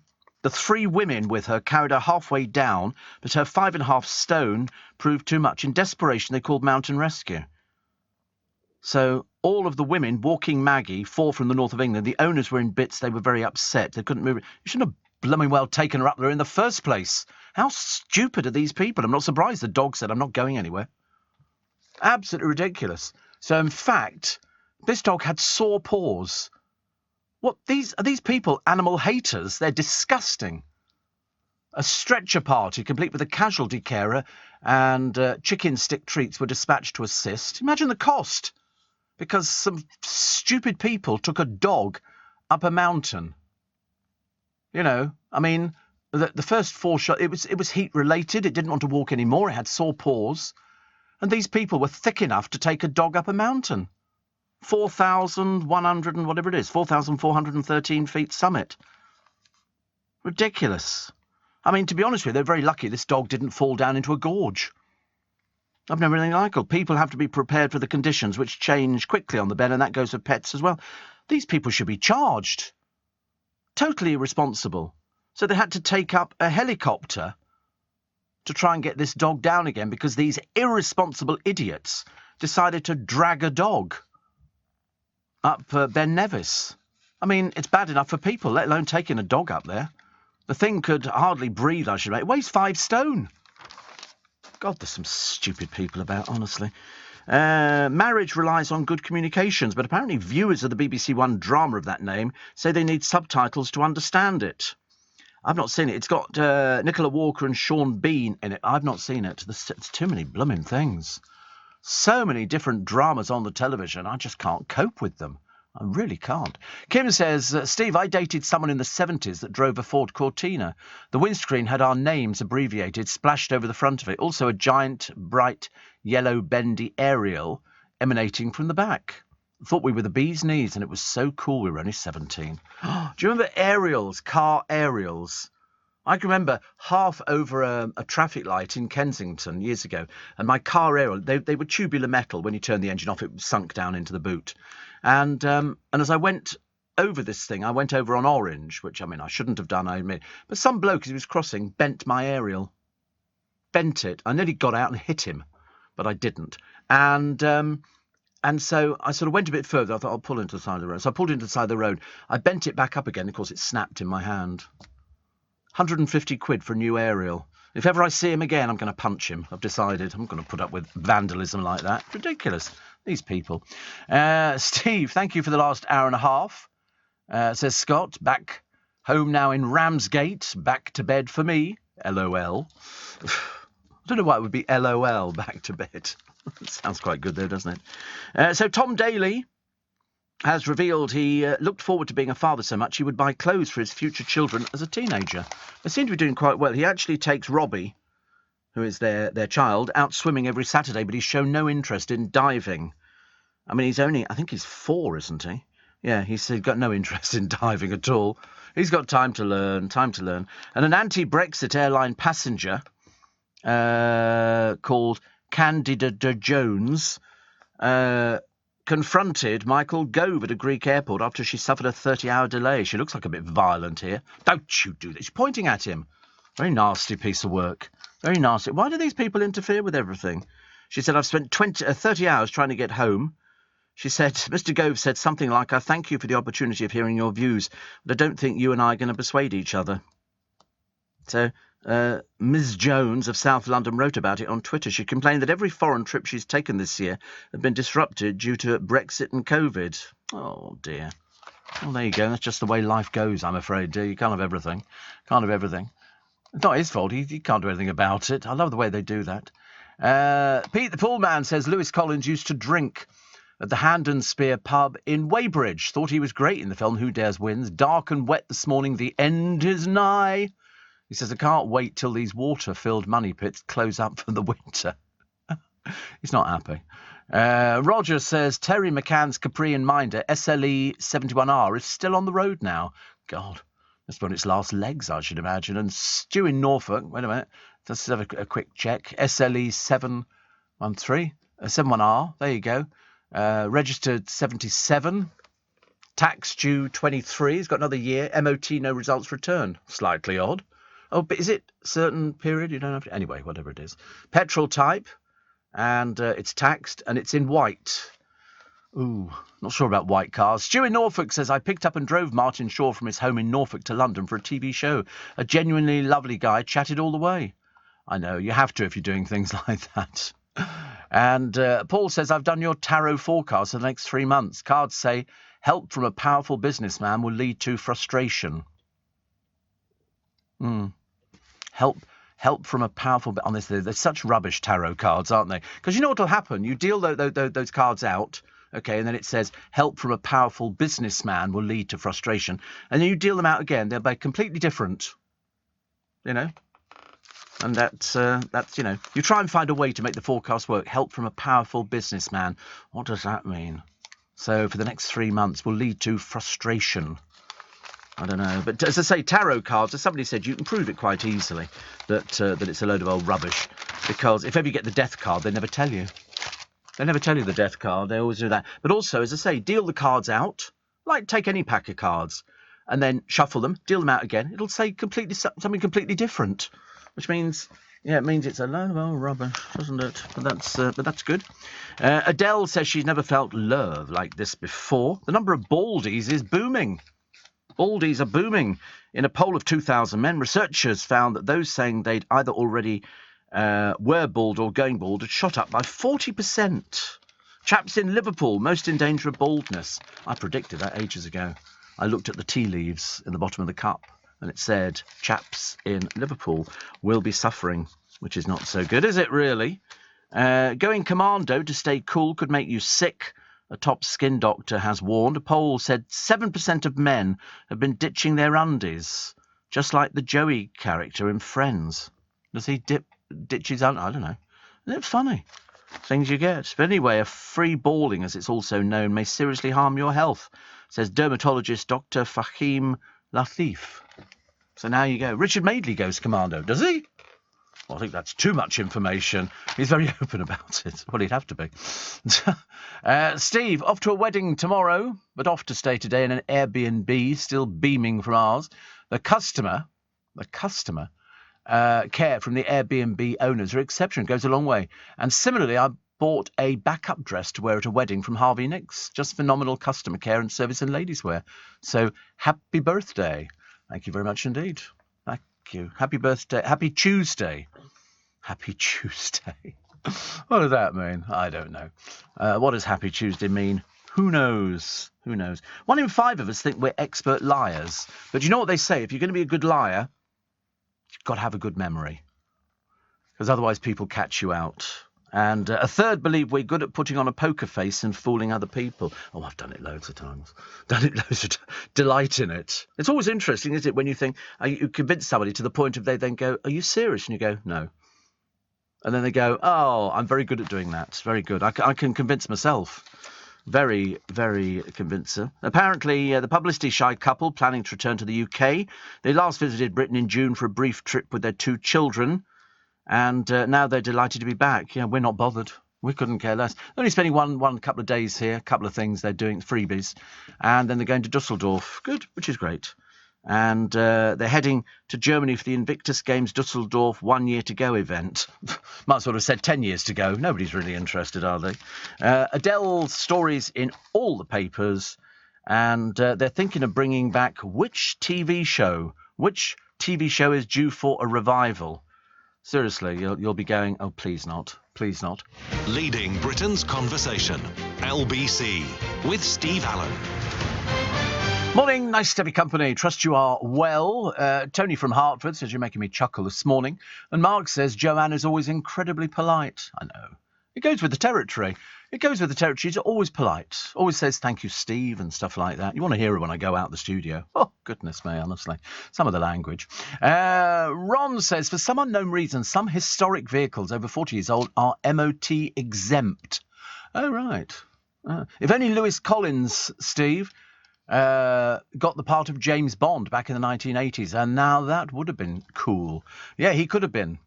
I wish I could tell you some stories about Lewis Collins, but I can't, actually. It's one of those things. It's sort of, it's very... I would love to tell you, but, it doesn't work. Doesn't work all the way. Dinosaurs had squishy feet, which apparently helped them stand up and walk. Experts proved that the sauropods, which is the largest terrestrial animal for more than 100 million years, had soft tissue pads under their back heels. How do they know these things? I mean, how is this possible? Have we got one in a zoo somewhere that I'm not being told about? Because I like to know about these things. And a woman who predicted 10 major events of 2022 is doing personal readings and making 1,600 quid a month.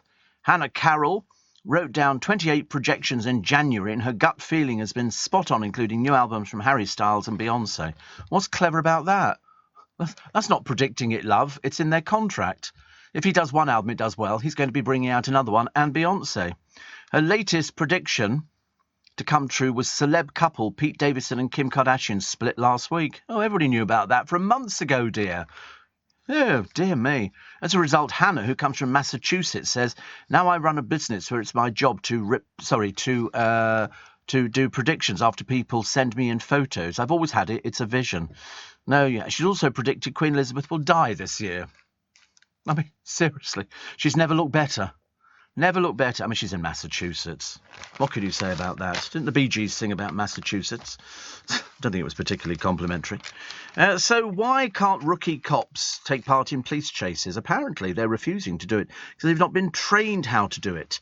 Long-serving officers also say lazy junior bobbies, like the ones in the film Hot Fuzz, are risk assessing fights before avoiding them. I'm not surprised.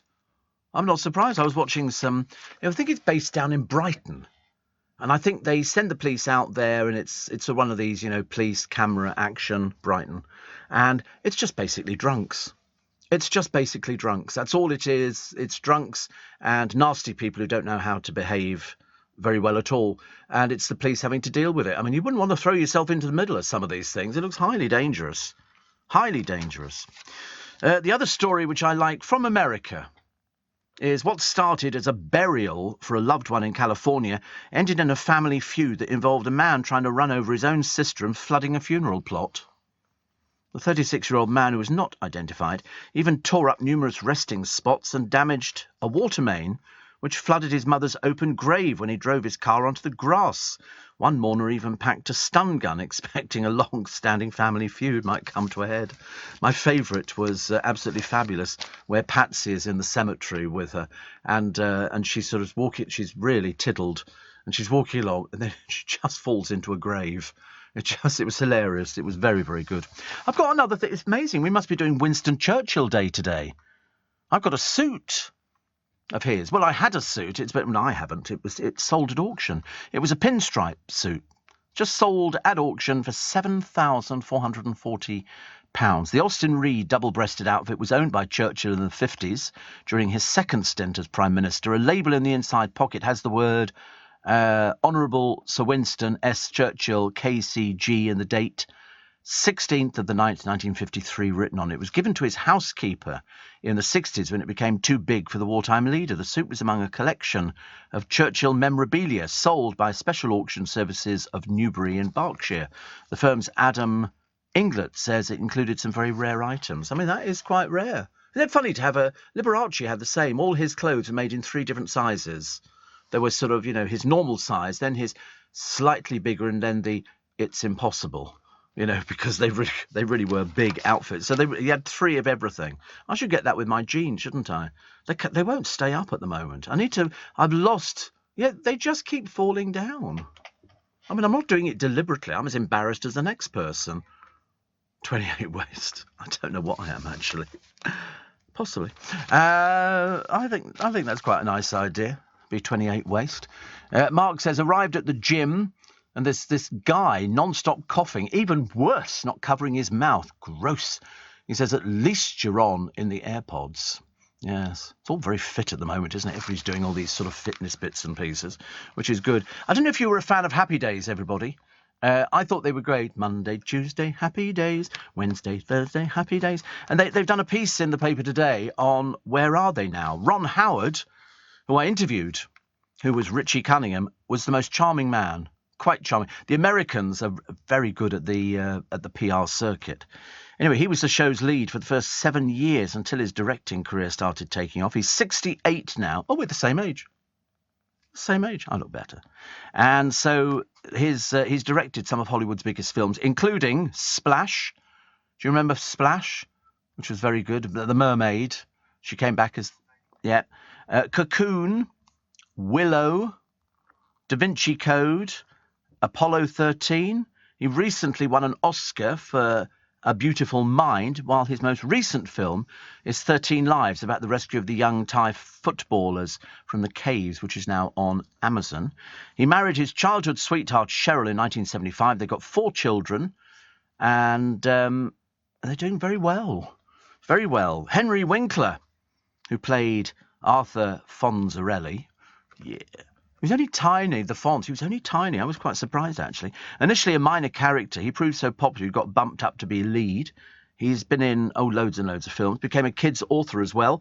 Married to Stacey since 1978. They have 3 children. Al Molinaro, who played Al. He only had 1 major TV role post Happy Days, but continued appearing in adverts for the rest of his life. He was 96 when he died in 2015. Marion Ross was Marion Cunningham, and she joined The Love Boat after the series ended and became a voice actress on SpongeBob SquarePants. Then she announced she was retiring from acting. She's 93, and she's been married and divorced twice. She also spearheaded a lawsuit taken out by several of the show's stars against the sitcom owner CBS, claiming they'd not been paid for merchandising revenue. And they settled the case in 2012. Anson Williams was Potsy Weber. He was sort of the good-looking and sang and all the rest of it in it. And he received a Golden Globe nomination for his turn. He's now a top TV director, Sabrina the Teenage Witch and Beverly Hills 90210. He did open a chain of diners called Big Al's with Al Molinaro, but they went out of business. And last month he announced he's running to be mayor of a city in California. There he is. It's amazing, isn't it, really? It must be so difficult when you've been sort of a childhood star. Erin Moran was Joni Cunningham, who was Richie's younger sister. Did the spin-off, Joni Loves Chachi, following her romance with the Happy Days love interest. Handful of credits, but unfortunately she was found dead. She suffered from depression, fell on hard times and everything else. Really sad. And lived in a trailer park, but in 2017 was found dead, aged 56. The cause of death was complications from throat cancer, and it emerged that she'd been secretly fighting the disease. Very sad. Scott Baio, who was Chachi Okola, he had 2 reality shows in the noughties. In 2007, Scott Baio wed Renee, who he met at the Playboy Mansion. There you go. Danny Mose was Ralph Malph, practical joker, obsessed with the girls. Now 68. He had a number of minor roles in TV shows like Chips, Baywatch and Glee. Also a successful singer with a new swing musical album. And Tom Bosley was Howard Cunningham. He died in 2010, aged 83, battled lung cancer. He was in everything. The Father Dowling Mysteries and Murder, She Wrote. In fact, he pops up in all of them. One of his final roles was in Jennifer Lopez's film The Backup Plan. So it's got lovely pictures of them because I thought they were great. I love stuff like that. I think that's, they were sort of good, wholesome programmes. Mind you, I liked as well The Two Girls. And what was it called? We're gonna make it. On your marks, get set, let's go. Laverne and Shirley. That was brilliant. I bought the box set just to celebrate, which I thought was quite nice. Kirsty is in Hastings and says, Steve, hope you're okay. It's my 40th birthday today, and I'm thinking of it as my second 20th. Oh, listen, 40's nothing. Nothing. Well, I mean, it is, but, just have to try and pretend. I remember that far back. Just. Steve, the reason the police don't get involved with chases is simple. Too much kit. Have you seen them recently? He said they look like SAS operatives about to storm an embassy, says Pete the Pool Man. You're right. They've got the radios, a thing, then all the tattoos. They must weigh a ton. And then they've got the hat, and they've got the whistle, and they've got the truncheon, they've got the stun gun, and they've got the zapper, and they've got... Oh, dear me, honestly, it's hardly worth bothering. Dreadful. I agree with you, actually. Adam, who's in Market Warsop, says, Steve, I'm off to visit the oldest pub in England today. Oh, it's in Nottingham. It's called Ye Old Trip to Jerusalem. Built in 1198. Yes, I know it. The oldest in England. Is it older than the what's it, a Whitby? Prospect of Whitby? What year was that done? Prospect of Whitby. It's the oldest in London. This is a Grade 2 listed public house in Nottingham, which claims to have been established in 1189, but there's no documentation to verify the date. Aha! A little bit of a fib going on here. It was apparently visited, they say, by the Crusaders. See, the Prospect of Whitby, they say, was built in 1520. All sorts of people went there, smugglers and cutthroats and stuff like that. Boo, boo! But now it lays claim to being on the site of the oldest riverside tavern dating from around 1520. And in fact, if you go down the Thames on one of the cruisers, which a lot of people do and enjoy it very much indeed, then you can see the Prospect of Whitby because you pass it, which is fantastic. Well, you enjoy that one, Adam. It sounds quite good, actually. And Anna in Dorset says, hearing you talk about garlic this morning, in the past when I worked in an office, I was not the best co-worker. I used to eat garlic all the time. The trouble was I could never smell it on anybody else, but people could smell it on me. But today is my day off, and I'm going to meet my friend for breakfast later. No garlic. If you ever find yourself in Dorset, I can recommend many a tasty cafe to go to. I used to work with a girl years ago, and she chewed garlic. It's supposed to be very good. Michael Van Stratton, known as Dr. Garlic, used to recommend people. You can get tablets, garlic tablets, which are no smell or anything like that. He was a big advocate of garlic. He said it's very healthy for your blood and everything else. Just adds another tablet, doesn't it, really, I suppose? News at 6, here it comes. $4.56 million. 456 real contestants. But there can only be one winner. Eliminate. I want to live The biggest Netflix show ever. Squid Games, let's get real. Becomes Netflix's biggest reality competition series. They will absolutely double-cross you. Outshine the competition. This is insane. Steal the show. Squid Game, The Challenge. The real game begins November 22nd, only on Netflix. This is LBC from Global, leading Britain's conversation with Steve Allen.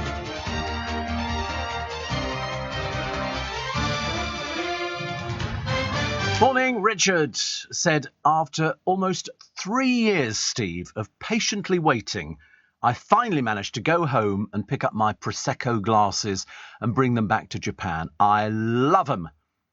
Definitely worth the wait and will be christened tonight. These were the two glasses. Was it 3 years ago? Goodness sake, honestly. Cheers from the Groovy Gang. Steve Allen, LBC. And we raised a lot of money for Make Some Noise, which we're hoping to do this year. I know there's huge demands on everybody, but I've got something nice for you this year, which I hope you will like. I just signed the contracts and everything else. We don't make any money out of it at all. All the money goes to Make Some Noise. And last year it was millions, a few £1 million, which goes to helping little charities that don't get any help. They're not on any government schemes or anything like that. They have to rely on the generosity of people like your good selves who buy into the goodies that we have. We've always had them on this programme. I think we've done more than anybody else. And as I say, we've raised a lot of money. But that's thanks to you for supporting the show. So thank you very much indeed. And we shall let you know nearer the time what we've got. And there will also be another live show. I don't know where it's going to be, actually. In fact, yes, we're playing Wembley Arena this time round, because we've always done the one-man shows, and generally speaking, we sell out very quickly. Generally, it's a matter of hours, and we sell out. It's only a small theatre, the Leicester Square Theatre, if indeed we're doing it there. I don't know, actually. But that's normally about 450 people, and it's always packed solid, and it's a good-natured crowd, always good fun, and we just sit there and chat. I just generally sit there and listen, and people sort of chat. Yeah, I stand up for a bit. I sort of try and move, which is quite good. Pamela says, as a teenager, Steve, I had a crush on Chachi. Loved Happy Days. Yeah, it was good. When they got together, him and Joni, I think that was very good. Happy Days made Robin Williams famous, says Andy. I don't think it did. I don't think Robin Williams was in that. I mean, he was in, I think he was in Mork in 2 episodes in Happy Days, and then he took it into Mork and Mindy, which ran for 4 seasons, I think from 78 to 82, I think, which probably sent him round the bend. Because, I mean, I used to watch Mork and Mindy, Nanu. I never understood it at all. I didn't really understand what it was. He came from space. It was all a bit... he was such a hyperactive performer. I couldn't keep up with it. I really couldn't. Went to the Wimpy Bar yesterday, Steve, in Southend. Great food. Felt like old times. Not sure if you still got them near you. We got one in Teddington. Not very good, I'm afraid. They've got to... The trouble is, everything doesn't taste the same. We used to have one in Twickenham. But nothing tastes the same as it used to. I think perhaps the burgers changed, or all sorts of different bits and pieces. And you sort of think to yourself, I don't know, perhaps it's my palate. Perhaps it tastes different. I don't know. Also, I'm of the firm opinion that if you become ill throughout your life in any sort of way, shape or form, I think that affects the way that food tastes. Because I know after I had the first operation, food tastes completely different. By the time I got round to the second one, it tasted completely different again. And I'd eat things that I was so used to eating and go, why doesn't this taste right? It doesn't taste right. Well, I don't know whether it is. Whether it just sort of changes. There's all sorts of things that have changed, believe you me. But sort of trying to make Wimpy's taste the same as they did is obviously a no-go for me at the moment. But I had all these different procedures when we had the endoscopy and the colonoscopy, and I remember thinking, oh, that's going to change. Yeah, that changed things as well. Everything seems to change. The more you sort of probe somebody, the more things change. But what about a nice set of herringbone or leather type braces for your truth, Steve? I'm not sure about that, actually. Very chic, says Kim. P.S. There's a walk I take with the boys where there's wild garlic. Yes, I've got a friend who down in Brighton goes to this wood and she picks wild garlic. because it's growing in profusion, but I don't think people know what it is. And she takes it back. She gathers loads of it. It grows in profusion. And wild garlic is very popular. And, well, it seems to be for her anyway. Steve, you were talking yesterday about lost property. I'm a bus driver, and yesterday a parrot a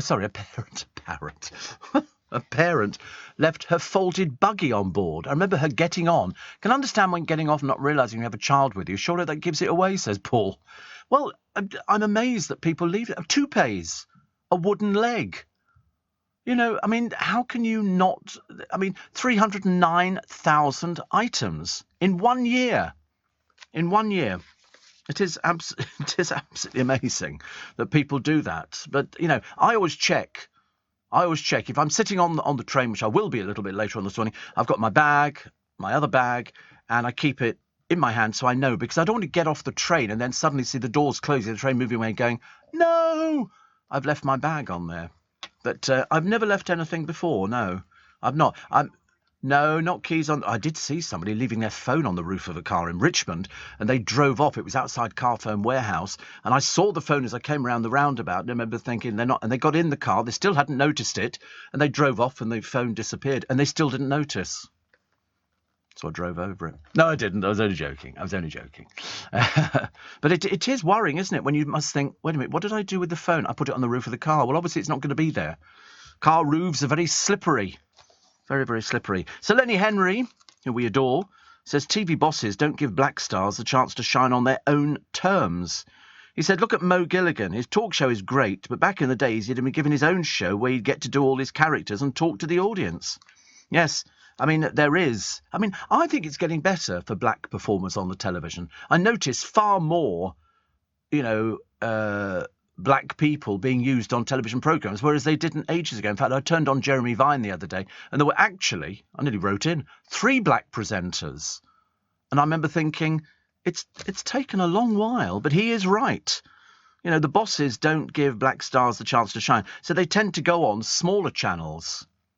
And it's sort of, at least it's evening up a little bit. You know, when we don't have to highlight it, will be when it's in the right place. It's like nowadays they go, oh, and we've got a gay dancer. And you think, oh, for goodness sake, honestly, what difference does that make? You know, it's like saying, oh, look, a black person dancing. You know, it doesn't make any difference. Black and gay dancing, and they make such a big deal about it. That's what's so wrong with Strictly Come Dancing. They're forever trying to do what they think is right, but in the end it comes over as just blooming patronising. And not the best ever. But, you know, we'll wait and see. Let's see who they're going to kick out first. We've all got our favourites, haven't we? I think so. Edinburgh Special, a lot of papers talking about it, the stars, the shows and the best jokes. I'm more interested in the fact that some of the people have left there already. They sort of go in, they do their show. Whether you make money there, I've got no idea. Apparently men are very lonely at the moment. They say numbers of men are lonely because their relationship skills are not good enough to impress increasingly selective women. There's a couples expert here called Greg Matos, and he triggered a backlash from many males after suggesting they're struggling to meet the high standards of modern females. Well, I don't think they go any further, men, do they? Hello, darling, do you want a drink? OK, what about you, mate?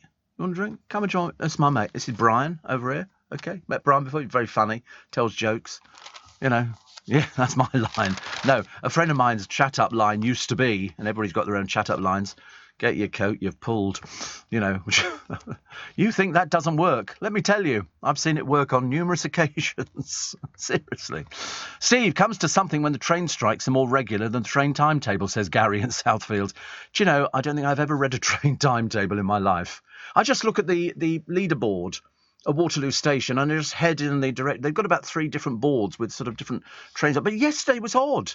Windsor at Eton Riverside. Get on the train, it magically becomes Weybridge. How was that? I don't know. At least it got me there, I suppose. Steve, I lost my sight 3 years ago, and nothing tastes the same to me anymore. The food tastes unbelievably different. Well, I think it's after you've had operations, or maybe a trauma or something like that. It's very strange.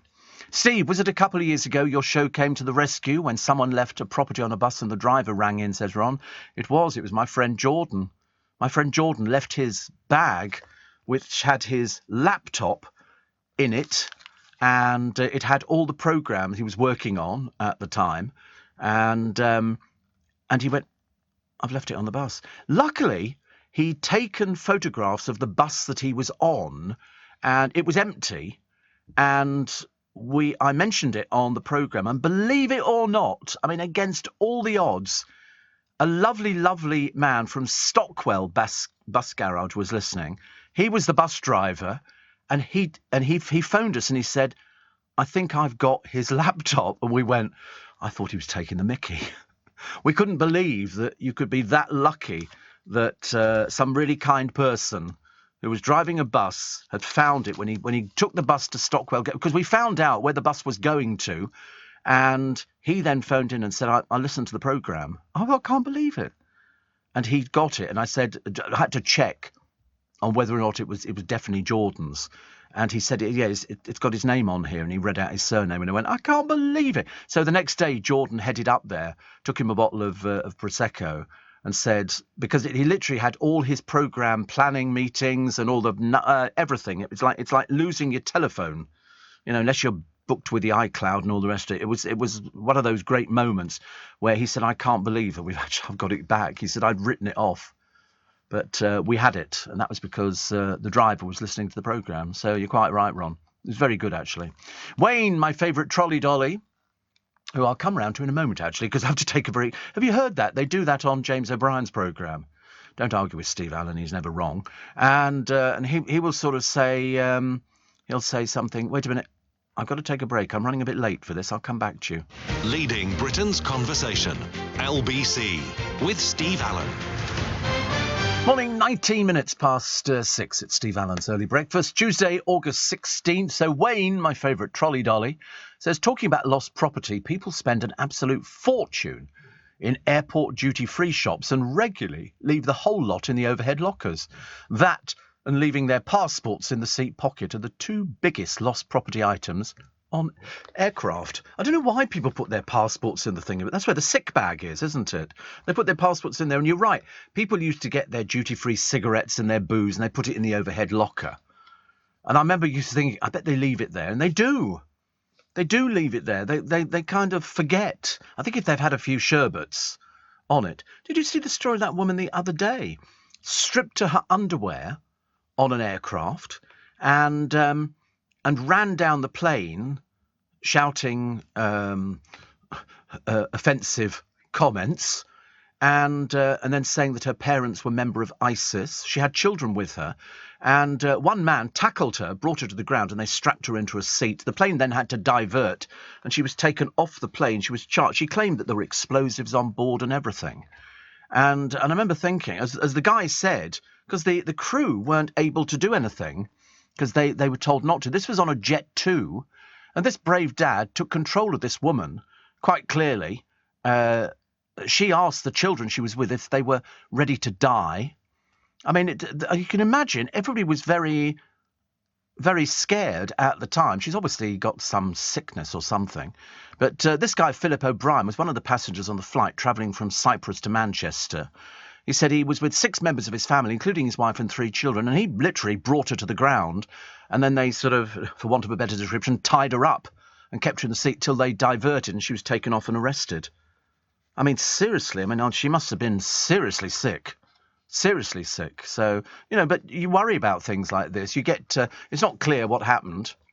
But Jet 2 said the diversion took place so a disruptive passenger could be offloaded. They're always quite polite about it, aren't they? A disruptive passenger. That would be the understatement. Somebody's sort of shouting all these slogans and everything else, and you think to yourself, I think you're a bit sick, aren't you? And it's a bit embarrassing, because there's people on the plane, there were loads of children and everything else. They must have been quite frightened, not knowing what was going on. The stripping to your underwear makes any difference. Lloyd says, I had a brain operation in 2014. I started to recover and realised all the things I loved to eat I couldn't, and all the things I didn't like to eat before the op I wanted. It was very odd. It lasted about 3 months until it reversed itself. Yeah, none of the food I'm eating is sort of tasting exactly the same as it did. I mean, obviously a lot of things do, but there were certain things that you remember from your childhood and stuff like that. I don't know what I can think of, actually. Whether it's to do with the it could be to do with the diabetes, could be to do with the prostate, it could be to do with the endoscopy or the colonoscopy. It could be also, in fact, when I think about it, it's like a veritable who's who in the medical world. I've had so many bits and pieces done. And they said people with diabetes, oh, look, may suffer from a taste disorder that causes a salty, bad or sour taste in the mouth. Other complications may affect the sense of taste, including dry mouth due to high blood sugar levels and a neuropathy affecting the mouth nerves. So there you go. I'm sorted. I know what it is, and it's obviously not going to change, which is a bit embarrassing. So the producer came up with that all by himself. Unbelievable, isn't it? Honestly. Wasted here. Seriously. Broadcasters have sprung to the defence of Graham Souness after the former Liverpool star sparked a social media backlash by describing a football match as a man's game. I mean, to be honest with you, Euro 2022 winner Beth England says, what a disgraceful thing to say after the summer this country has just seen. So there you go. Souness was commenting on Sky Sports on Sunday following a 2-2 draw between Chelsea and Tottenham. It featured hard tackles and ended in an angry confrontation between the managers, which we all saw, actually. And a bit behind the times. Analysing the game, Sportmail columnist Souness declared, it's a man's game all of a sudden again. I think we've got our football back, as I would enjoy football, men at it, blow for blow, and the referee letting them get on with it. And then Piers Morgan backed him, pointing out, we've all spent the past few weeks talking about the women's game. What's the matter with them? Are they living in the dark ages? Simon Jordan said, a man describing a game featuring men can't apparently use the word men in conjunction with a game that featured solely men. Are we losing context? Souness says he regretted not a word. That's the trouble with dinosaurs, isn't it? You know they're going to die eventually. Trust Piers to sort of jump onto the bandwagon as well. Oh, I agree with him. He's okay. It's anything to keep winding people up, because it will wind people up. It really will. Dementia patients, apparently, who are waiting for a diagnosis now. Anything up to 2 years for a diagnosis if you're a dementia patient. Blimey. There's another footballer in court at the moment, which you're reading. Honestly, it's non-stop footballers in court. But here is a house that I'd happily move into. It's barely 18 months since David Gilmour and his wife Polly moved into their luxury seafront home after lavishing millions of pounds rebuilding it. The former Pink Floyd guitarist and novelist Miss Sampson, Pink Floyd guitarist and novelist Miss Sampson, endured bitter opposition from locals. Oh, there's such a meanie lot down there, aren't they, in Hove? In Hove, honestly. A little bit prima donna-ish. But it was a former Victorian bathhouse. Anyway, they've now decided to put the place on the market. 15 million. And it is lovely, actually. It is lovely. And there's parking and there's a garden and it's beautifully done. And it's very, very nice. I can't imagine why anybody... There's lots of plants and paintings and balconies and they look out over the sea. They've got a piano and a sort of a hidden garden. I mean, to be honest with you, it's absolutely beautiful. Typical locals aren't, I don't know about that. You know, we live in Hove. We've lived here all our lives. And then this man comes along with all this money and just really embarrasses us. Have you been to Hove? Full of snobs. Full of snobs. And you see the area before they sort of, you know, it was all knocked down. It's on the road and then they started building it and it's lovely. I think it's worth every penny of 15 million. If I win the lottery over the weekend, I'm going to buy it just to upset the people of Hove. Gilmour is worth an estimated 140 million. They were condemned and their plans called appalling and disrespectful. Who are these snobs? But the bathhouse was demolished in 2018 and an architect was brought in to design it. It's beautiful. It's absolutely beautiful. It stands out. It fits in beautifully. And he's not interfering with anybody. My God, what a bunch of old has-beens there. Hove. Come to Hove and die. It's God's waiting room. It's as simple as that. Nobody of any sense lives in Hove. They're all retired. Ghastly. You watch, I'll get letters now. I'll get letters from people. Steve, I've lived in Hove for ages. Waj is locked into the spike, which is good news. And what was the other one that I quite like? Oh, Tehran blaming the writer for the knife attack as MPs demand sanctions. I think we need to watch Iran very carefully. They're quite clearly very backwards. And the teacher here who died in a car crash on her way home from school will save up to 8 lives after her family agreed to keep her alive to transplant her organs. I think that's an amazing thing to do. They did it with Anne Heshi, didn't they? And she's, I think, saved 8 lives. She's helped 8 people because they kept her on the life support machines and they think it was, I'm sure it was 8 people as well. Seems to be the number, doesn't it, really? There you go. She's taken off and she's been peacefully taken off, but she was kept on the life support in case the organs could be donated.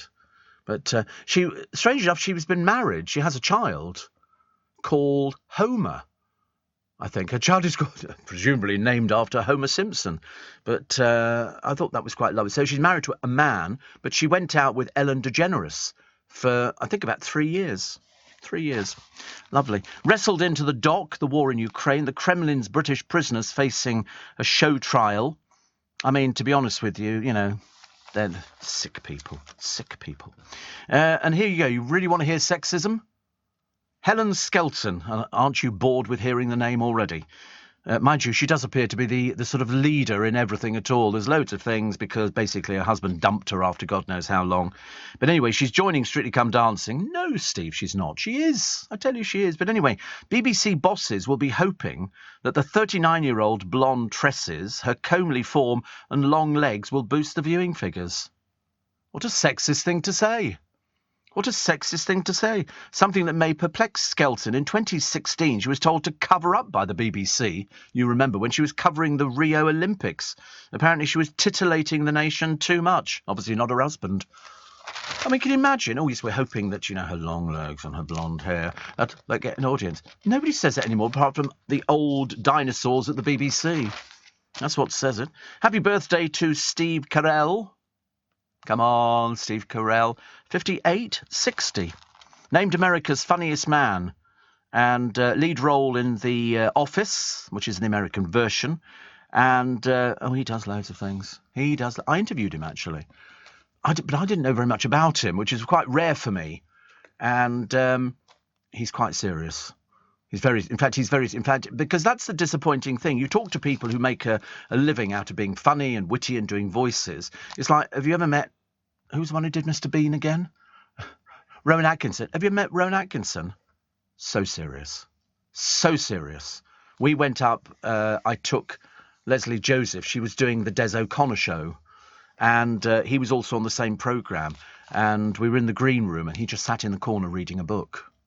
He didn't want to chat to anybody at all. And you think, that's how it works. Most comedians are quite sort of serious or manically depressed, I think, in a lot of cases. Because I suppose if you make people laugh for a living, you're not like that all the time. You know, you have to have sort of a calming off mode. Look at Robin Williams. We thought he was, you know, funny, witty, vibrant and all the rest of it. He was suffering from most awful depression. And that happens to a lot of people. So you're quite right when you guessed, Mr. Producer, that Steve Carell was very serious. In fact, it was quite painful. It was like pulling teeth. Well, it was for me, because I'm so used to just sort of chatting to people and thought, because he'd done Despicable Me, hadn't he? He'd done voices and all the rest of it. And he's huge in America. But you get that very occasionally. Steve Allen on LBC. Text 84850. Morning. So apart from Steve Carell's birthday today, if you're celebrating, many happy returns of the day. Also, what else have we got today? Oh, the Queen of Soul, Aretha Franklin, died on this day in 2018. She was 76. I remember seeing a concert with her on. My God, she was powerful. My God, she was powerful. And August the 16th, 1980. ITV had its worst summer in almost 10 years by capturing only 44% of the TV audience for July. Experts say the BBC's coverage of the Moscow Games and a rerun of Dallas gave the corporation victory. You remember when Dallas was the big thing? I remember they brought in the tapes which had the killing of JR, and it came in under armed guard. Who shot JR? And it turned out to be Kirsten, didn't it, I believe, if memory serves, or something like that. Oh, if you're not watching, I'm so sorry, spoiler alert.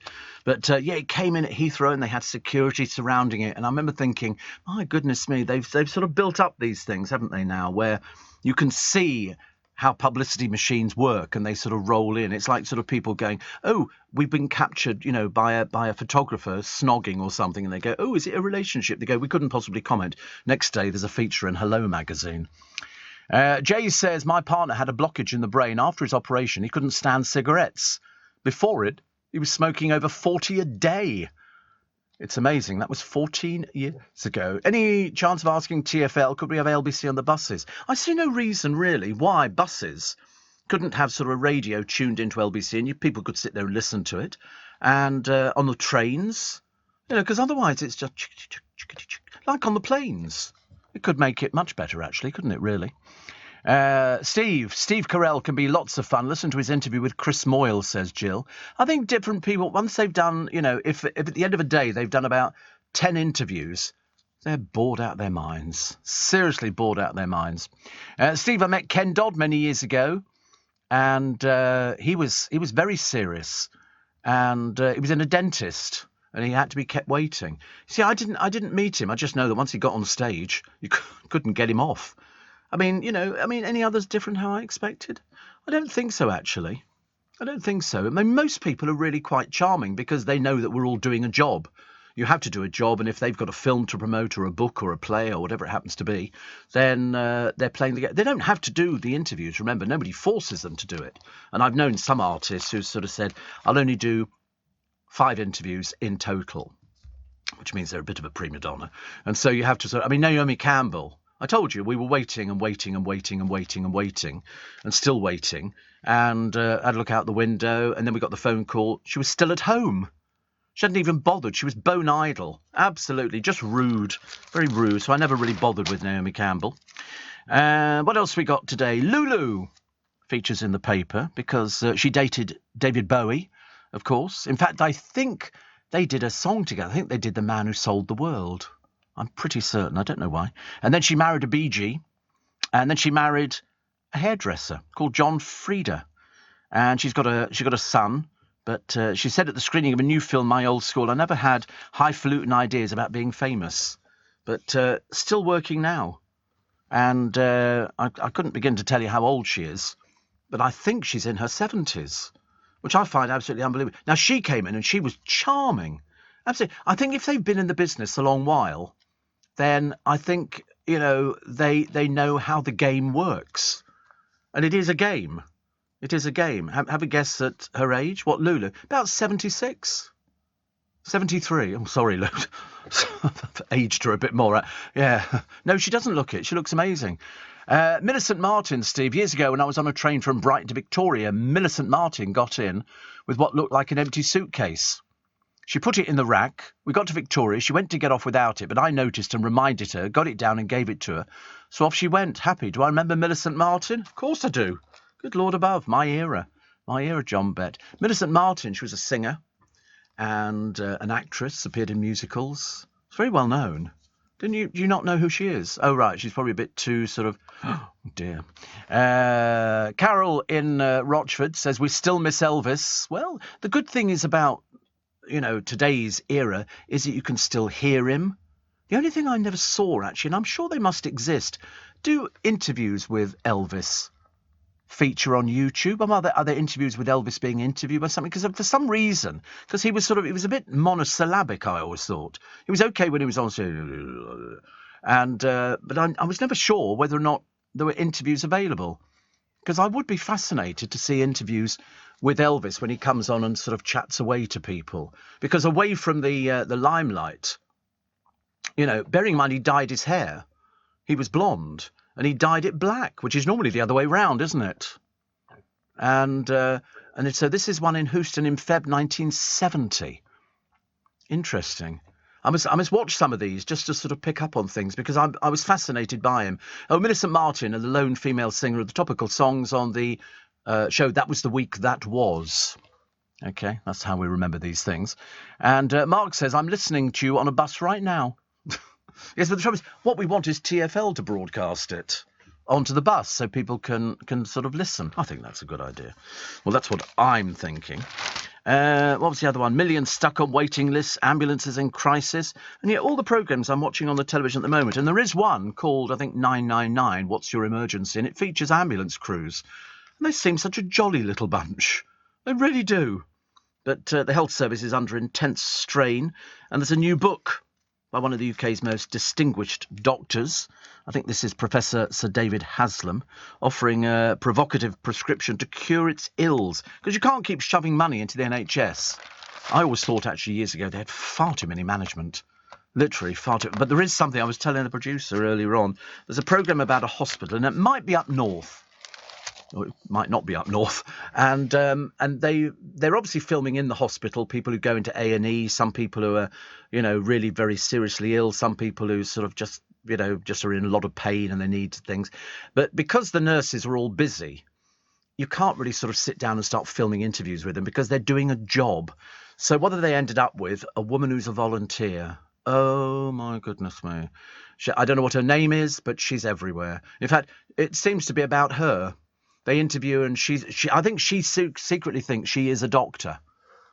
She rushes around doing things and I'll just go and get some biscuits for you. It's love and all this kind of stuff. It's a little bit lovely, but the programme's concentrating too much on her. I've learnt nothing about this hospital and how the A&E works. I just know that they're overstaffed and the staff look absolutely exhausted. But this woman's whizzing about all over the place. But she's got the whole bit. Name on the thing. She's got the access. I mean, there are loads of these volunteers, as they're called. And there are so many of these shows on the television. I mean, the police ones, the accident... I can't watch the accident and emergencies. I find it's too gory, some of them. And they go, OK, we're just going to move you. Go 1, 2, 3. Ah! And then they move them over on this bed thing. Terrible. Warren says, at last, it's cooling off. I've got the window wide open. There's a lovely cold breeze. Thank goodness for that roll-on Christmas. Oh, I know. Still no rain where we are. Still, there's nothing, is there? We've had a look out the window. But no, you're right. What we need, a little bit of chilly weather. Little bit of chilly weather, please. A little bit of chilly weather. I'm not asking for too much. Really not. Just a little bit of chilly weather. But some of the rain that I've seen on the television is absolutely amazing. Steve says, Louise, buses are too tight to pay to play a radio on board. I'm a coach driver. Same applies. But I still listen to you as I'm a rebel. And you keep me awake, she says. Anonymous, in case I get caught. Oh, sorry, Louise, I've just outed you. They'd have to pay PRS. Well, they were not on my show, they wouldn't. I haven't got anything that warrants that. Steve, I saw a fantastic group on Saturday night called the ELO Encounter. Very, very talented bunch of guys. Are they doing Electric Light Orchestra songs, Presumably, that's it. And it's the only reason I think I might have seen them or heard of them. On the subject of Lulu and Bowie, Lulu covered The Man Who Sold the World, but it wasn't a duet. However, she featured on the sleeve of his 60s Idols covers album, Pin-Ups. And Lulu was in Quadrophenia. Yes, she was, says Tony in Spain. I still watch that film every so often. Filmed down in Brighton. It was about the mods and the rockers and tablets and the uppers and the downers. And it was Phil Daniels at his very best. Leslie Ash was in it. And then they discovered, and Sting was in it. But he played a doorman on the hotel. They all thought he was the real rebel and he was this and that. And then he had to stand there and hold doors open for people. It was a very, very good film. I thought Phil Daniels was... utterly brilliant. Utterly brilliant. Millicent Martin says, Greg used to be married to Ronnie Carroll. Roses are red, my love, violets are blue.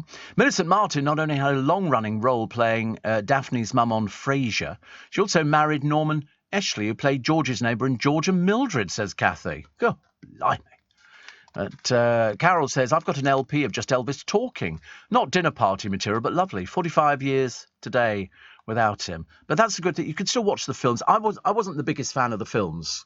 I think that was probably they were a bit naff, but it was the time they were milking on, the fact that he was so successful and people wanted to see films. And he was, he did make quite a few films.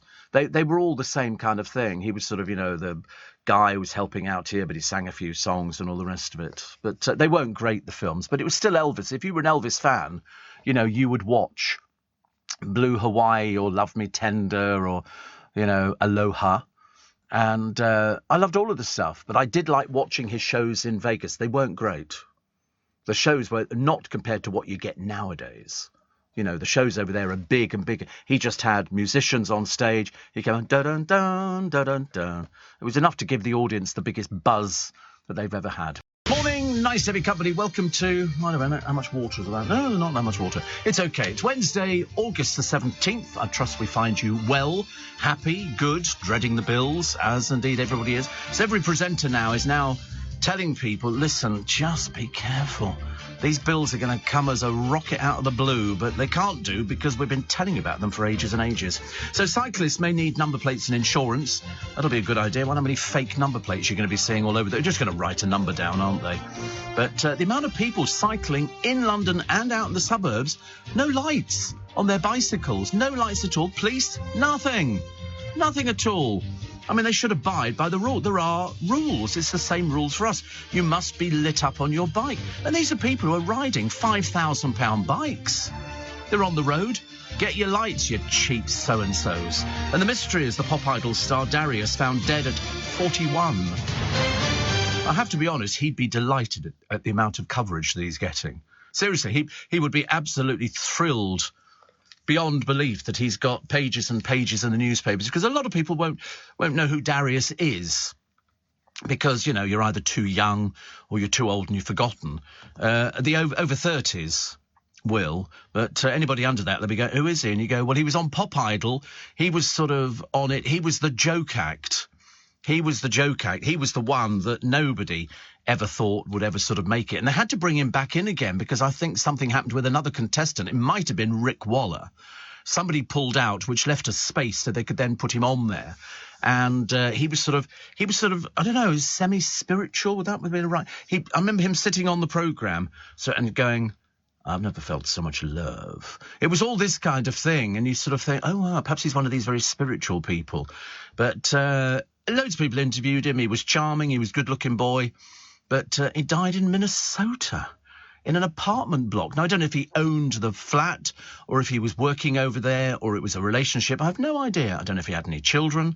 But either way, 41 is way too young. So hopefully they will find out the cause of death. Because it does happen. Somebody can be... And he always looked fit. I don't think we ever saw Darius looking fat or anything like that. He just was one of those sort of fit people. But he had a way about him, as anybody who'd ever met him will tell you.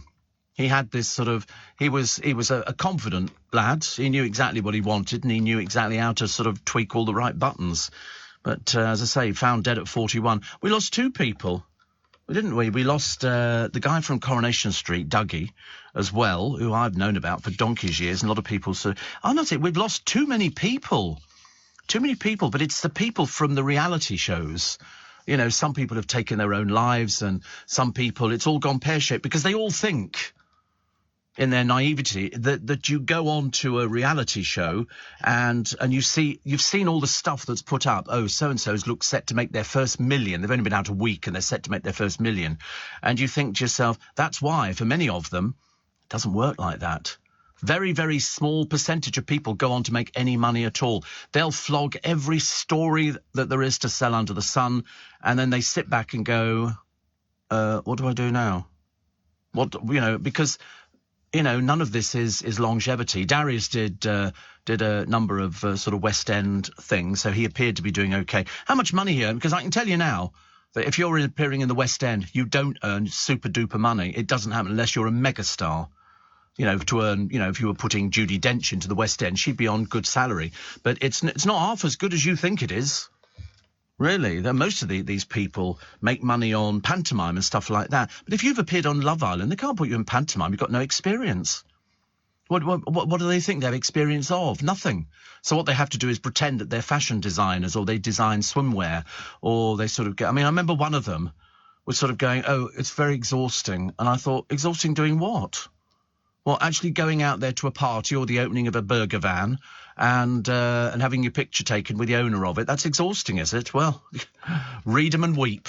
Read 'em and weep. Ryan Giggs, in all the papers, because this one's still dragging on, admits to being unfaithful with every woman he's ever been with. I'm not sure if I'm particularly bothered, actually, by sort of ex-footballers and what they do and whether or not, they have flings or not. Unless you're actually married to somebody, do what the hell you like, as far as I'm concerned. But then people complain about it. But, if there's other issues that go along with it, then it's a little bit of a problem. Talking of issues, thunderstorms on the way. Whoopee! Love it, love it, love it. Can't get enough of it. Today, apparently, that's what they've said. They've said thunderstorms today, which is great, because yesterday... Because, the parasol on the patio broke, and so it goes a bit lopsided. Anyway, so I've decided, because they're not that expensive, as parasols go, we generally keep them for about 2 or 3 years, and then they sort of become a bit manky or the colour fades or something like that. So I've had... Sorry? What? A parasol? It's like a giant umbrella that you have over the table. I can't believe you actually asked me that. It's dreadful. Have you seen pictures of... I mean, you can get little parasols, you know, when you're taking your afternoon promenade after you've had your tea and things like that, which is a little thing. A lot of the Japanese use them to keep the sun off them. So you have that. But this is 9 foot across. It's a big thing. You wind it up on a handle and it sort of goes, woo, like that. It's very nice indeed. And so I thought, I'll go and buy another one. And so I went up to Squires Garden Centre just up the road, bit of a chain going on, and they had a special offer on. There was 20% off, so I was very pleased. So I bought one. It's a 3 metre black, and I paid after the discount was about 95 quid. So I thought 95 quid for a few years, that works out at about, you know, even if you do it for 2 years, 45 quid. Approximately per year. It's cheap, very cheap, and I do like them. I couldn't sit outside without the... they're sort of rain resistant. You're not going to sort of, you know, not going to stand under it in the middle of a thunderstorm, but it's very nice, actually. Handsome, young, and an all-round nice guy, it seems, says Ron. Sad for the loss of Darren. I know, at 41, I keep thinking is way too young, isn't it? I think, blimey, I mean, I've done really well. I mean, I really have done really well. You know, somebody like him who looked fit. I don't know what his medical history is. I don't know if, as I say, he might have had an aneurysm. It could have been anything. But he was by himself, but he died a week ago. They've only just released the news. He died on the 11th. He was found in this apartment block. So it's five days ago that he died. And they obviously keep, I don't know, perhaps they keep it quiet. I think over in America, they're fairly quick on the autopsies to find out cause of death. But I don't know what they're going to say for him. I really don't. As I say, he appeared to have it all. Looks, personality. I don't know. It might have been another Robin Williams. You know, when I say like Robin Williams, you would think that Robin Williams was absolutely loaded. Well, the one thing he wasn't was loaded because he was paying so much money out to exes and stuff like that. So he found it very difficult because as fast as he made money in the films, and the films weren't as forthcoming as they could have been, you know, you think all these Hollywood stars, you read about, you know, the people like Jeff Bezos and people like that who earn a fortune because they've got companies. But if you're just an actor, all right, you've got to work at it, make your money and save it. Save it. That's the trick. Saving money. You know, that's the problem for everybody now. Ashley says, don't forget to get the protection fluid for the parasol. Oh, I can't be bothered. I'll just buy a new one when it gets dirty. Because we don't get bird mess on the top. And we don't get watermarks. They wouldn't dare. They'd be shot round our way. They wouldn't. We don't. They don't sit on parasols round our way. I don't know why. They never have done. We've never had any marks on it. In fact, the only thing you get underneath it, inside, on occasion, is a spider. That's it. But I've noticed the spiders on our patio, they're getting bigger by the day. I mean, I'm not surprised because we've got a big floodlight on the patio, plus all this. I bought all this solar lighting, which is lovely. You just leave it on and it's powered things. I should take a picture of it because it's really good and very inexpensive for what it is. I just bought a couple of jars last week, which Lynn hung up for me. And they've got a solar panel on the top. And then when it goes dark, it comes into life and all the lights twinkle up and down it. And it looks really good, actually. They're very pretty. And I've got coloured lights as well. And I've got spiky light. I've got all sorts of lights. I see them and I think I'll buy them. And when they eventually wear out or the bulbs give up, I throw them away and buy another set. They're not very expensive at all, really. Mark is spiking on the A13. Or somebody's got to, I suppose. Spiking on the A13. Who's going to take over University Challenge? And so they've got various people. They think it's going to be a woman. There's only one man who's a contender. But I mean, whether or not this is just a load of old spherical objects or whether they've just they have got an official list. I think they've just made it up. Because they put down not Emily Maitlis, because he's been diagnosed with Parkinson's. And so, I mean, he's been doing it for 28 years. 28 years. He presented it since 1994. He's been diagnosed with Parkinson, and now he has balanced his work life with treatment for the illness. At the time of the announcement, he said he planned to continue broadcasting and writing for as long as they'll have me. So that's fine. So he'll film the last one, and then it'll go out this summer. And then they had a list of people, you know, like the Sandy Toksviks and Sophie Rayworth and people like that. And it's a case of, you know, will it be any of those or will it be somebody new? Amol Rajan leads the race. He's the BBC's media editor. Why would they think he was suitable? He's a media editor. I don't know why they would think that he would be an ideal person for it. He's one of the presenters on the Today programme, and he's the media editor. What's that got to do with it? It's got absolutely diddly squat to do with it. It doesn't mean that he can host a programme. It's interesting, somebody pointed out, it was Dawn Neeson, that 9 out of the 15 contestants on Strictly Come Dancing are already employed by the BBC. Talk about nepotism. Talk about brown-nosing. My godfathers. They're classic examples, aren't they, really? Mind you, they're all rehearsing like mad at the moment. You wait till we start getting it. You wait till we start getting it on the television. And you'll be going, I'm sorry, who are the celebrities? Are there any celebrities? Is it really just Helen Skelton because she did Blue Peter? Or is it because her husband dumped her for somebody else? Because I reckon that's what it is. Because if you remember, she was told off for short skirts and sort of, boobs sticking out all over the place. And yet the other day, somebody from Strictly went, they're hoping that with her legs and all the other bits and pieces, it's going to attract an audience. Yeah, of perverts. I don't quite understand why you would ever say that. That's the most sexist thing I've ever heard. I've never heard anything like it. It's dreadful. And who's Gary Connery? If I tell you he's just been jailed for 18 months for pushing his girlfriend down the stairs, and you're going to be going, Gary Connery? Well, I'm going to give you about a couple of minutes to find out, because you'll be checking him out on the internet. I was quite surprised, actually, but there again, I don't know why I should be. No reason to be surprised, but he's famous. I'll tell you one thing he is. He's a stunt man, okay? But why is he famous? Because there are lots and lots of stunt men, but why is he famous, okay? I can't believe that somebody would actually have to ask, like Rachel, what's a parasol? What planet are you on, love? Yeah. What's a parasol? You've never heard of parasols? God in heaven, I tell you. It's like, how old are you? Are you sort of particularly young? Or you just never heard of a parasol? It's even written on the box. Parasol. I mean, they're just like giant garden umbrellas. They've got a base, which you put them into and then sort of turn the little wheel. That's quite normal. And I just can't believe somebody's never heard of the parasol, honestly. Yeah, the producer never heard of it, but there again, he hasn't got a garden. So what's the point? Why would he know what a parasol is? He probably thinks it's a bit girly or something like that. But you find them in all pub car parks or pub gardens, and you have been to pubs, haven't you? Have you ever? Yeah. And you didn't know what they were called. What do you think they were called? A stick with a bit of material at the top. Umbrellas, honestly. Did you know some solar lights need batteries to power the light detector inside? You can change the batteries and you don't have to throw them away. No.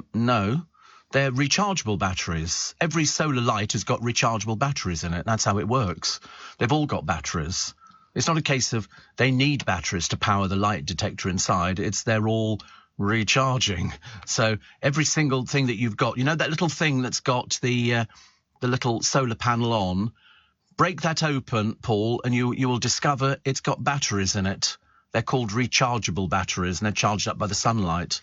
Do you know that some solar lights need batteries?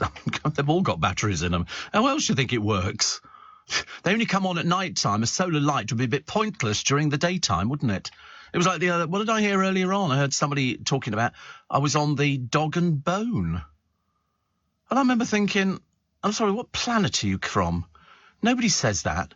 I'm going down the Apples and Pears.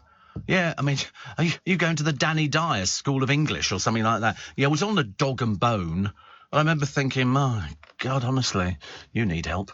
Somebody else talking about the loss of Darius. Yeah, I think there's a story here. I think there has to be, because people want to know more about him. I wasn't even sure there's any books on Darius. Are there any books on him? Is there a biography or something like that? Because he had all of it. It's because he was he was the joke on the programme. And, and so I think there must be a book. There must be a book. We shall find one. We might have to write one before the end of the programme so that people are aware of who he was, because it's a bit of a sad thing. Nothing. No, but oh dear me, that's disgraceful, isn't it? That is awful that nobody has written a book about it, but especially him, because he came with history. His father's a surgeon, isn't he? He did somebody's work, and I can't remember who it was. It was I can't remember. But they've all come out and said nice things about him. But the trouble is, they always say that when somebody dies. They always say nice things. You think, did you say it when he was alive? Because I can't believe that Darius would leave this sort of country and go and live somewhere else. I mean, Minnesota, it's an odd place to, out of all the places you could pick. I could see him in New York or something like that. But, I mean, most people have said, well, in fact, everybody has said really nice things about him. Because obviously people were going, good-looking boy. Good-looking boy. But not with us anymore. There's another load of people who they've said could be your starter for 10, replacing Paxo. And what page number are they? 5. You have to check out Dougie Brown, actually. He was one of the best-known comedians of his generation. And he was in Coronation Street, Last of the Summer Wine. He died at the age of 82. Died at the age of 82 is fantastic. Really, he was such a nice person. You'll see him on all sorts of things. So, faces in the frames. These will vary from different papers. Sandy Toksvik, they say she's the front runner. They always say this, don't they? It's like on Strictly. Oh, we think that so and so will be the front. No, this is a load of old codswallop. It really is. Ladbrokes offered her odds of 2-1. Fiona Bruce. Oh no, definitely not Fiona Bruce. She's far too po-faced. Far too. She's so sort of BBC. Yeah, it's a very serious show. Richard Osman. Yes, I mean, he could do it. Richard Osman could be good. Samira Ahmed. It would be her biggest profile job to date, I would think. Amol Rajan, the BBC media editor and Today presenter, courted controversy with his documentary about the royal family. It runs you out straight away, then, no chance. They don't want anybody who's controversial on the BBC. Richard Ayoade, you could put him there. He's done the BAFTA TV Awards and he did front Crystal Maze. Yes, I know who he is, yes. He's only got the same set of clothes, hasn't he? He seems to wear the same clothes all the time, the brown suit. It's like I was watching Jonathan Ross on the television the other day. Where does he get these crappy outfits from that he wears? Is there some joke dressing up wardrobe or something? He's way too old to be wearing this stuff. Way too old. It should be worn by sort of people who sort of live in Brighton and do drugs. Seriously, they're the weirdest outfits you've ever seen. They don't suit him. They don't appear to fit him. And you think with his sort of floppy hair, it's just, honestly, just ghastly, really ghastly. These people, they need to get advice. And yet, strange enough, all the people on the BBC, they have, if you do a show for the BBC, they give you a dresser and they will go out and buy the clothes with you to wear on the television. And then you will you're supposed to give them back, but most people take them home. Most people take them home. I remember Dale saying to me, he said they're supposed to go back, he said, but I used to take them at the end of each show. He'd walk out wearing them. Nobody ever said you can't have that. It's just, it doesn't seem to make any difference. They just write it off. Steve, how are you coping with travel with another rail strike looming? I don't worry, actually, Kevin. It doesn't affect me in the slightest. Never held me up. Never sort of sat there going, I can't get home. Nothing like that. I couldn't care less. Must be driving you and the other commuters mad. No, Kevin. No, not at all. We have had strikes before in London. Yeah, it's driving the producer mad, but not me. Doesn't make any difference to me at all. In fact, I laugh. Ha ha. I really do. It makes no difference at all. So tomorrow, I'll go home by bus. And so tomorrow, it's national rail strikes around the country. Friday, it's tube and bus strikes in London. And Saturday, national rail strikes around the country and the bus strikes in London continue. Doesn't affect me in the slightest. Tomorrow, the national rail strikes around the country mean I will get the bus home, which I walk down to Trafalgar Square. And I just get on the bus and it takes me to Hammersmith. And then from Hammersmith, I get on a bus and it takes me to Richmond. And the good news is that I can go all the way through from Hammersmith to where I live. In Twickenham. It's that good. And I don't need to worry about it. It takes about an extra half an hour, something like that, which is, makes no difference to me. Friday, I'm not here anyway, which is fantastic. And then Saturday, I have a car. I shall be driving my car. No, Steve, says Rachel. I know what one is. Really? Yeah, it's a parasol, but you've started off your thing. What's a parasol? Oh, right. Well, it's the same as asking a question. Why would you quote you? What's a parasol? She says, I was hysterical that your producer didn't know. Now I'm in hysterics. I've had plenty of parasols. Yes, so you say. You don't sound like a parasol person. I think you've got to be a certain person for parasol. I mean, put it this way, how many different colours have you had? That's the telling point whether you're a parasol expert or not. I've had green, orange, red, powder blue, and now black. I don't know whether you've actually had colours before, Rachel. The producer certainly has. I mean, he thinks that because it's like an umbrella, you sit there with a little umbrella holding it, whereas in fact this thing is 9 feet across.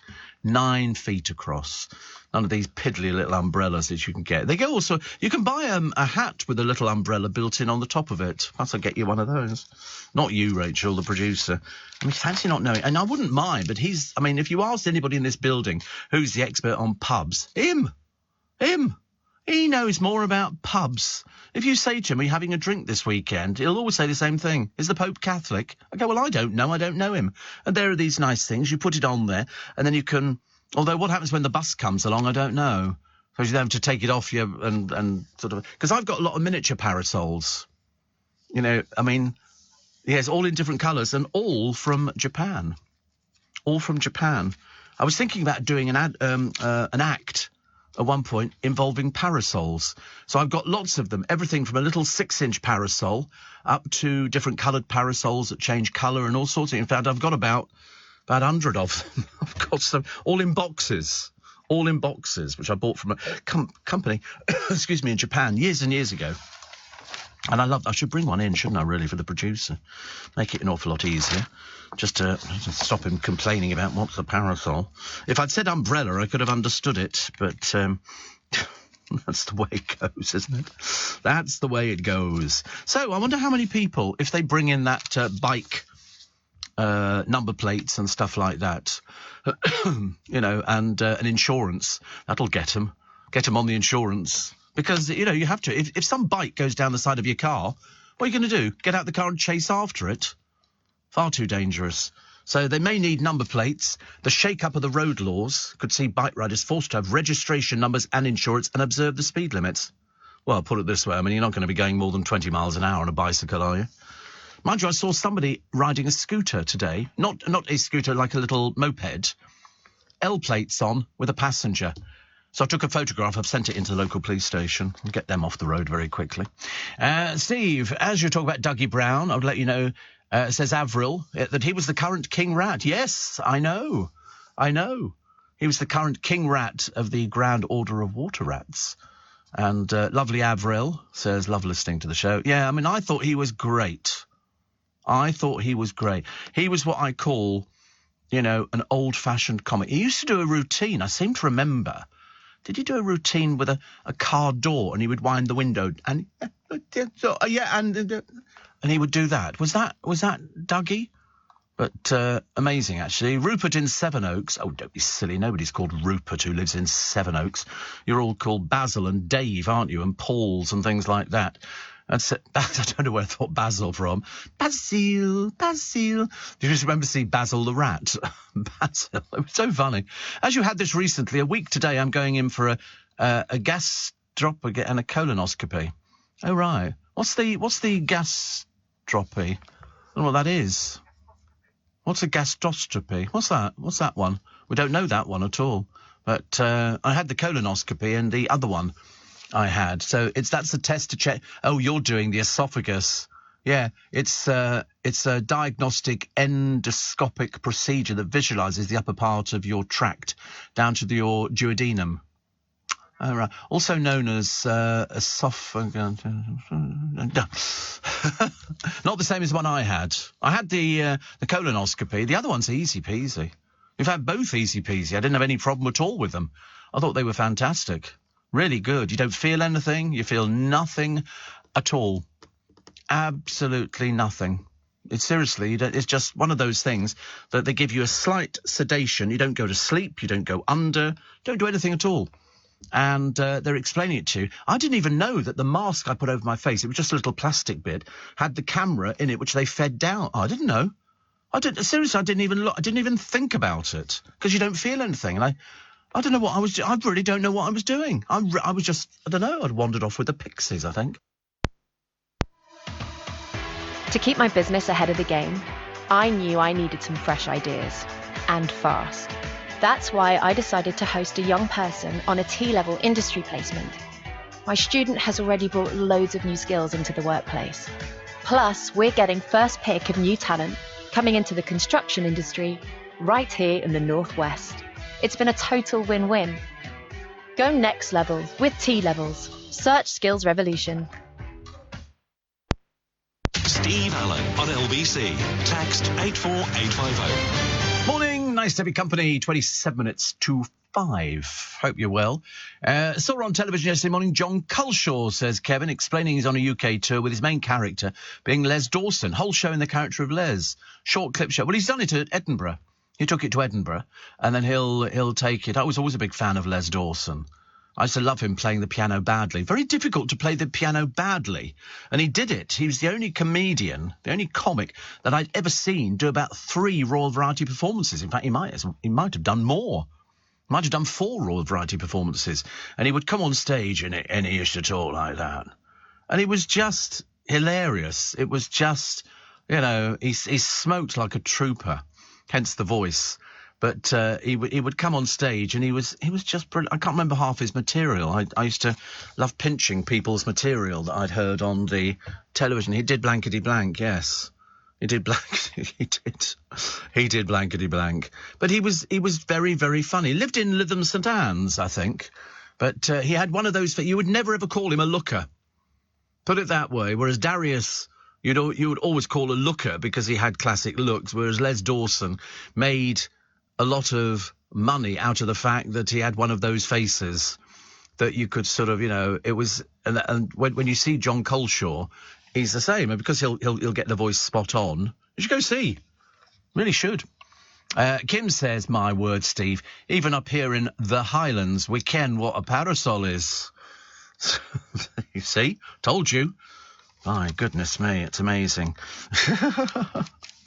84850. steve@lbc.co.uk.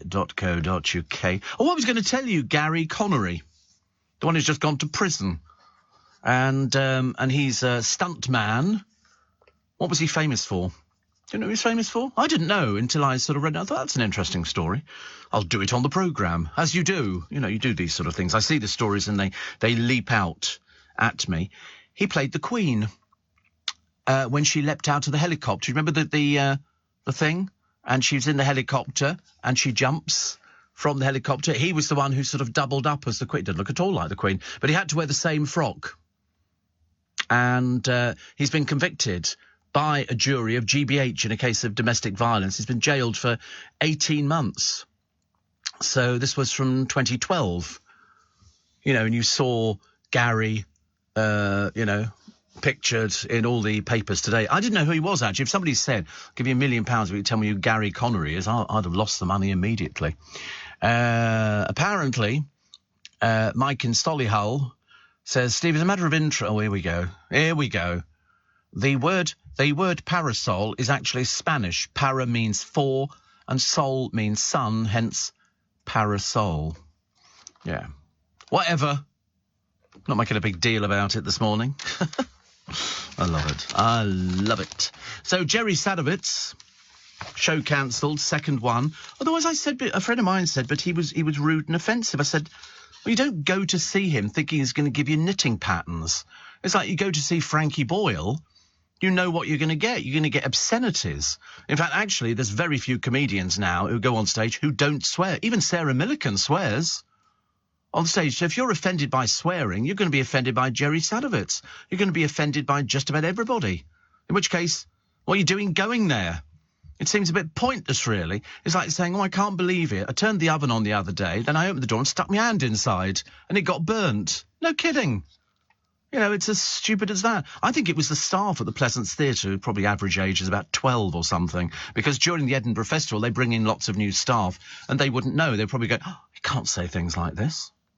Well, of course, he can. It's in the theatre. People have paid for it. If it had been free tickets and you'd opened the doors and said, come in, it's free and you just sit where you like, we give you a free mivvy or something, well, then I could understand it.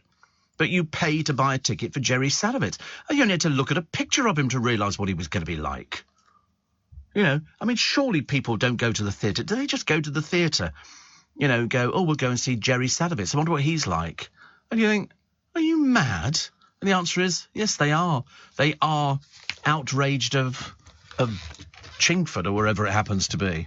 You know, I mean, there was a warning even when you booked the tickets. That's how thick these people were. Oh, it's dreadful. But he says he did 75 minutes. Nobody walked out. I think it was the staff. It was the staff that sort of complained about it. And you think, I mean, the manager of the theatre, I mean, surely he's got half a brain cell, or she's got half a brain cell. They must have checked what his act is, because he's been around for donkey's years. He's no spring chicken. In fact, I think one of his shows, in fact, quite a number of his shows, he's stark naked. It's like turning on Naked Attraction. No, I never interviewed him. It's like turning on Naked Attraction on the television and going, oh, my God, it's boobies and willies. And you go, yes, it's called... What is it about the word naked you haven't quite fathomed out? Nick is spiking from Javea in Spain. Javea. Sounds quite nice, doesn't it? It'll be in the middle of nowhere. You can just tell, can't you? What if that's a little fishing port or something? Javea. I like it. Oh, it is nice, actually. It's a town in Spain. Oh, is that how you... Oh, right. Oh, it's quite nice. Look at that, an empty beach. Thank God for that. Nothing worse than tourists.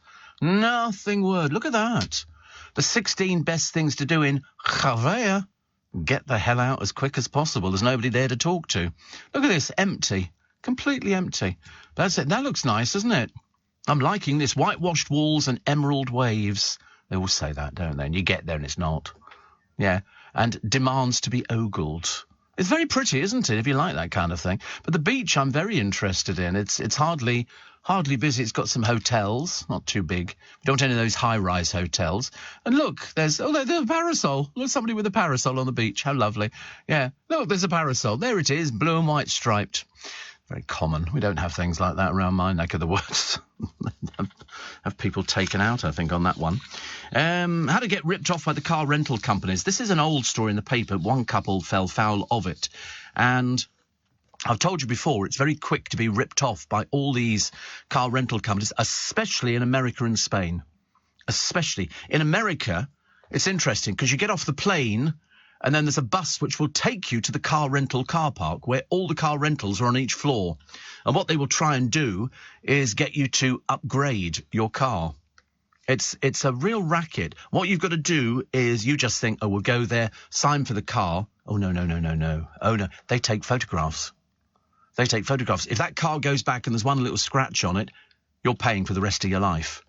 Seriously, if that car goes out with a full tank of petrol and comes back with only a quarter of a tank of petrol, you're paying for it.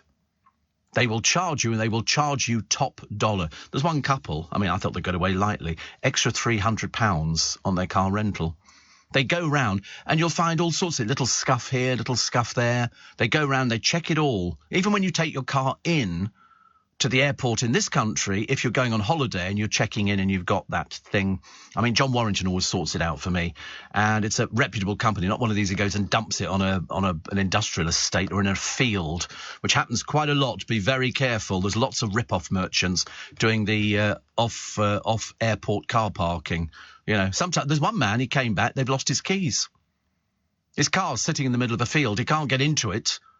Although, to be honest with you, even I've got 2 sets of keys. I mean, must be completely mad. But anyway, so just be very careful. John Warrington, as I say, always sorts out for me. It's not cheap. But in America, they'll go round that car and you think, oh, they've given us an upgrade. That's nice. You're paying for it. You're paying for everything. Seriously, it's very, very expensive. So just be careful. Joe says, I suggest Victoria Coren Mitchell for the next presenter of University Challenge, should she be interested. Her quick wit, intelligence and track record as a panel show presenter make her the ideal candidate. You're married to her, aren't you? You're married to her. You're that little bloke with the beard and all the rest of it who's in the West End. Yeah, she would be good. We tried to get her for something else, didn't we? Didn't we? Well, there was another show that came up. And I remember thinking she'd be good for it. The trouble is, well, it's not trouble. It's a case of she's not into the publicity. She doesn't do that sort of show. She just goes on there. She does a programme. She's not cheap. She's not cheap. She's a big poker player. Big poker player. John in Northolt says, I describe Les Dawson as lugubrious. His delivery was deadpan, and many of his jokes were at the expense of his mother-in-law, whom he loved dearly. He had the kind of face that lent itself to gurning. Gurning is where people turn their faces inside out. They have competitions all around the country. The producer's a past winner. Seriously, he doesn't know. He was just picked out of a police lineup. And gurning was very popular, and people do it. They put their head through this sort of thing that you put over a horse's neck. And they go like that, whatever. I can't do it. I mean, I'm so lucky and blessed with my skin. But I'm too beautiful to gurn, far too. But he had one of those faces. You know, when somebody said he had a lived-in face, yeah, squatters. That was how it worked. But he used to tell stories about, you know, there was one he was telling about this. I can't remember what it was, really. It was about, you know, procreating birds who were on a hillside somewhere overlooking the bay, and the male would come in and swoop and sweep to win the female over. And he would eventually land on this sort of tree that was on its last days. And then eventually he would fall to the ground, and he'd say, "Oh, bugger it, I'm going home. Can't be bothered." And he would tell these things straight deadpan. Straight dead. He wouldn't describe Les Dawson as rude. He would do, you know, he said, I went to Blackpool the other day. He said, and I knocked on the door of this boarding house. He said, and this woman opened the door, and I said, "Can I stay here?" And she went, "Yeah," and shut the door. You know, it was all that kind of stuff. So lugubrious, yes, because he was deadpan, and he was just good. It was his piano playing that got everybody. He would go, "Keep up," and he was playing everything out of tune. But it's very difficult to play the piano out of tune and out of sync. He was playing, you know, it's like that old, was it Morecambe and Wise? You're playing, he was playing something, and somebody said, "No, you're playing it all wrong." He said, "I'm not playing it wrong." He said, "I'm playing all the right notes, but not necessarily in the right order." And that was how it worked. You don't find people like that anymore. You really don't. I mean, they just, you know, the modern day comedians come on and do jokes about, you know, Priti Patel or something like that. They just don't do this old stuff. Or failing that, if they're sort of lesbian or gay, they have to do jokes about lesbian and gays.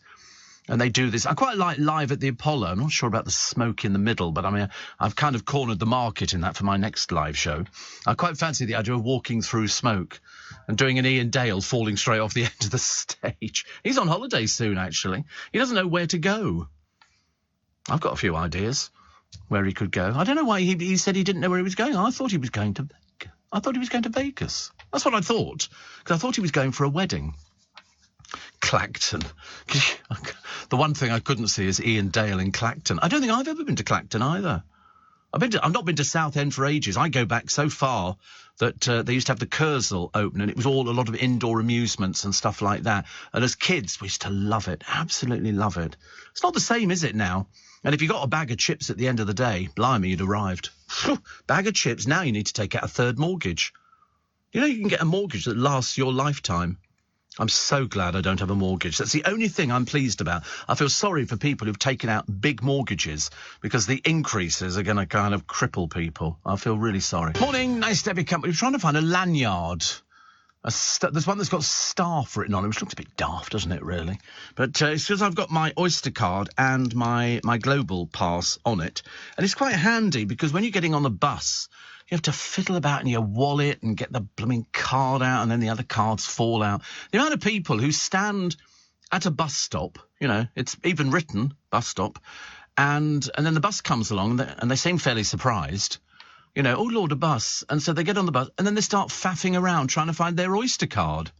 Who are these dimwits? Honestly. I mean, people do that at tills as well. You know, you're at the till and they put the stuff across and then they start ferreting their bag to find their wallet or something. Yeah, I've got to pay money for this. But it's the people on the buses that really annoy me more than anything. It's a case of, what were you waiting at a bus stop for? Oh, a bus. No kidding. No kidding. I've developed a limp. I always get on the bus before anybody else. It's so much easier. No point arguing about it, is there? Just let me on the bus. Simple as that. But I do glare at school children who take up seats for people not able to stand. And they sit there, ignorant little so-and-sos.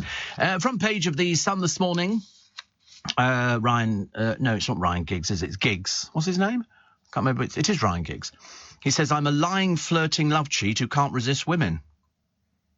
Okay. Okay. That's everybody's. That's going to run and run, isn't it? Really. And Darius Campbell Dinesh, found dead in his US flat. He was going to star in a reunion show in Britain in a few weeks. This must be the return of Pop Idol, and for some reason they were going to put him on it. I don't know, but he came third behind Will Young and Gareth Gates, because I remember they were standing there at the end, and we'd lost Darius. And then we ended up with Will Young and Gareth Gates, and they went, and the winner is, and you stand there, you could have gone out wallpapered, had fish and chips, Chinese takeaway, and then they go, Will Young. At that point, Gareth Gates burst into tears, and we went, don't worry, dear, don't worry, it'll be fine. But last night, mystery surrounded the cause of his sudden death in a place called Rochester in Minnesota. I don't know what Rochester looks like. I don't know what sort of town it is. I don't know if it's industrial or anything. A source said he'd been really excited at the prospect of a Pop Idol reunion. Yes, but I don't know what he was doing work-wise. That's the thing that we sort of worry about. I'm looking at a picture of Rochester. Is that it? Is that the only picture we've got of Rochester? It's a bit industrial, isn't it? Well, I mean, yes, I don't know, actually, really. It's got the Mayo Clinic of Medicine. It's like, I don't know. It's not...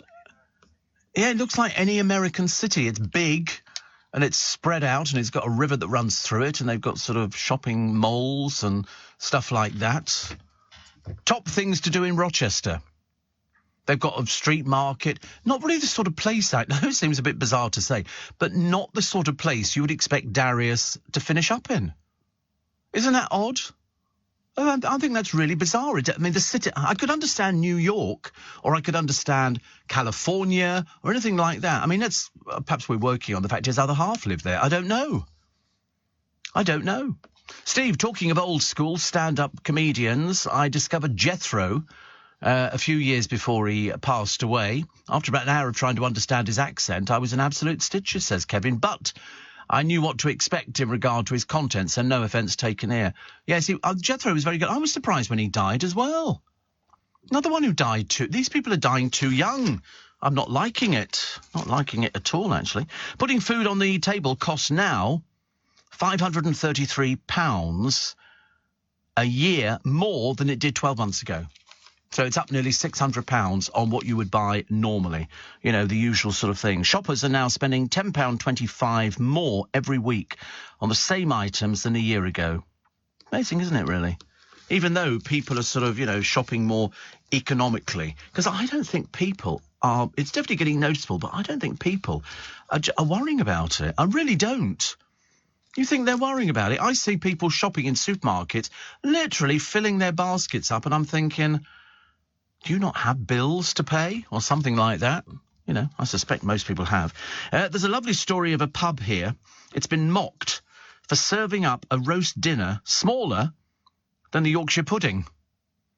This is a Sunday lunch featured in a viral TikTok video. Includes 2 meagre scraps of meat, a charred ball of stuffing and a drizzle of gravy. Came with an Aunt Bessie-style Yorkie and a bizarre sprig of herbs. The portion was dished up at an unnamed pub in Salford and posted on social media by Stacey Henderson. She said, "Where's the rest of it?" Well, that's obviously it. Interesting that they don't tell you where this place is. This might be a made-up thing. You do get people who sort of make these things up. £15. Oh, this is obviously a gastro pub, isn't it? I mean, to be honest with you, I'd have sent it back immediately. I'd have thought... Yeah, that's the charred ball of stuffing, which actually, to be honest, is what you want to do to the people who own the place. Some viewers said a traditional roast should be piled high on a large round plate, not arranged neatly. Oh, it is if they want to rip you off. That's how it works. If they arrange it, they can call it, sort of artisan or something like that. It's better. One user commented, "It's not even a proper Yorkshire pudding, it's just like a standard Aunt Bessie." I like Yorkshire puddings. I like Yorkshire puddings a lot, actually. Several commented that he could have got a slap-up roast with all the trimmings for £11.50 at Toby. A traditional roast usually includes beef, pork, lamb or chicken with roast potatoes, variety of veg, stuffing, Yorkshire puddings, pigs in blankets and lashings of gravy. Where'd you get that from? Tell me where that one is. Toby Carvery, is it? What, you can have all of that? No, they're really good. Oh, wow. £11.50. Let's find out where the nearest Toby Carvery is, please. That sounds good. I mean, that other thing, if you're stupid enough to pay 15 quid for that pile of rubbish, I mean, I think what they should do is name the place who's selling it for that. Kill them completely. So the Toby Carvery... I like the Toby Carvery. Oh, look at that, honestly. Why wait till Sunday? They say they've got a midweek menu, a Saturday menu, a Sunday menu. Midweek Carvery from 7:40... Look at that. They never do proper roast potatoes. I know it sounds a bit mean, but I like proper roast potatoes. They do... so the Carvery, they've got midweek Carveries, roast gammon, roast turkey, roast pork and roast beef. God. Eat like a king. Try our king size for an extra $1.99. We'll carve you extra meat, serve you an extra Yorkshire and add 2 chipolata sausages for good... Well, I mean, that sounds a bargain, doesn't it? You can have a meat-free carvery if you don't like carveries and you don't want to go, you don't want to go for... How lovely. So, book a table today, you will not be disappointed. Well, we should all go, shouldn't we? Perhaps we should have our next show at the Toby Carvery, if they're that cheap. There's one at Worcester Park, closed. One at Ewell, Old Windsor. There's not many in London, are there? They're more sort of out of town. I'll have to spend money on petrol, but that's okay. I can spend money on petrol. That sounds good, doesn't it? Oh, Toby Carvery, how lovely. And you can have all of that. How lovely. Oh, well, there you go. Rochester, apparently, was hometown of Kodak, says Sam from Cuffley. So the hometown of Kodak, the company. But I don't think Darius had got anything to do with that. He married an actress, Natasha. In 2011, they later divorced. Simon Cowell said his passing for someone so young is an absolute tragedy. It is young. Whichever way you look at it, it's very, very young. He was pictured with Gerard Butler in Malibu in June. He's been with the model Daisy Lowe, but there again, I'm tempted to say there's a load of other people she's had, she's been out with. So he was another one because he's good-looking. Good-looking boy. And then there's a picture of him and he was tall. He must have been about 6'6", 6 foot at least, unless Gareth Gates has shrunk. But a lot of people were shocked and saddened. But there is an investigation into the cause of the death. It's still pending, says the Rochester Police Department. There is no known threat to the public. Well, thank God for that. That's a bit of a relief, isn't it? That he was the original joke act in the new breed of reality singing contest, but Darius ended up as the real pop idol. #1 single, West End career, and became one of the show's most successful contestants. So there you go. Let's wait and see. Kim Marsh said, was asked if he was edited to make him look foolish. She went, no, he was like that. He was. He definitely lived in his own little world.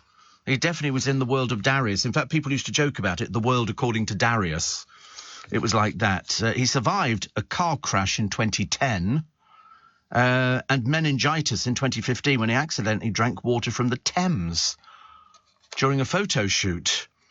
Yeah, divorced from Canadian actress Natasha Henstridge. She enjoyed a brief fling with Daisy Lowe shortly before she appeared in Strictly in 2016. But after he became a joke figure. During a gig at London's GAY, he was spat at and had coins and bottles thrown at him. What on earth for? How peculiar. What on earth is that? It is... Oh, he has got a biography out. Yeah, it's called Sink or Swim. He said he became a recluse, only leaving his Edinburgh flat to drink in bars. I thought he was reclusive. I thought he was one of those people who liked his own company. There you go, Sink or Swim. Came out in 2003. I can get you a used copy for 17 quid. Or you can have a hardcover from £8.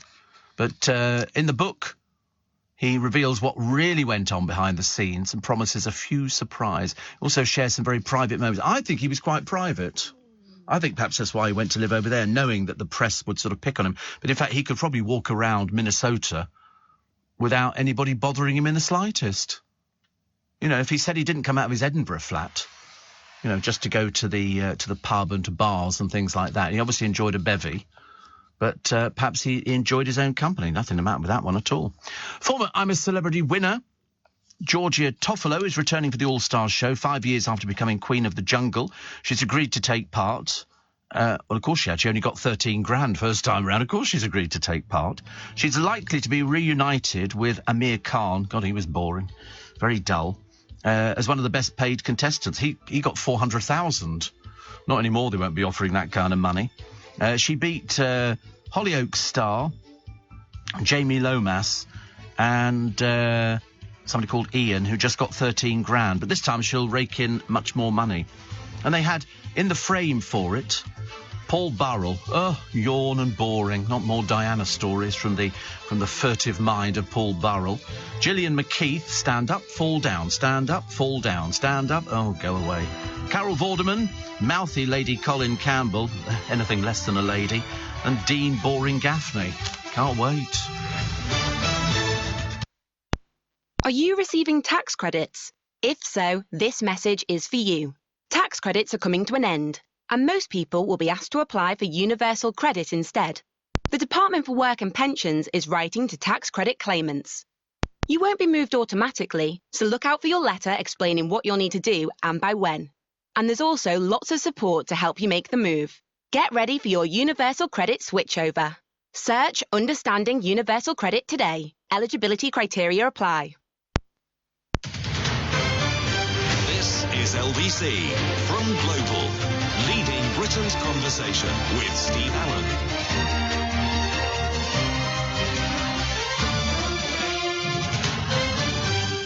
I'm sorry.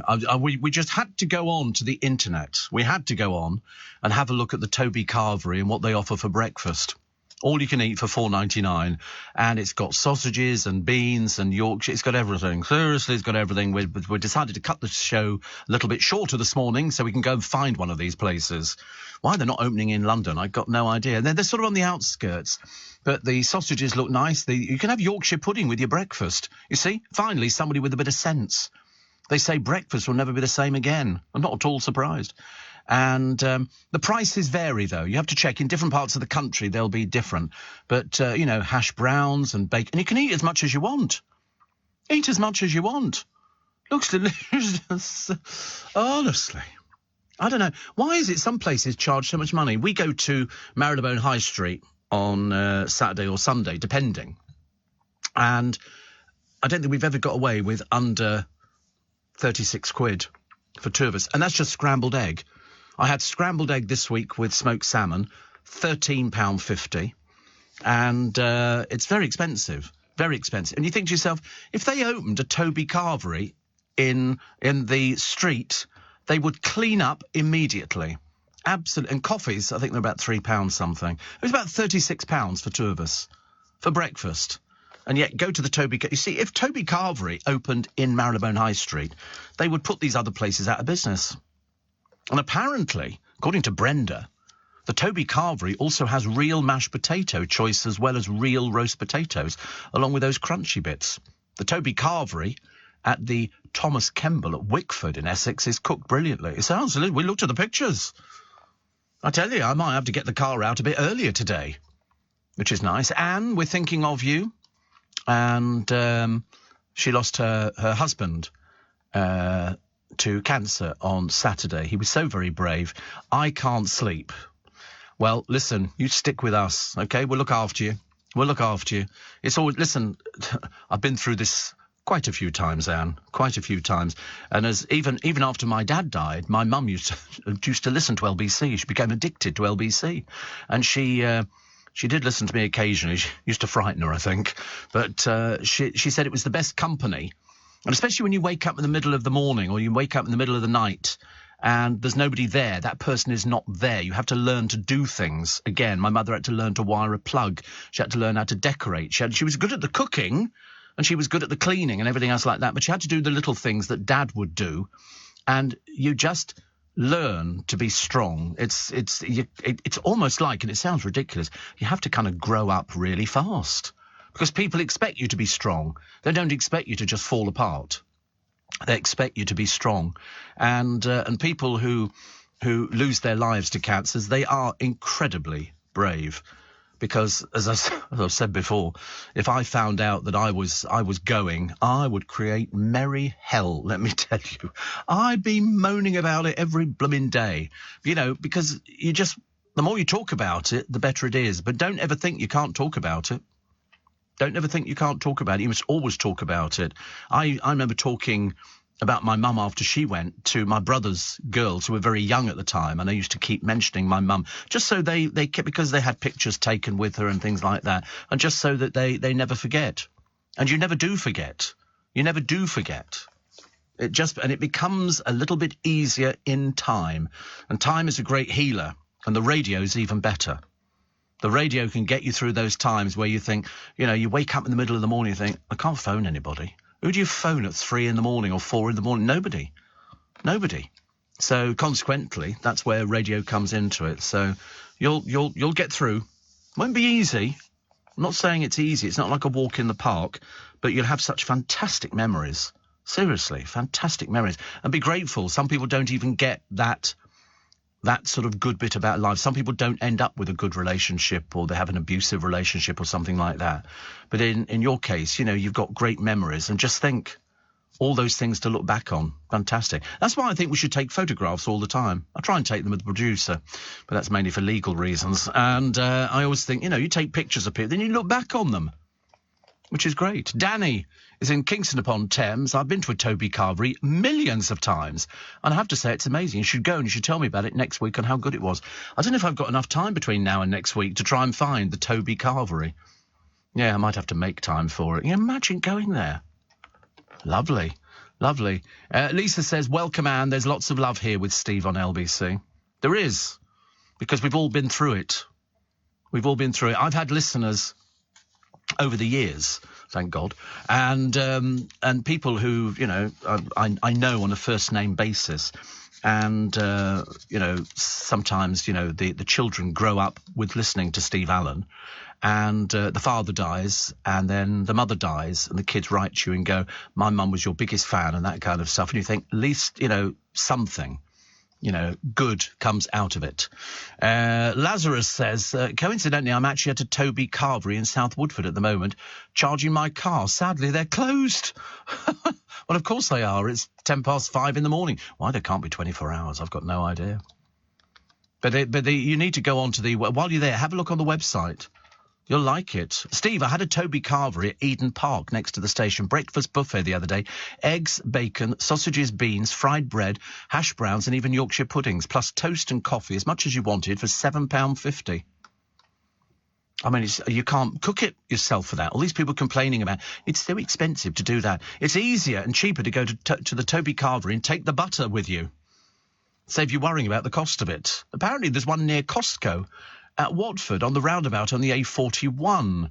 Just imagine, you could really make your trip worthwhile, says Sharon. And breakfast, then Costco, and fill your car with petrol, and Costco, where it's about 10p a litre cheapest. That would well cover the cost of breakfast. Stop it. Listen, it's my weekend away. I might have to take a tent. And Steve, where in Marylebone do you go for breakfast? Well, we go all sorts of different places, actually. All sorts of different places. It's not cheap. And they get full up really quickly. But as I say, if they opened a Toby Carvery, that'd be brilliant. By the way, you mentioned the Teletubbies. I can't explain it, but I never got into them. Oh. Barney, something dodgy about that fella too. That Barney was he the dinosaur? Was he a big purple dinosaur? We seem to like those things, Brenda, who's also Richard Madeley's biggest crush. Now that she knows he doesn't wear pants, he goes commando. I remember Barney the dinosaur. I used to quite like the kids in that, because they looked like showbiz kids, and they'd sing, songs with him. Stage school kids. You could always tell them, actually, there's a stage school round Richmond Way, and you could always tell them on the platform. You know why? They're very loud. Very loud. They can't do anything quietly. Like, yeah, woo, yeah, here we go. They had some people on the American television programme. They have to be on drugs. And they were two people, influencers, and what they were doing is rearranging a garage. Okay, they're very young, very immature, and they were rearranging a garage so that things were in boxes and everything else. And then the people sit and they open the door, and the two girls are inside going, woo, woo, woo, and clapping like that. And I thought, you need medical help. You're not normal. I don't remember the Barney theme tune. I might do if I hear a little above it. I love you, you love me, we're a happy family, with a great big hug and a kiss from me to you. Won't you say you love me too? I know, you feel like being sick, don't you? You just feel like being sick. And there's a second verse. I love you, you love me, we're best friends like friends should be, with a great big hug and a kiss from me to you. Won't you say you love it? It's a bloody purple dinosaur, for goodness sake. Who can get friendly? But they hug it. You can imagine the person inside.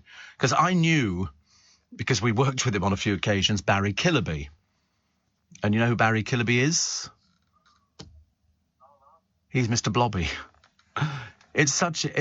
Honestly, he's in this rubber suit thing, which has got braces on for the bottom bit, and then you put the top bit over the top. And he's fantastic. I mean, he really is fantastic. But he used to he'd fall over, he'd knock into people. It was just such a clever act. And he turned up the other day. Not here. He was doing a show somewhere, and I thought, oh, good. I'm so pleased. But I mean, he must have sweated buckets inside. Mr. Blobby's retired now. Well, he came out of retirement for this thing. I don't know if it was Barry, but it was certainly good. And we had Mrs. Blobby as well. We did a New Year's Day parade one year, and Mrs. Blobby was there. Blobby, Blobby, Blobby. People used to hate it. I loved it. I thought it was the best thing ever. There you go. There's Mrs. Blobby. You can rent these outfits now, can't you? It goes back to about 2016. And I thought it was just a great character. I thought it was just very funny. And every time he did silly things, like he would fall over and he'd just be standing there, and it was like scenes out of Only Fools and Horses. It was a bit weird looking back, but, it worked. It absolutely worked. There is a Mr. Blobby collection on Twitter. And so if you want to see what Mr. Blobby looked like, you can go and check it out. Check it out. It was Christmas #1 one year. Yeah, was that? I don't know what it was. Was a song called Blobby, Blobby, Blobby or something? I think it was something like that. Other stories of the papers. Demi Moore, looking very good, actually. She's 60 now. Well, 59. She hired a yacht to check out islands in the Mediterranean. Do you know the Beckham family is still on holiday? Because they don't really have any jobs, do they? She needs to flog quite a lot of clothes to actually get back in the green again, which I think is unlikely in our lifetime. And then all the papers are full of water. Pictures of water. Last week, nothing. Kent, people driving on the M25 near Swanley, West Bay and Dorset, locals fighting to keep floodwater from a restaurant. Because you just don't expect it, do you? And then there's people here, Weymouth, a couple having a rainy seaside to themselves, well, just them and a photographer. And in London, a rider in a poncho. I always think that's so unnecessary. Taking a photo in Greenwich as the deluge continues. And you've got it today. You've got thunderstorms. So they've said. It says thundery showers. And a gentle breeze. It's always a gentle breeze. Every day I mention it, and every day we get a gentle breeze. And from Ange, who says, I didn't catch the lady's name, but my love goes out to her. Doesn't feel like it now, but you will be okay, Anne. Radio really is the best companion and makes the nights much easier. She says, trust me. She says, by the way, find a Toby's and go. The Yorkshires are worth the visit. But no, radio is absolutely the great healer. It is the great healer for everybody over the years. My family have relied on it. Because it's a friendly, in theory, a friendly voice coming through your speakers.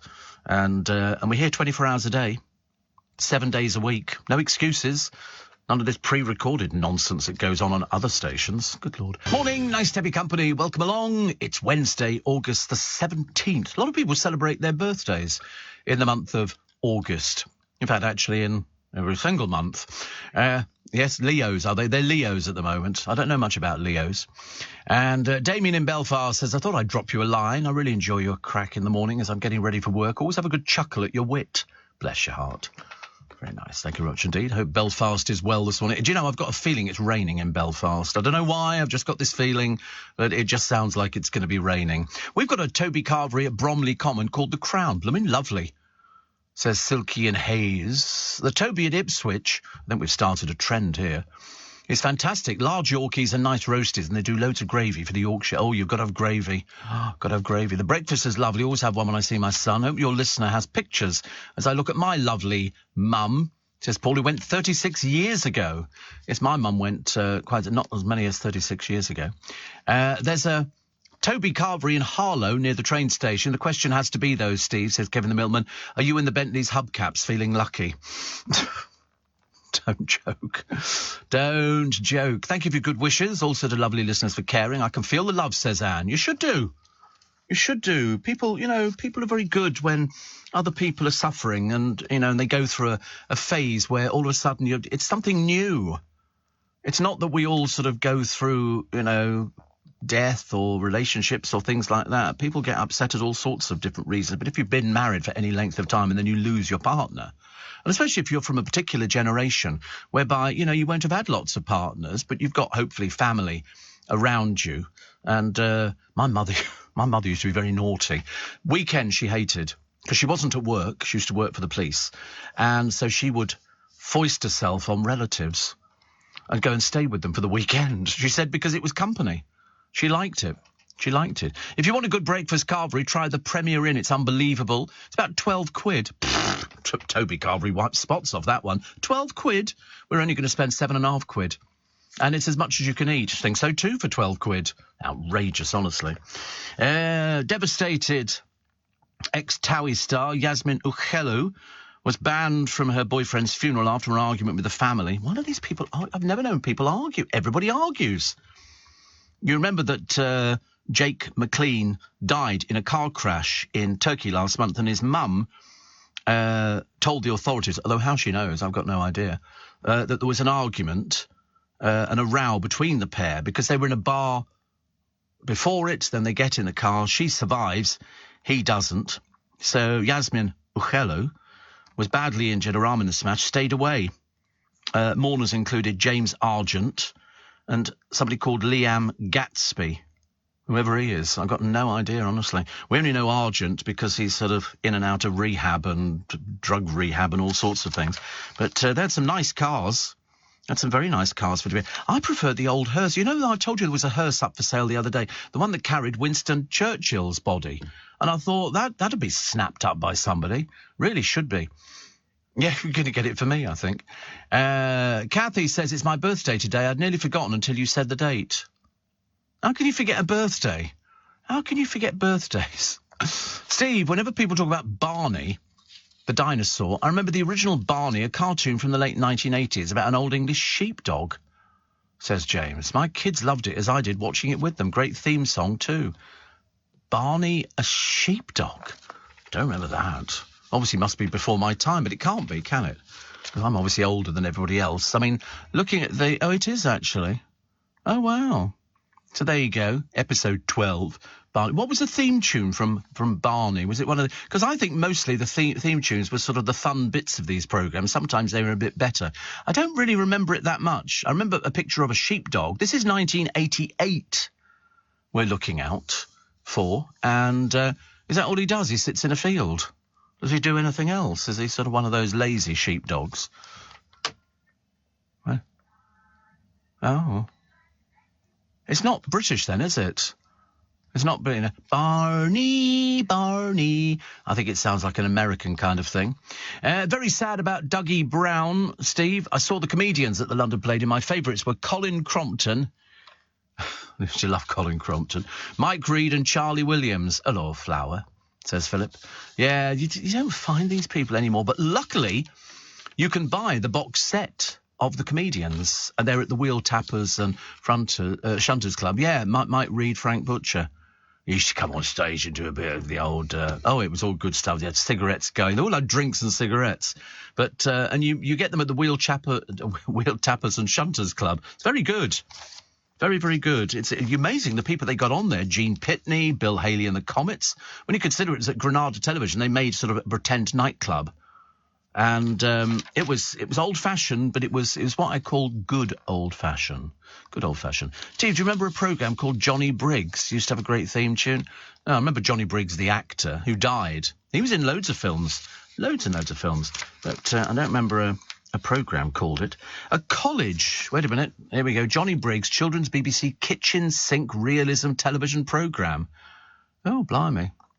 It had all sorts of... Sue Devaney and Tommy Robinson and a few other people. It was on Johnny's school life, where he and his best friend Pam are constantly in battle with the dreadful twins, Ginny and Josie.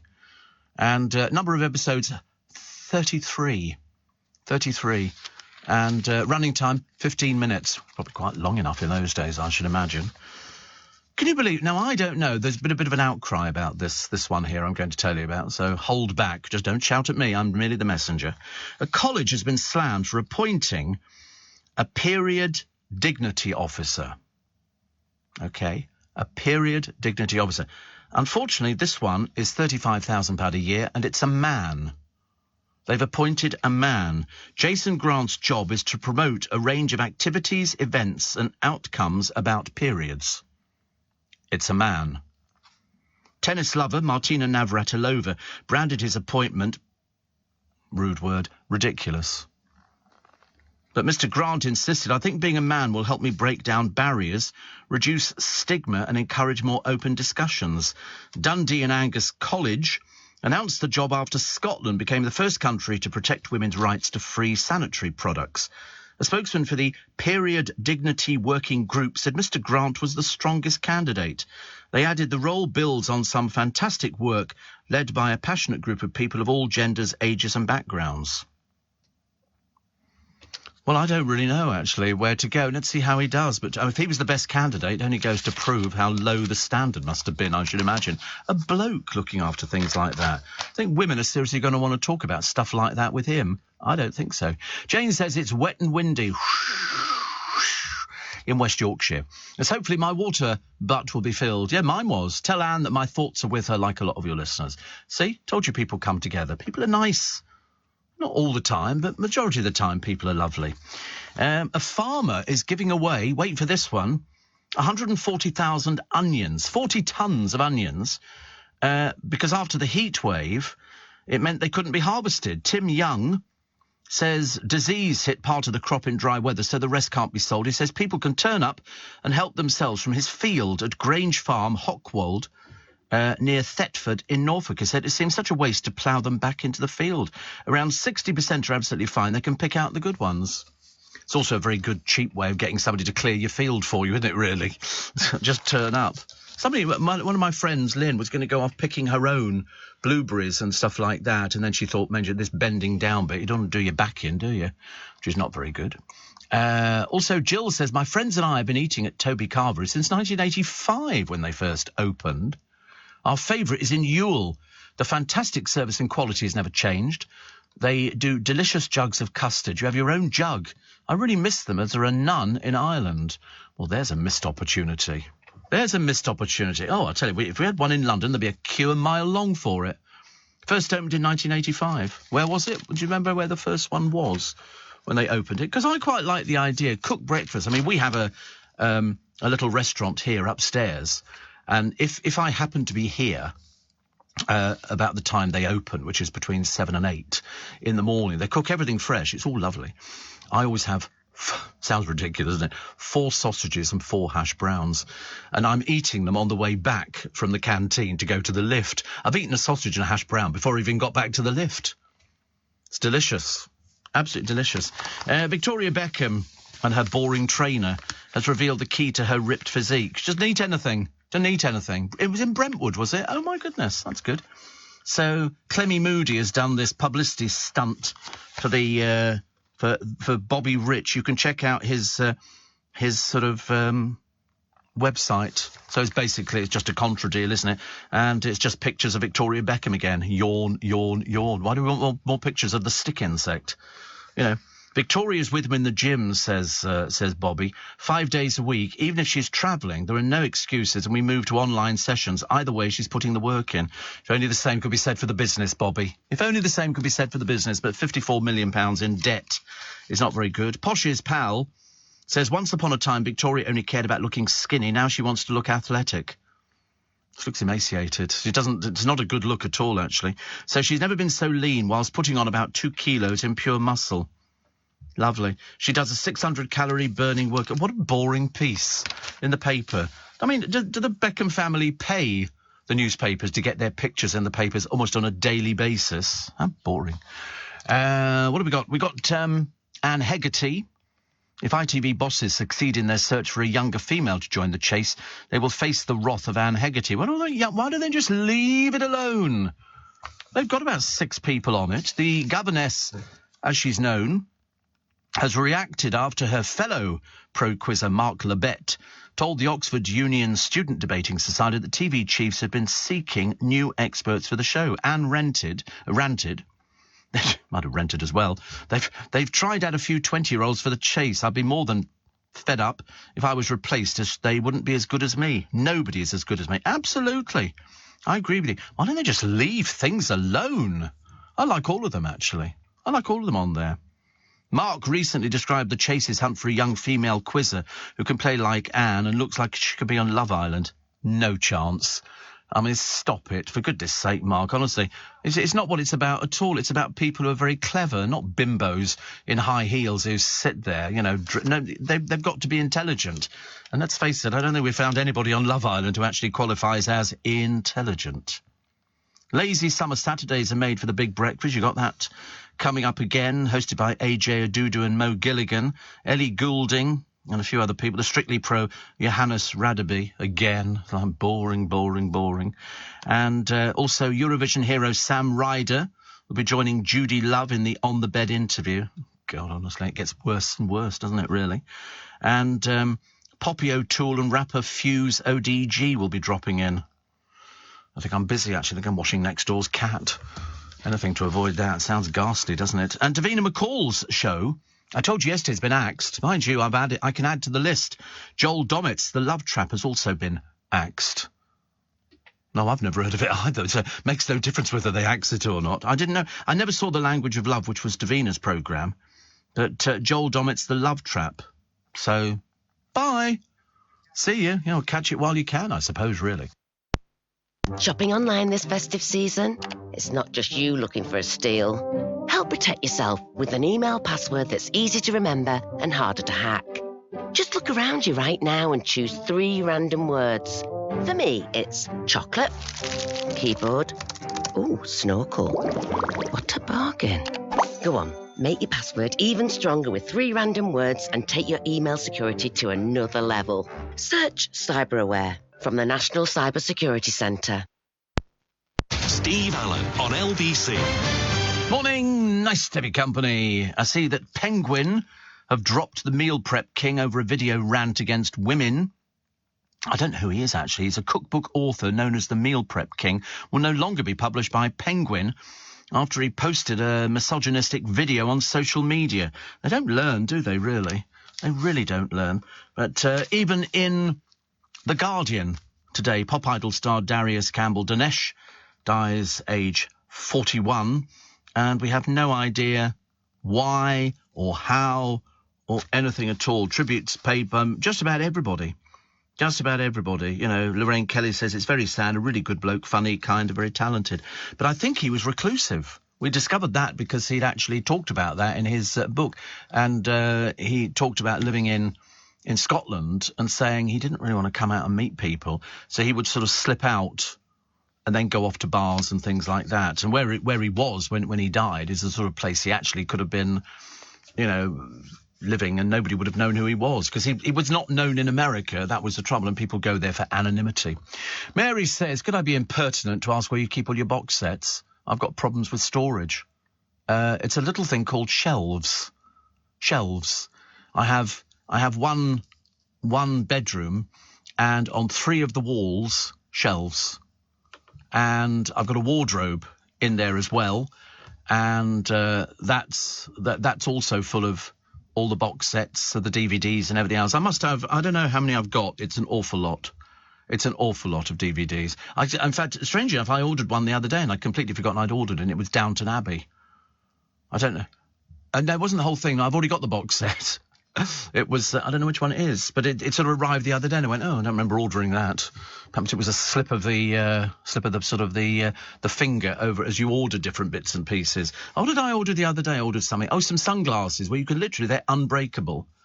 And because I like buying sunglasses, I've got quite a collection of sunglasses, but I'm not, and I bought this machine on Amazon, which if you've got self-winding watches, of which I have, I've got a number of, very nice watches that are self-winding, which is when they're on the wrist, they're fine because the wrist action means that it keeps winding. I've got a machine that you put the watch in and every so often it moves it. inside, it turns round. It's a movement. The movement charges the watch. The watch I've got at the moment, which is a Raymond Weil, is battery. Oh, but they seem to last for about 2 years. But some of my other watches, some of my very nice watches, are, well, I say very nice, you know, they're not too nice. Well, they are, yes. And they're automatic, but you put them into this machine. It's like a box with a motor in it, and you lift up the lid and you fix the watch into it, and then every so often it turns it backwards and forwards, so it keeps it fully charged. Clever, isn't it? I'd never heard of them before. Steve says that Guy in the Isle of Man, there's only one children's TV Barney for those of us on a certain vintage. Barney McGrew of the Trumpton Fire Brigade. Was that Drew, Barney McGrew, Cuthbert Dibble and something else? That's the only bit I remember. And I don't remember ever seeing it. The Trumpton Fireman, Pew, Barney McGrew. I mean, it probably must look terribly dated by now. But I quite like that. I don't know what they were. Actually, they weren't plasticine figures, were they? Were they models? Yeah. I mean, it must take them ages to make these sort of things. But still very good, actually. Yeah, they're very sweet, actually. Takes you back to happier days. Honestly, children have got it too good nowadays, haven't they? They've got everything. They haven't got to worry about things. You know, you say to them, oh, we've got bills coming in. What's a bill? No idea. Steve, did you know, says Duncan, that Dougie's sister was Lynn Perry, Ivy Tilsley? Of course. Also an amazing cabaret performer. Yes, I've seen her in cabaret, actually. But she's writing a book about not being on Coronation Street anymore, which we talked about the other day. So, nice tributes to Darius Campbell. And what else have we got today? Oh, I forgot to do Dawn Neeson's column. I think she's away on holiday at the moment. I saw a picture of her in a swimming pool. Or was that in my dreams? I love it. Also, a trained thug. We'll come around to that in a mo.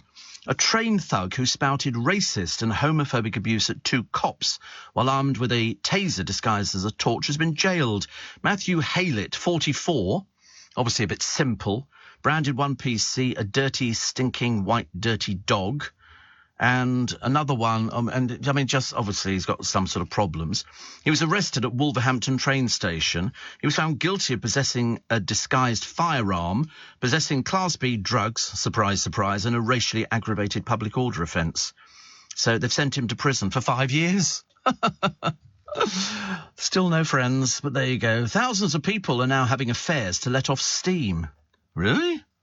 Dawn's in Ibiza. The pool was in the place where Club Tropicana... Oh, that's right, because she mentioned George Michael. Oh, so where Club Tropicana was filmed, was it? Club Tropicana. Oh, well, there you go. It's called what? Pikes. Oh, right. George Michael, she says, look much better in this very... Fancy being in the same... But look at these tattoos you've got, woman. Where'd you get those from? Honestly, goodness sake. I love the way, though, that even after swimming in the pool, she's still got her lippy on. Have you noticed? I think that's brilliant. I love people with lippy on. Somebody showed me a picture the other day of Carol Channing, who was a very big star a long, long time ago. And she came to London to do Hello, Dolly at the Theatre Royal Drury Lane. And Dale got an interview with her. And so we go backstage. And the backstage doorkeeper was a lovely lady called Jill. And really, I mean, she ruled the backstage very well indeed. Nobody got past her. You know, you only came in if you were part of the show. And anyway, we went down there to interview her before the show. And she said, I just have to put on a bit of lippy. And so she gets her lipstick out and she does a line down her nose, 2 lines on each cheek, 1 on her forehead and 1 on her chin. And that was it. That was it. And then we had a picture taken. It looked like she was wearing a full face of makeup. She was thin. God, was she thin. Blimey, she made Victoria Beckham look almost sort of obese. Seriously, she was so thin. Really quite amazing. Quite amazing. Mike Tyson, posing for a picture with a fan, wheeled through an airport. Can't you walk, love? What's the matter? Apparently holding a large walking stick. Oh, that old gag. Yeah, get off the plane first. Stuart Manning's up early this morning. We don't know whether or not he's in swimwear or not. I think he might still be in Turkey. He might. I don't know how long people go on holiday for nowadays. A lot of people go. It's about a week or 2, isn't it? Although the Beckhams appear to have been on holiday since forever. Oh, right. Here he is in a pool. Oh, it's an infinity pool. I like him. Do you like infinity pools? There's one on the top of a hotel in Singapore, is it? And it's really high, and people go, I felt ill looking at the photo.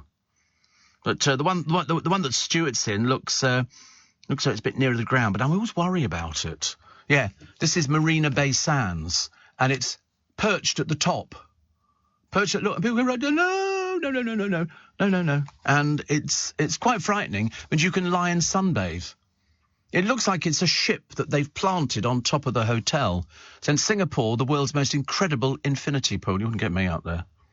Can you imagine if all of a sudden there was a crack and all of a sudden the thing collapsed? You go, what the... No, there's no fence. No, not on an infinity pool. The water would go over the side and it goes into a thing which then pumps it back round again. So it's the same bit of water. So you can splash as much. Now, it frightens the life out of me. It doesn't look very safe to me either. I'm not... no, definitely not. Also, the weather looked terrible there. It looked better where Stuart Manning is. He's in Turkey, in the pool, and looking out over the hillside, dreaming of a Toby Carvery breakfast, I should imagine. Oh, look, at night. See, at night time it looks very pretty, but you can't swim at night. I don't think they let you swim at night. It's one of those sort of things where it's all lit up, but it's too dangerous. And also, I should imagine, if you've had a couple of sherbets, they wouldn't want you swimming in. Can you imagine? Oh, dear me, not my sort of thing at all. I don't like it. George Michael was so hooked on Diet Coke, he drank a lot of it. 25 cans a day. 25 cans a day. The singer was battling a range of addictions, including marijuana, before he wasn't battling. I mean, he'd been smoking marijuana for donkey's years.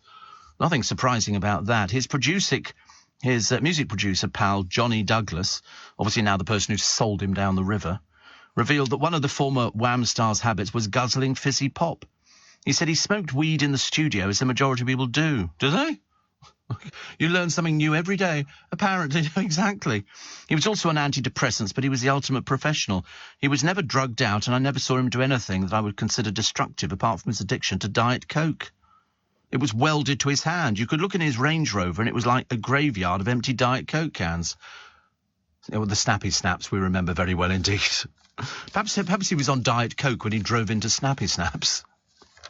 Always funny, isn't it? The heatwave has sparked a Punch and Judy revival. That's quite a nice idea. I like Punch and Judy, very much so. There are only 3 full-time daily Punch and Judy performers currently in the UK. Really? People pay to watch. They've got some bloke called Joe, he's far too young, based in Swanage. And they say here, and Mark Poulton in Weymouth and Jason Codman in Llandudno. No. There's loads more Punch and Judy men. Was it banned? Too violent? Nah. Really? Oh, wow. But some of the theatres are nice. I think it was Les Nottle was a very famous Punch and Judy man. Very famous. And it's got a long history, but it was supposed to represent... What was it? I can't remember what it was supposed to represent, actually. They were saying there were racist and misogynistic undertones. Well, it was when they used to have a Punch and Judy in Heidi High. And he used to Punch and Judy, and Land of Hope and Glory. And he was drunk most of the time. They used to make a joke about him being drunk. And then the whole stand fell over. So I quite like Punch and Judy. I never saw it, but I mean, I know that you could pick up a set of Punch and Judy puppets, original wooden hand-carved ones. They went for a lot of money, and people used to sell them. And racist. It was whatever was reflected, wasn't it, at the time? Somebody wrote to Dawn Neeson saying, do they tell you at the paper what to write about in the column? She said, nobody's ever told me what to write about, which I thought was the most naive thing ever. Somebody found it, actually, somebody's got a column, they're never told what to do. It's like, it's a bit like here. People say, are you told what to talk about? And you go, God, we'd be here for days. Oh, should we do this and do... No, absolutely not. It's 6:15. I mean, if I manage to get through the travel in one piece, it's a miracle for me. Do you know, it's amazing. You watch Coronation Street now and you suddenly realise that the main characters are now in their late 70s and 80s and 90s. I mean, I find it absolutely unbelievable. We've got an Audrey story running at the moment. And... It's quite emotional, actually. Do you know you can also buy... They've got a Rovers, the Coronation Street store. You can basically buy a tea towel, a tote... Wait a minute. They've just copied us. This is outright Prosecco glasses. But she's getting on a bit now. But when you look at the characters in it, it's quite amazing. I remember watching it when it was black and white. I can remember sitting in front of the television watching Coronation Street when it was black and white, and it was Millie Caldwell and Elsie Tanner and Ina Sharples. I mean, Audrey Roberts in real life is 78. Rita is 88. And Ken is 90. And that's why there's a lot of sitting down. There's a lot of sitting down. They did exactly the same in Last of the Summer Wine. For some of the characters, walking was a bit of a problem. So they made sure that their scenes were done when they were sitting on a settee or something like that, or in a car, which... Yeah, I quite like that, actually. I think Last of the Summer Wine was lovely. And, Steve, can you stop talking about Toby Carvery, says Joe. I live in Australia. Oh, well, you haven't got it, then. You haven't got it. Ha, ha, ha, ha. Talking to Lynn Perry, she was one of the first people in showbiz to have her lips done in the early 80s. Not a very good look. Things went wrong. It was all over the tabloids. Yeah, in those days, she also... she was dropped after 23 years as Ivy, because what she did is it's like if you sign up, I'll tell you this now, as you can well imagine, as a character in a soap opera, there's a look, and that look goes with it. If you all of a sudden go away and have your hair dyed a different colour and your lips done and stuff like that, they have to get rid of you. For the simple reason, you can't start changing your appearance. They're paying for the appearance. And unfortunately, in 1994, without consulting the bosses, mind you, she enjoyed a bevy or two, did Lynn Perry. She had cosmetic surgery that involved having tissue from her bottom injected into her mouth to supposedly gain fuller lips. Now they inject straight into the lips. The results were very unflattering. She was sacked by the producer, Carolyn Reynolds, after 23 years as Ivy. You cannot change your appearance. Because then people go, wait a minute, how did this happen? Since when did the character wander off and have this done? It wasn't in the storyline. Yeah. And so they actually decided that she had to go. And so she's writing a book. She's writing a book at the moment about her time on Coronation Street, because that's a long time to spend on there. Which, is that not Ivy, or is that somebody else? Lynn, oh, that's right, she did die. You're quite right, actually. Who was the other? That's right, Janice Battersby. I get so good. The trouble is they've got such strong characters, these women. You just imagine they're all there, and you just imagine they're going to be there for forever and a day. But they did live in the same house. I knew there was a link. Kathy says, did you ever see the film The Punch and Judy Man? Starred my favourite comedian, Tony Hancock. There was a man with issues. Lots of people don't like us. It's not laugh out loud funny, but I love seeing that dramatic side to him. Also starred John Le Mesurier, who was Tony's best mate, even after he stole John's wife. Well, because John Le Mesurier married Hattie Jakes. And who owns their house? Gloria Hunniford. And her son Michael lives there. I've been there for a party, actually. But in The Punch and Judy Man, it's got Tony Hancock, the lovely Sylvia Sims, Ronald Fraser, Barbara Murray. I might have to buy that, actually. I wish you'd not told me about it, actually, Kathy, because the trouble is every day costs me money. Every day. Sat says, have you seen the Sky Pool in Nine Elms, the glass swimming pool between two buildings? That would be scary. Yes, it's only available to certain flats. Not all the flats have access to it. Frankly, it doesn't interest me in the slightest. I wouldn't want to swim in a glass pool. It's very clever. So basically, it's just a glass dish. And if you're in the right flat, if you bought the right flat, then you can go swimming in it. I don't fancy the idea. I was never a fan of Nine Elms anyway. I just don't like the idea of people sort of looking up and seeing you swimming. It really doesn't interest me. It's all very bizarre, isn't it, really? Dave in Plymouth says Lynn Perry on The Word. Yes, I was going to mention Lynn Perry on The Word. That was what they call car crash television. She'd had quite a few sherbets. Because that was the trouble. But mind you, the Jonathan Ross audience for The Last Resort, they were given wine. That's why the audience was so buoyant. They would give you wine when you went in there. I know, because I went to see a few shows, and they were giving you booze. And so they would get it. But Lynn Perry, when she was on The Word with Chris Quentin, and it was quite something. I mean, you know, when people describe something as car crash television, it's a case of, oh my goodness. And they had all sorts of people on it, but she was well the worse for wear, I'm afraid. It's happened quite a lot on television programmes. I seem to remember George Best turned up on Terry Wogan's programme, and he didn't know where he was. Not a clue. Because that's the trouble, you see. They have what they call hospitality.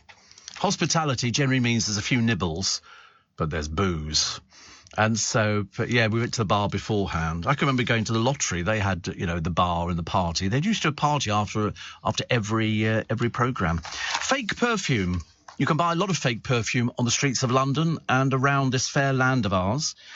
These are counterfeit bottles of Chanel No. 5, Boss, and Daisy by Marc Jacobs.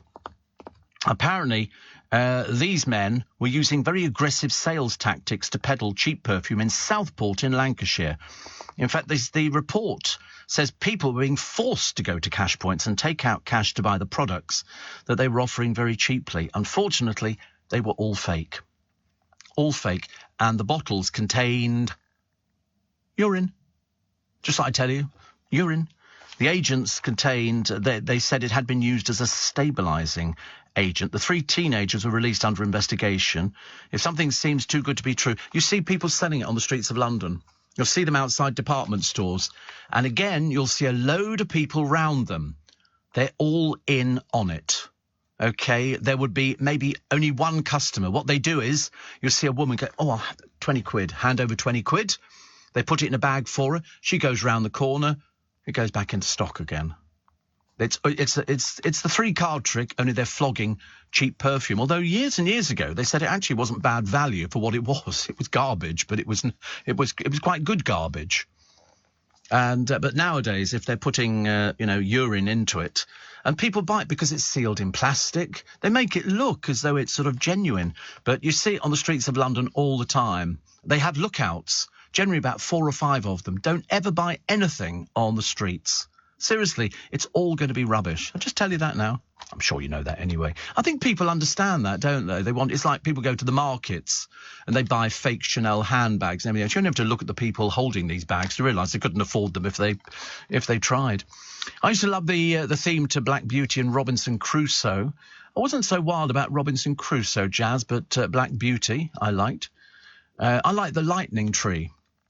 Down in the meadow where the wind goes tree, then goes in the lightning tree. Blow, blow, the lightning tree. Remember that one? No, just me again. Steve, I thought Norris was a very good character in Coronation Street. Then they killed him off. I don't remember that. I do remember him. And Taffy Nige from Pontyclun, Welsh Wales. He has to write it down phonetically for me because I get it wrong every single time.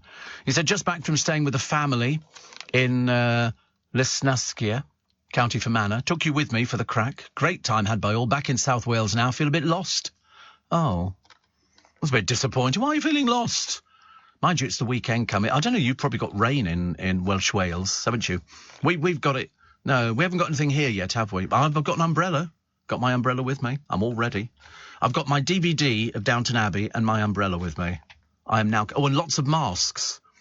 I'm the only one on the bus wearing a mask. And on the train, people look at me like I'm mad. I feel like saying, I'm only protecting you from me. I go to a Toby Carvery, says Kevin, once a month for breakfast time. I was in the Watford one. There was somebody having Yorkshire puddings with strawberry jam. My dad used to have it. My dad used to have strawberry jam on Yorkshire puddings. No, you heat the Yorkshire pudding up, I think as usual, and then you just put jam on it. It's my brother told me that. I didn't remember. He says my Yorkies have to be with roast beef, gravy and Brussels sprouts. They used to sell one in Marks and Spencer's, which was a big Yorkshire pudding filled with mince. It was really nice, actually. The whole roast in it. It was really lovely. So, Kevin, thank you. But yes, we've heard of the jam on the Yorkshire puddings. You watch. I bet today most of you will go out to Iceland or wherever else and go, I think I'll just buy some Yorkshire puddings. Marks and Spencer's used to a chicken-filled, succulent chicken nestled in a golden Yorkshire pudding with crispy potatoes, pork stuffing and a rich chicken gravy. Well, delicious. It was very nice. Very, very nice indeed. Steve, I saw Lynn Perry in Cabaret, says John, at the Black Cap in Camden many years ago. She was quite an act. She was drunk. I saw her at a couple of events. I didn't see her at the Black Cap. We saw lots of people at the Black Cap. They were happy places. Entertainment, people singing along. Great fun. Great fun. The drunk guest I remember, says Jazz from Hounslow again, was Oliver Reed. Yeah, they had a hidden camera in his dressing room, and he was off, I'm afraid. Lynn Perry was also on Shooting Stars, another car crash moment. She definitely enjoyed the refreshment, says Anna. You're not wrong there. You're not wrong. We'll take a short break. News at 6. Back with you in 3. $4.56 million. 456 real contestants. But there can only be one winner. Eliminated. The biggest Netflix show ever. Squid Games, let's get real. Becomes Netflix's biggest reality competition series. I will absolutely double-cross you. Outshine the competition. This is insane. Steal the show. Squid Game, The Challenge. The real game begins November 22nd. Only on Netflix. This is LBC from Global, leading Britain's conversation with Steve Allen.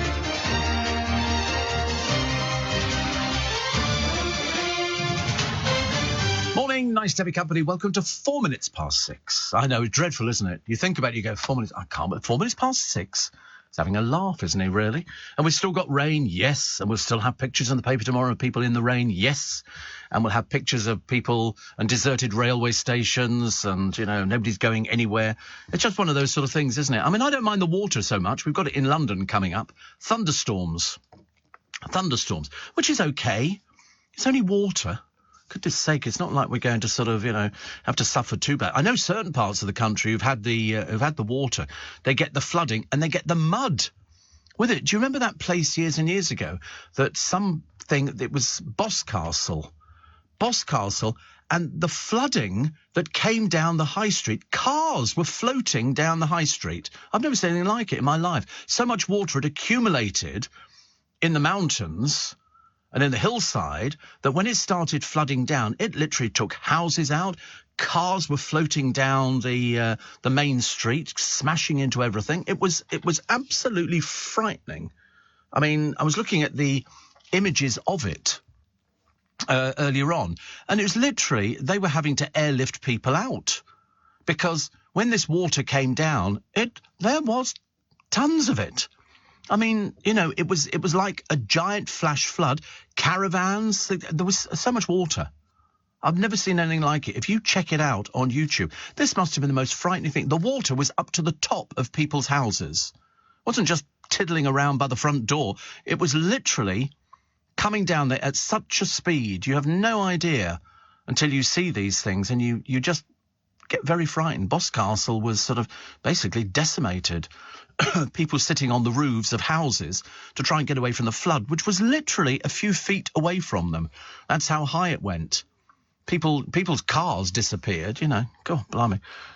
Yeah, we don't want that much rain. Thank you very much indeed. Steve, says Paul, who was the famous drunk who appeared on Parky? Always known to be drunk. Could be anybody, I should imagine. Quite a number of people. I mean, lots of people enjoyed drinking and they liked socialising. And if it was a chat show on the television... I mean, I can name you quite a few people who've been into LBC over the years who have had sort of problems with the drink, you know, early in the morning. So, I mean, serious problems with drink. But it was a case of lubricate somebody and you get a better interview. They become more lucid. I mean, you know, people will laugh. Bob Monkhouse, when he came into LBC to be interviewed, he brought in a bag and a glass, and it was a brown paper bag, and he put it down in the studio, and he took out a bottle of whiskey and the glass, and he poured the whiskey into the glass, and he proceeded to drink it through the interview. And it was a fabulous interview. It was a fabulous interview. He was total pro. But he worked better on having a drink. That was how... in fact, even Neil Sedaka, when he played the Royal Albert Hall, he said, I have a routine. he said, I've already, the piano's been tuned, everything else, he said, and they go, ladies and gentlemen, Neil Sedaka, he said, and I've got a shot of vodka. He said, I throw the shot back, I walk on stage. The producer says he can't work on any drink. Really? Yeah, well, I can't, I have worked with people in the past who can't function without a drink. But when somebody turns up in the morning and in fact, I got a letter from a very well-known actor who came in to do the interview and he was drunk. And it was quite early. It was before 10 o'clock in the morning. And we did the interview and I had to cut it short because he was talking gibberish. It was utter gibberish. And he wrote me a letter a couple of days later saying, I'm so sorry. If you want to rebook the interview. We decided not to. We thought it was safer not to, actually. Lily Savage does a very funny thing. I thought Paul O'Grady, when he'd had a few drinks, was hilarious. Some people are very funny when they've had a few drinks, and it was on this morning. I think it was in the Albert Dock. It's just drinking and then throws the glass into the dock.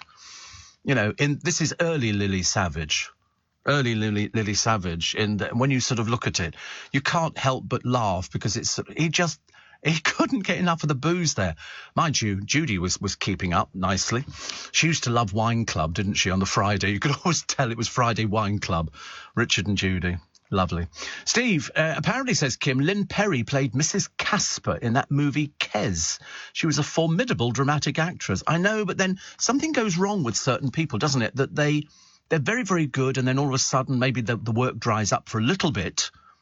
And so they then turn to drink or something like that, and then it gets a little, soaps used to be very, very strict with things like that.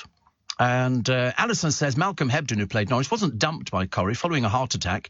He made a few further appearances and then decided to officially retire and live his life quietly, which he now does. I think that's what Darius did.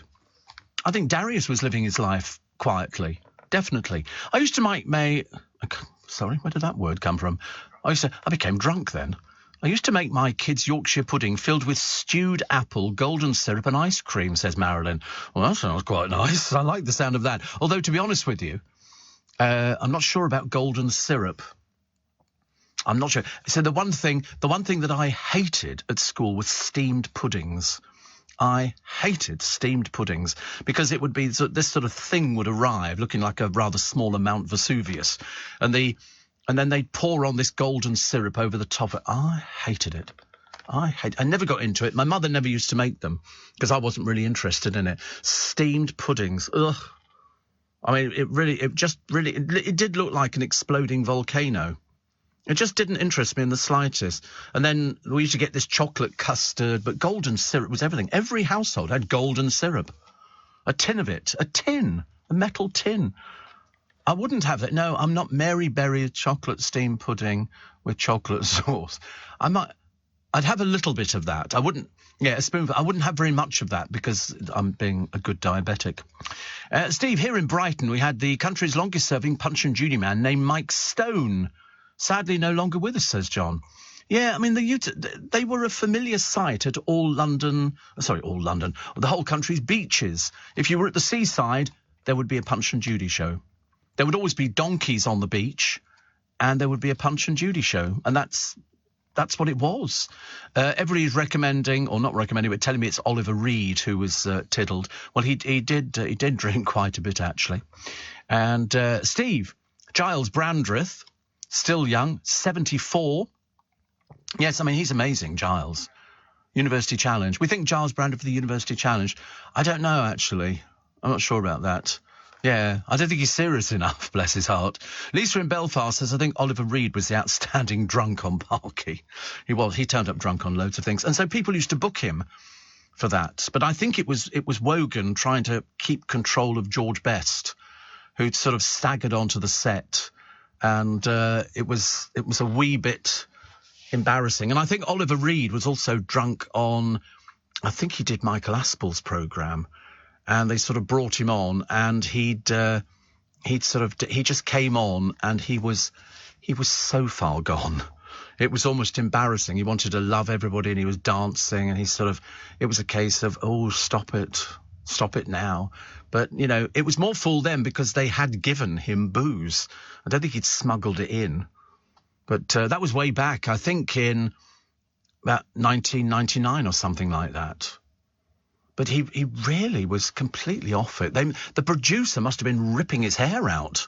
They don't mind somebody being a little bit tiddly, but they'd never show it these days. They'd have cut they'd have gone to an ad break or something, or done anything. What have we got? We got a red panda that's just been born. It's been described as a symbol of hope. Tilly. Oh, where have I heard that name before? Gave birth to Little Red.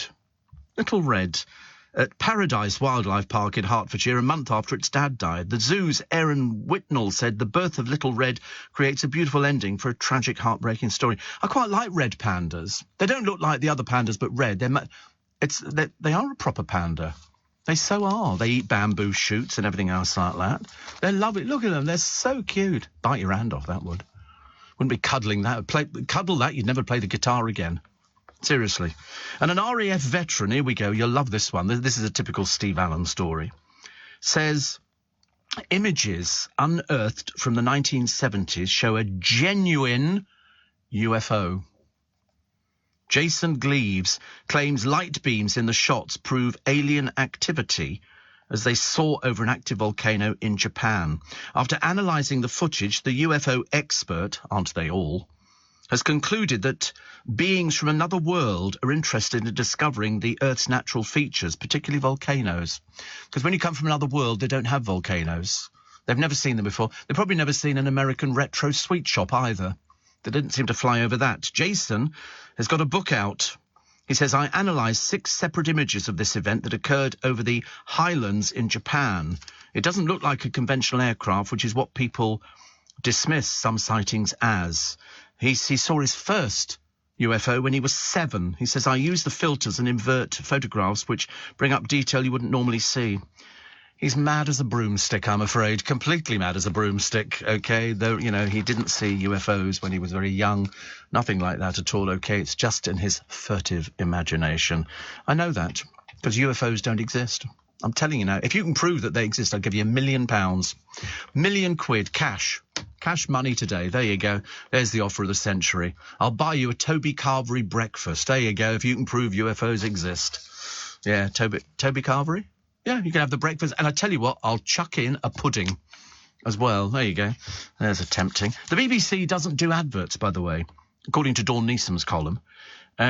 Which is why we all have to pay for it. So obviously just an amazing coincidence that 9 of the 15 contestants on Strictly Come Dancing, including Helen Skelton, are already on the Beebs payroll. Well, exactly. That's how it works, isn't it? I wonder if they'll get much chance to mention all the other shows they're on. Of course they will. Of course they will. Because that's how it is. That's how it is. Helen Skelton.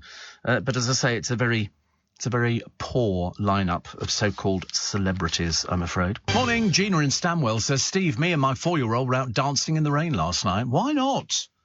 Any other country who's been dry for such a long time, you get a bit of rain and people are out there going, yeah. Nothing at the moment, nothing. Well, that's just as well. I don't want it to rain just yet. Steve, when I was at school, it was rhubarb crumble. God, we never got rhubarb crumble. I'd have been very happy with that. But I used to get my friends to get one they didn't want and then eat them all myself. I know. You try and say to them, no, get it. I don't want any. Get it. I'll eat it. But with no custard, says John. Oh, I love custard on it. Custard or... Actually, no, it's got to be custard, hasn't it? It can't be cream or ice cream. It's got to be custard. I'm terribly sorry. Repo John says, great show. Cheers me up this morning. Got up early for the workout. Somebody's stolen my trainers and high-vis vest. He says, I tell you what, they can run, but they can't hide. Right, you're barred. I've been to the pub in Malta where Oliver Reed died whilst out there filming Gladiator, says Danny. Definitely like to drink. Oh, yeah, absolutely. I think what had happened was, I think he died from this heart attack. He was in, it was Valletta in 1999. According to witnesses, wait for this, he drank 8 pints of German lager, a dozen shots of rum, half a bottle of whiskey and a few shots of Hennessy cognac in a drinking match against a group of sailors on shore leave from HMS Cumberland at a local pub. After beating 5 much younger Royal Navy sailors at arm wrestling, he suddenly collapsed. He died en route to hospital in an ambulance. He was only 61. Only 60. He looks so much older, but, you know, that's the effect of drink, I'm afraid. So that's what it was. So 8 pints of German lager, a dozen shots of Hennessy cognac, half a bottle of whiskey. I mean, small wonder. They also used body doubles and special effects in the scenes that he hadn't filmed. So you could see him from the back and things. It was cleverly done. They had to, because, you know, he died mid-filming. Not so good, isn't it? Steve says, school dinners reminded me of tapioca. Oh, disgusting. Hated it. They only gave it to us because it was cheap. Joe, that's the only reason. And Steve, I know, it's revolting. You won't like it. Nobody likes it. It's horrible stuff. Frog spawn, we used to call it. Frog spawn. I used to like semolina. I could cope with semolina, but, oh no, definitely not tapioca. Steve, just an idea to make some noise. Why don't we have an audience with Steve Allen and a Toby Carvery? Couldn't hold enough people. Which is the problem, isn't it, really? There you go. Joe's the one who said it. We called it frog spawn. I didn't like it. Does anybody remember rice creamola? It was creamola, and you put rice with it. My mother used to. I loved it. I'd go and take it all from around the edge. It was so hot. But I used to love stuff like that. What have we got a picture of here? Oh, it's Dot Cotton. Dot Cotton. And she left nearly $1 million in her will. Probate records have revealed her state's gross value was $939,000. Net value, $908,000. They take $30,000 for you dying. It's outrageous, isn't it? They haven't done anything for it. I wouldn't mind, but I mean, she's paid her tax throughout her life, all the rest of it. Her will, which she wrote last year, ordered her fortune to be shared between her 5 children. We thought she was great. Even from the first moment I saw her. I interviewed her once, and she was wonderful. She was wonderful. We played a clip when she died. Yeah, I think she's lovely. We haven't got Darius Dinesh still on the system, have we? I think that's very old. That one. Shame, really, isn't it? Well, perhaps I was very old. We like Mr. Motivator. We've known Derek Evans for years. He was a staple on GMTV from 93 until 2000, keeping everybody healthy because he was fit. And he's helping newlyweds get fit by charging to join their stag and hen do's. He promises to lead stag and hen exercise classes and be the ideal wingman for the rivers. He's coming up 70. I mean, seriously, he hasn't aged at all, as Derek. He said, it gives me a thrill to connect with the fans who grew up watching me, which is brilliant. So good for him. Party firm Last Night of Freedom is taking bookings for him ahead of next year's wedding season.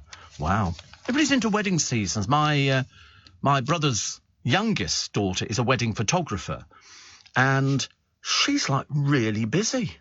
I mean, really, the backlog after COVID she had, but she's gradually whittling through them. I said, how many are you doing a month? She said, about 20. 20 weddings. I mean, seriously, I've never known anybody so busy. So no, she's busier than I am. I do 20 shows, at least 20 shows. What else we got here? The mating call of an insect lost for centuries has been recreated by boffins. Apparently, Lincoln University scientists hope to use it to find this obscure species in the wild. What's the point? I'm sorry, here is the mating call of the lesser spotted jackal. Who cares? I mean, honestly, what did you do at work today? I tried to recreate the sound of the lesser spotted like that to see if we could attract them. What's the point? These people, honestly, you know, the more balmy they are, the more you know that they're going to be in a position of authority, which is quite worrying. Vanessa Feltz has been offered a big money deal because she also quit Radio 2. And they say it could be worth as much as £1 million. So other people who work on this channel, Piers Morgan, Sharon Osbourne and Jeremy Kyle, have all got no audiences as well. So she might as well join the pack, take the £1 million and broadcast to the person holding the camera. Because they're not going to get an audience for it. It's not going to happen at all. Trouble in Paradise, the new series The Only Way is Essex. It's another bunch of people who just can't speak properly, I'm afraid, and they're all incredibly rude to each other. I don't know why. There's arguments going on all the time. Somebody, Danny Imbert, whoever that is still at war with Liam Gatsby Blackwell, whoever he is. No idea. Apparently, whilst filming this series, I was involved in a lot of drama. They said, who cares? They say at least Roman Hackett, Courtney Green and Chloe Meadows enjoyed The Sun. Who are they? Total non-entities. Amy Childs clashed with her boyfriend, Billy Delbosque. She said we've had ups and downs. It's been a proper roller coaster. But nobody understood what she was talking about because you can't understand a word this 3-year-old says. So Trouble in Paradise with a load of people you've never heard of. Seriously, even the producer's surprised it's still running. I mean, I can't believe it either. It's very odd, isn't it? Why don't they axe it, put it out of its misery? Mind you, we've been saying that about EastEnders for ages and ages. Ryan Giggs, front of a lot of papers, saying he's a serial love rat. And when we talked about the Red Arrows, well, there's now, at Blackpool's Pleasure Beach, they've got a ride where you sit there and you pretend you're part of the Red Arrows. I don't know why. Especially as stuff we were reading the other day. So it's this new ride and you get on it and it's a funfair ride. That's all I can tell you. It's called Skyforce 1 ride. And I've been to Blackpool Pleasure Beach. It wasn't. And it's... So this thing is it's just another ride. So you go on it. In fact, there's quite a lot of things. The family that run it are fairly well-heeled, aren't they, the people who run Blackpool Pleasure Beach? I seem to remember a picture of them. They're all they've got a matriarch and all, or they did have a matriarch. So this thing, it's very odd, isn't it? Perhaps it gives you the effect of flying. Slowly. Is that about as fast as it goes? What is the point of it? Oh, no, oh, God, then the carriages swivel round. I'd be sick. I'd be sick on that straight away. I'd last about 5 minutes. It doesn't... I mean, I can see it being very clever mechanically, but that would not help me. It would be very boring. Very, very boring. I love watching all the roller coasters around the world on YouTube, especially the ones that go up vertically and then just literally plunge down the other side. I like those ones. I'm good in that. Good in that. What else we got? Well, apart from lots of tributes to Darius... Dougie Brown, who's died at 82, which is twice what Darius did, twice. And Dougie's been around on the television for ages and ages. And a rare gallantry medal of a sailor who saved his Royal Navy sloop from sinking after it was bombed is up for auction. These people sell these things. They think because it's worth money to people, as opposed to having it sitting in a drawer where they don't make any money, they decide to sell them. And this man got the Conspicuous Gallantry Medal, which is now expected to fetch £12,000. You see, but if you're somebody who that person was in your family and you got that medal and it's worth £12,000 and you don't have any money coming in, £12,000 is a lot of money. A lot of money. Yeah, I mean, the producer would sell it. It's not yours to sell. He said he'd sell it, I mean, honestly. And what about this? You know, we've had stories over the years of the age difference between people. And here is a couple. One is Edna. She's 87. And her other half, Simon, is 47. So there's a 40-year gap. But, surprisingly, they met when Edna was 68 and Simon was 28. They said it was love at first sight. They have just celebrated their 17th wedding anniversary. I mean, good luck to them.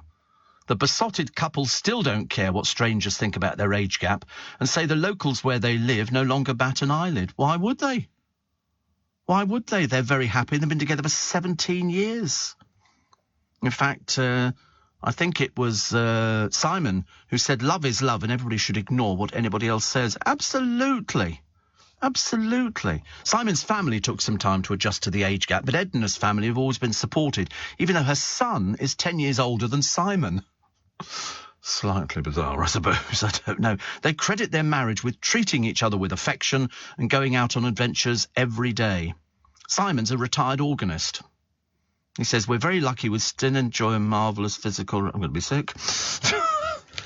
He's a retired organist. He's 47. Some people retire from organs, don't they? But they still have a physical relationship. Oh well, hope for all of us. This is a passenger announcement. You can now book your train on Uber and get 10% back in credits to spend on Uber Eats, so you can order your own fries instead of eating everyone else's. Trains, now on Uber. T's and C's apply. Check the Uber app. Steve Allen on LBC. Morning, 25 minutes to 7. More of your texts and emails talking about steamed puddings. It reminds me, says Frank in Bristol, of my time in submarines when a lot of the food we ate came out of tins. In addition to the sweet ones were small individual steak and kidney puddings. I remember those. I thought they were quite nice, actually. Fray Bentos, you could microwave it in 3 minutes. You can still get them. Can you really? Must go and buy a microwave. June in Wimbledon says, at school we had chocolate pudding with chocolate sauce. Happy day. Yes, you see, I don't mind that. I wouldn't have very much of it.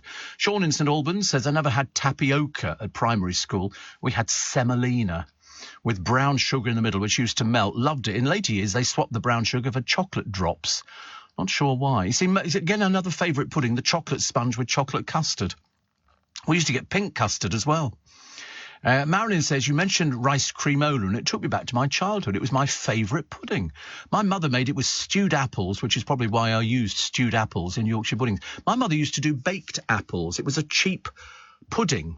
You can still buy rice cremola. It was sort of a ground rice pudding you made up with milk in a similar way to custard powder. I liked it. Mind you, we used to have, what was something else we had? It was called, it'll come to me in a minute. It'll come to me. I'm trying. It's along the line. It's not a rice cremola dish. It's junket. Do you remember junket? My mother used to have a little bottle, or was it rennet or something, or Rene or something like that? And it was junket. There you go, junket, rennet, vanilla, raspberry, and chocolate. And we quite liked. We didn't have much of a life, did we? Really, when we think about it. But we thought it was great. I don't know. I can't tell you what it is, but I quite liked it.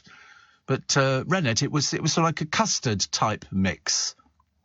And but my mum used to do a baked apple for a pudding because she thought it was healthy. So she'd hollow out the middle of the apple and put in sultanas and bits and pieces of candied peel, bake it in the oven, and we used to have that with custard. We thought we'd arrived.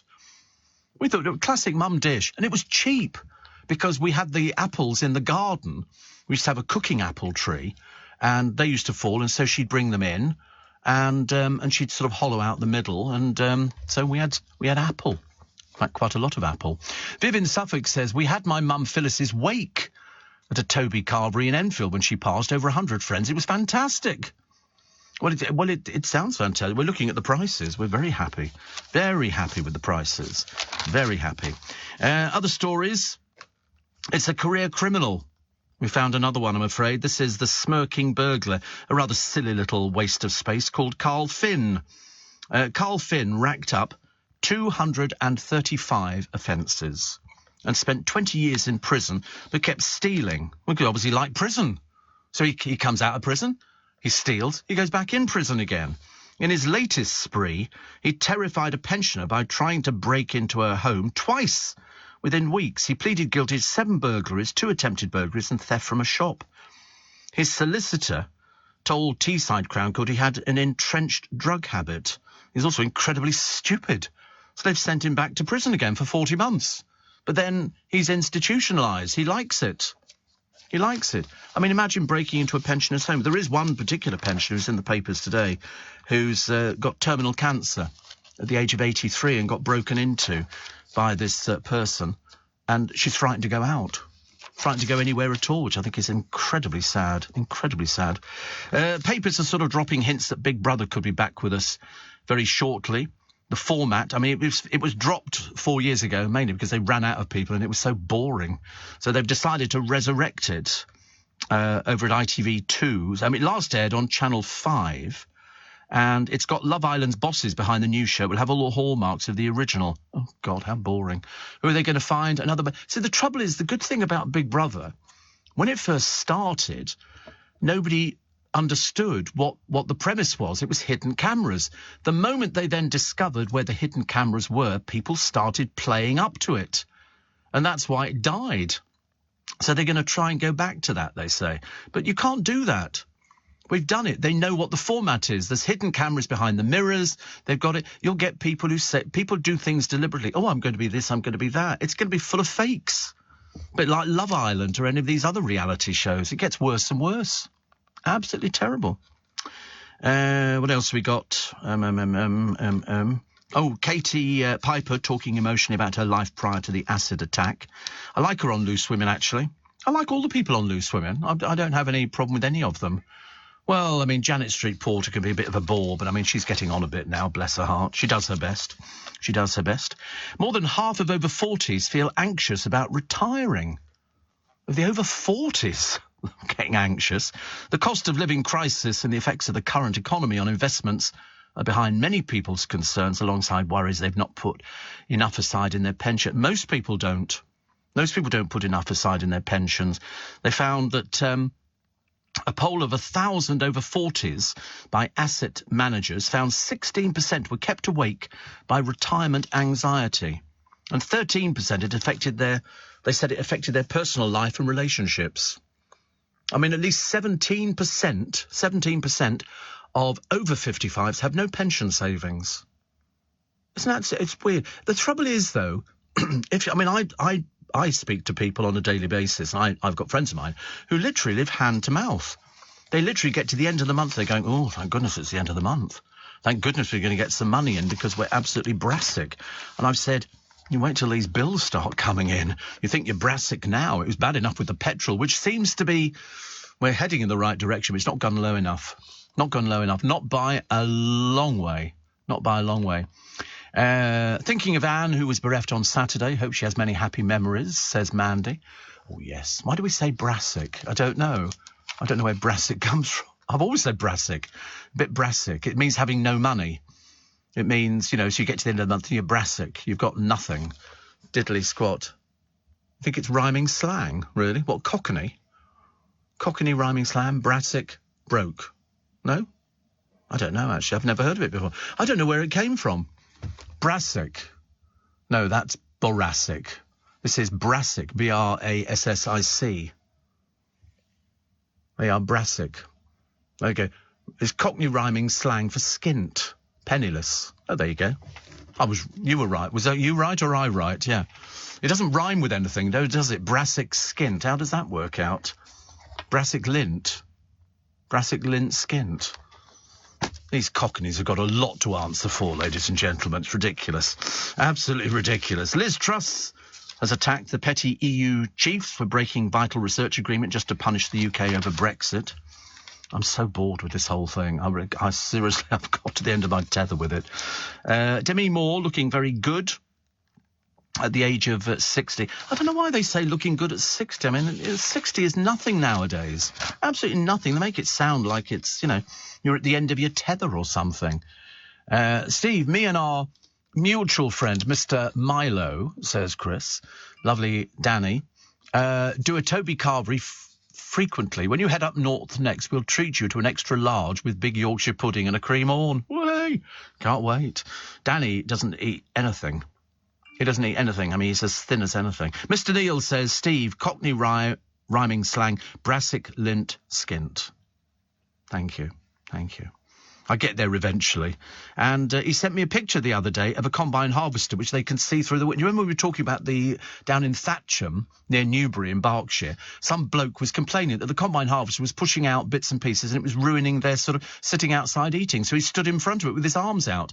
Well, unfortunately, combine harvesters don't turn on a sixpence.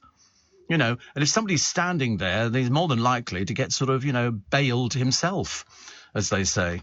But Mr. Neil gets them. He said, if you live in the countryside, that's what you expect. Which is, it's like living, I remember seeing friends of mine years and years ago said, living in the flight path of Heathrow Airport, there's planes going overhead, and you go, are there? Because you don't notice them after a while. My godchildren live down near Stansted, and so they get lots of planes going over. And after a while, you really don't even think about them. It doesn't seem to bother people. Mr. Buttress, David Buttress, is working with retailers to give us a Merry Christmas. There you go. And you'd depress your day somehow. Imagine thinking about Christmas already, although you have to, don't you? Because they're doing all Christmas programmes on the television as they farm off last year's tat and try and get rid of it. So they obviously sort of overstocked on everything. Yeah, there's loads of the QVC are doing Christmas. They were all doing Christmas. And I remember looking at them thinking, are people really buying Christmas? I mean, I like Christmas, don't get me wrong. But, even I'm not thinking about Christmas presents just yet. Mainly because I was going to buy something. And no, I didn't actually. There was nothing that I liked. There was nothing that sort of particularly, Sort of rocked my boat, as it were. What else we got? We've got Your Love Meant So Much. Mum tells of Deborah's last days. This is Dame Deborah. Do you know, she achieved an awful lot. When you think she apparently was sort of... She didn't like the last few days leading up to the fact that she was going to die, because it's so final. But her mum, Heather, said she couldn't have coped without the public support.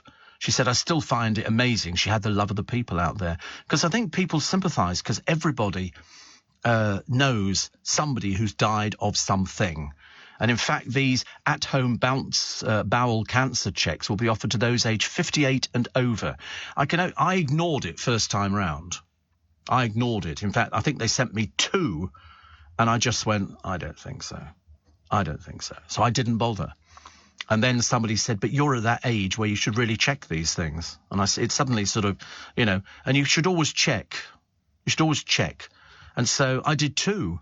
I did the one that was sent through the post, and then I got another one from the doctor's surgery, because he said we need to check this. And then I went in for the colonoscopy and the endoscopy, and it was clear. But if you go in and they find a little something, they've got an opportunity of changing it for you. So best to catch it. And I promise you from the bottom of my heart, there's no pain, nothing. You don't gag, you don't feel ill, you don't feel anything at all. It's the most straightforward procedure you can ever have done. And they can tell you very quickly if there's anything worth thinking about. I forgot what I was talking about then. We were looking outside, actually, to see when the rain's going to arrive. And apparently not till 10 o'clock in London. And then we've got 4 hours of it. So 10, 11, 12, 1, 2 o'clock it'll finish. And the pavements will be steaming. Well, we don't know. They say it, but I mean, sometimes they're wrong, aren't they? But they seem to know what they're talking about this time around, so we'll wait and see, shall we?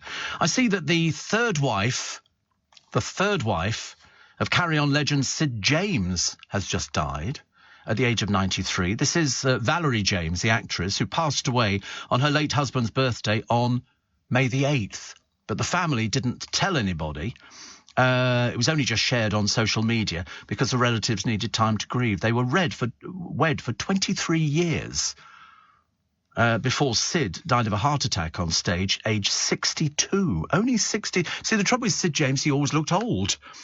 He looked, you know, but 62 in 1976. A fan said she's back with Sid now. Another said she was lovely, smart and a patient woman. She used the stage name Valerie Ashton in 1973's The Sid James Show, in the film tribute, The Unforgettable Sid James. So she's died, his third wife, at the age of 93. But when you look at Sid James, he was only 62. He looked old, didn't he? I don't even know if he smoked. His house, or one of his houses, is up on the way to Hanger Lane. And it's got a blue plaque on it. And I was driving up the other day and I couldn't see the blue plaque. So, but a lot of people were sort of questioning, because they think he died on stage. He was working up north, I think, in a theatre in Sunderland, Sunderland Empire. And it's amazing, isn't it? Because you watch him and he was very famous in his way. He didn't just do the carry-ons. He did loads and loads of stuff. I mean, he had 5 tribute shows. He was doing the mating season, which was a revival of a production. Then he suffered a heart attack, and the Sunderland Empire. The actress Olga Lowe thought he was playing a practical joke when he failed to reply to her dialogue. And when he failed to reply to the ad-lib, she moved towards the wings to seek some help. They then called for the curtain to close and requested a doctor, while the audience, who were unaware of what was happening, laughed, believing the events to be part of the show. An ambulance was called. He was pronounced dead on arrival. He was cremated. His ashes were scattered at Golders Green Crematorium. Strangely enough, you know, when you go and see something like The Mating Season, and he was a name to pull people in, people would have loved to go and see him. Tommy Cooper, exactly the same. When he collapsed and died on stage, people laughed.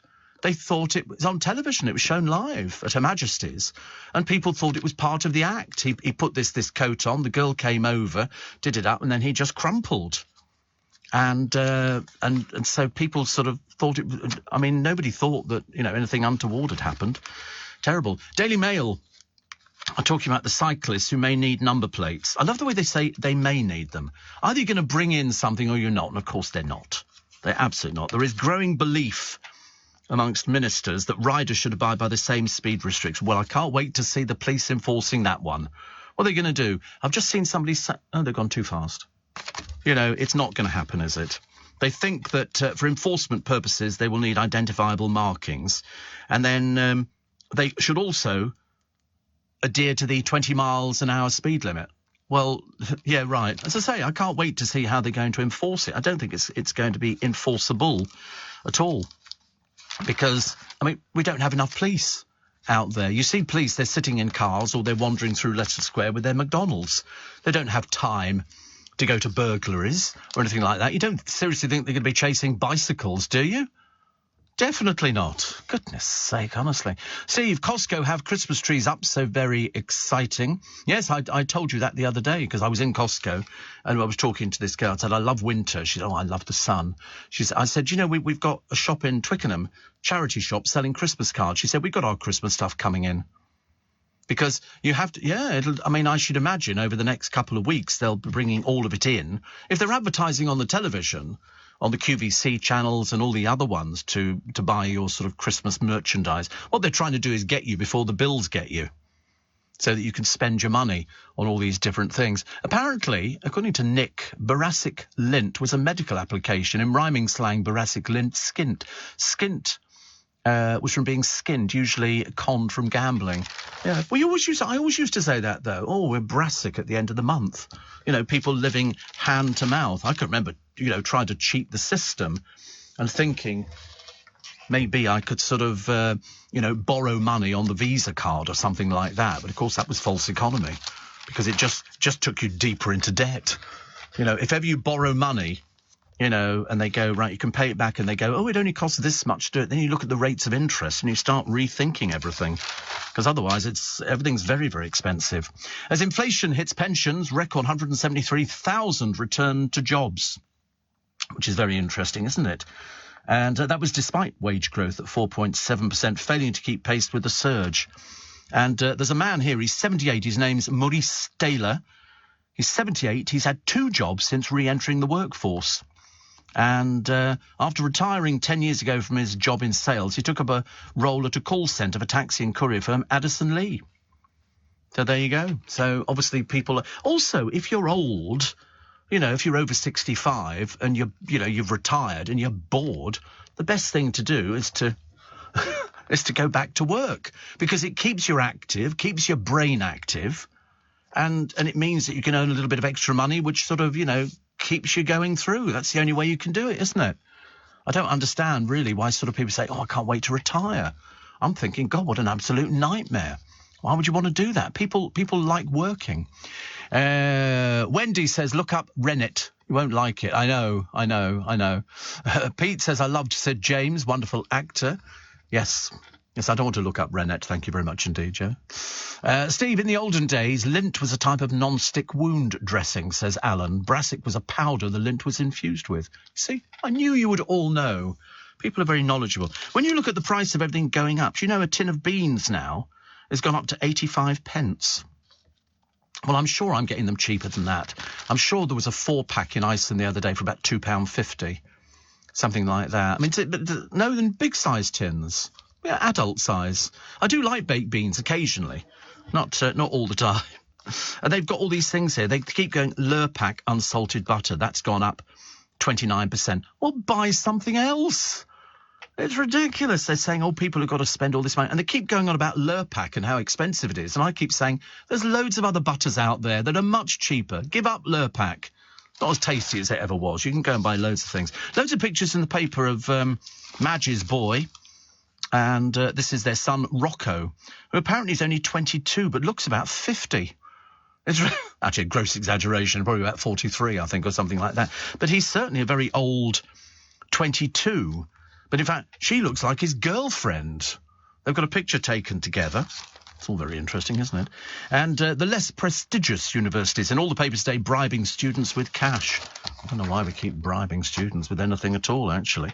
But they seem fairly happy. Listen, I'll be fairly happy today when we've had some more rain. I don't want to be out in it.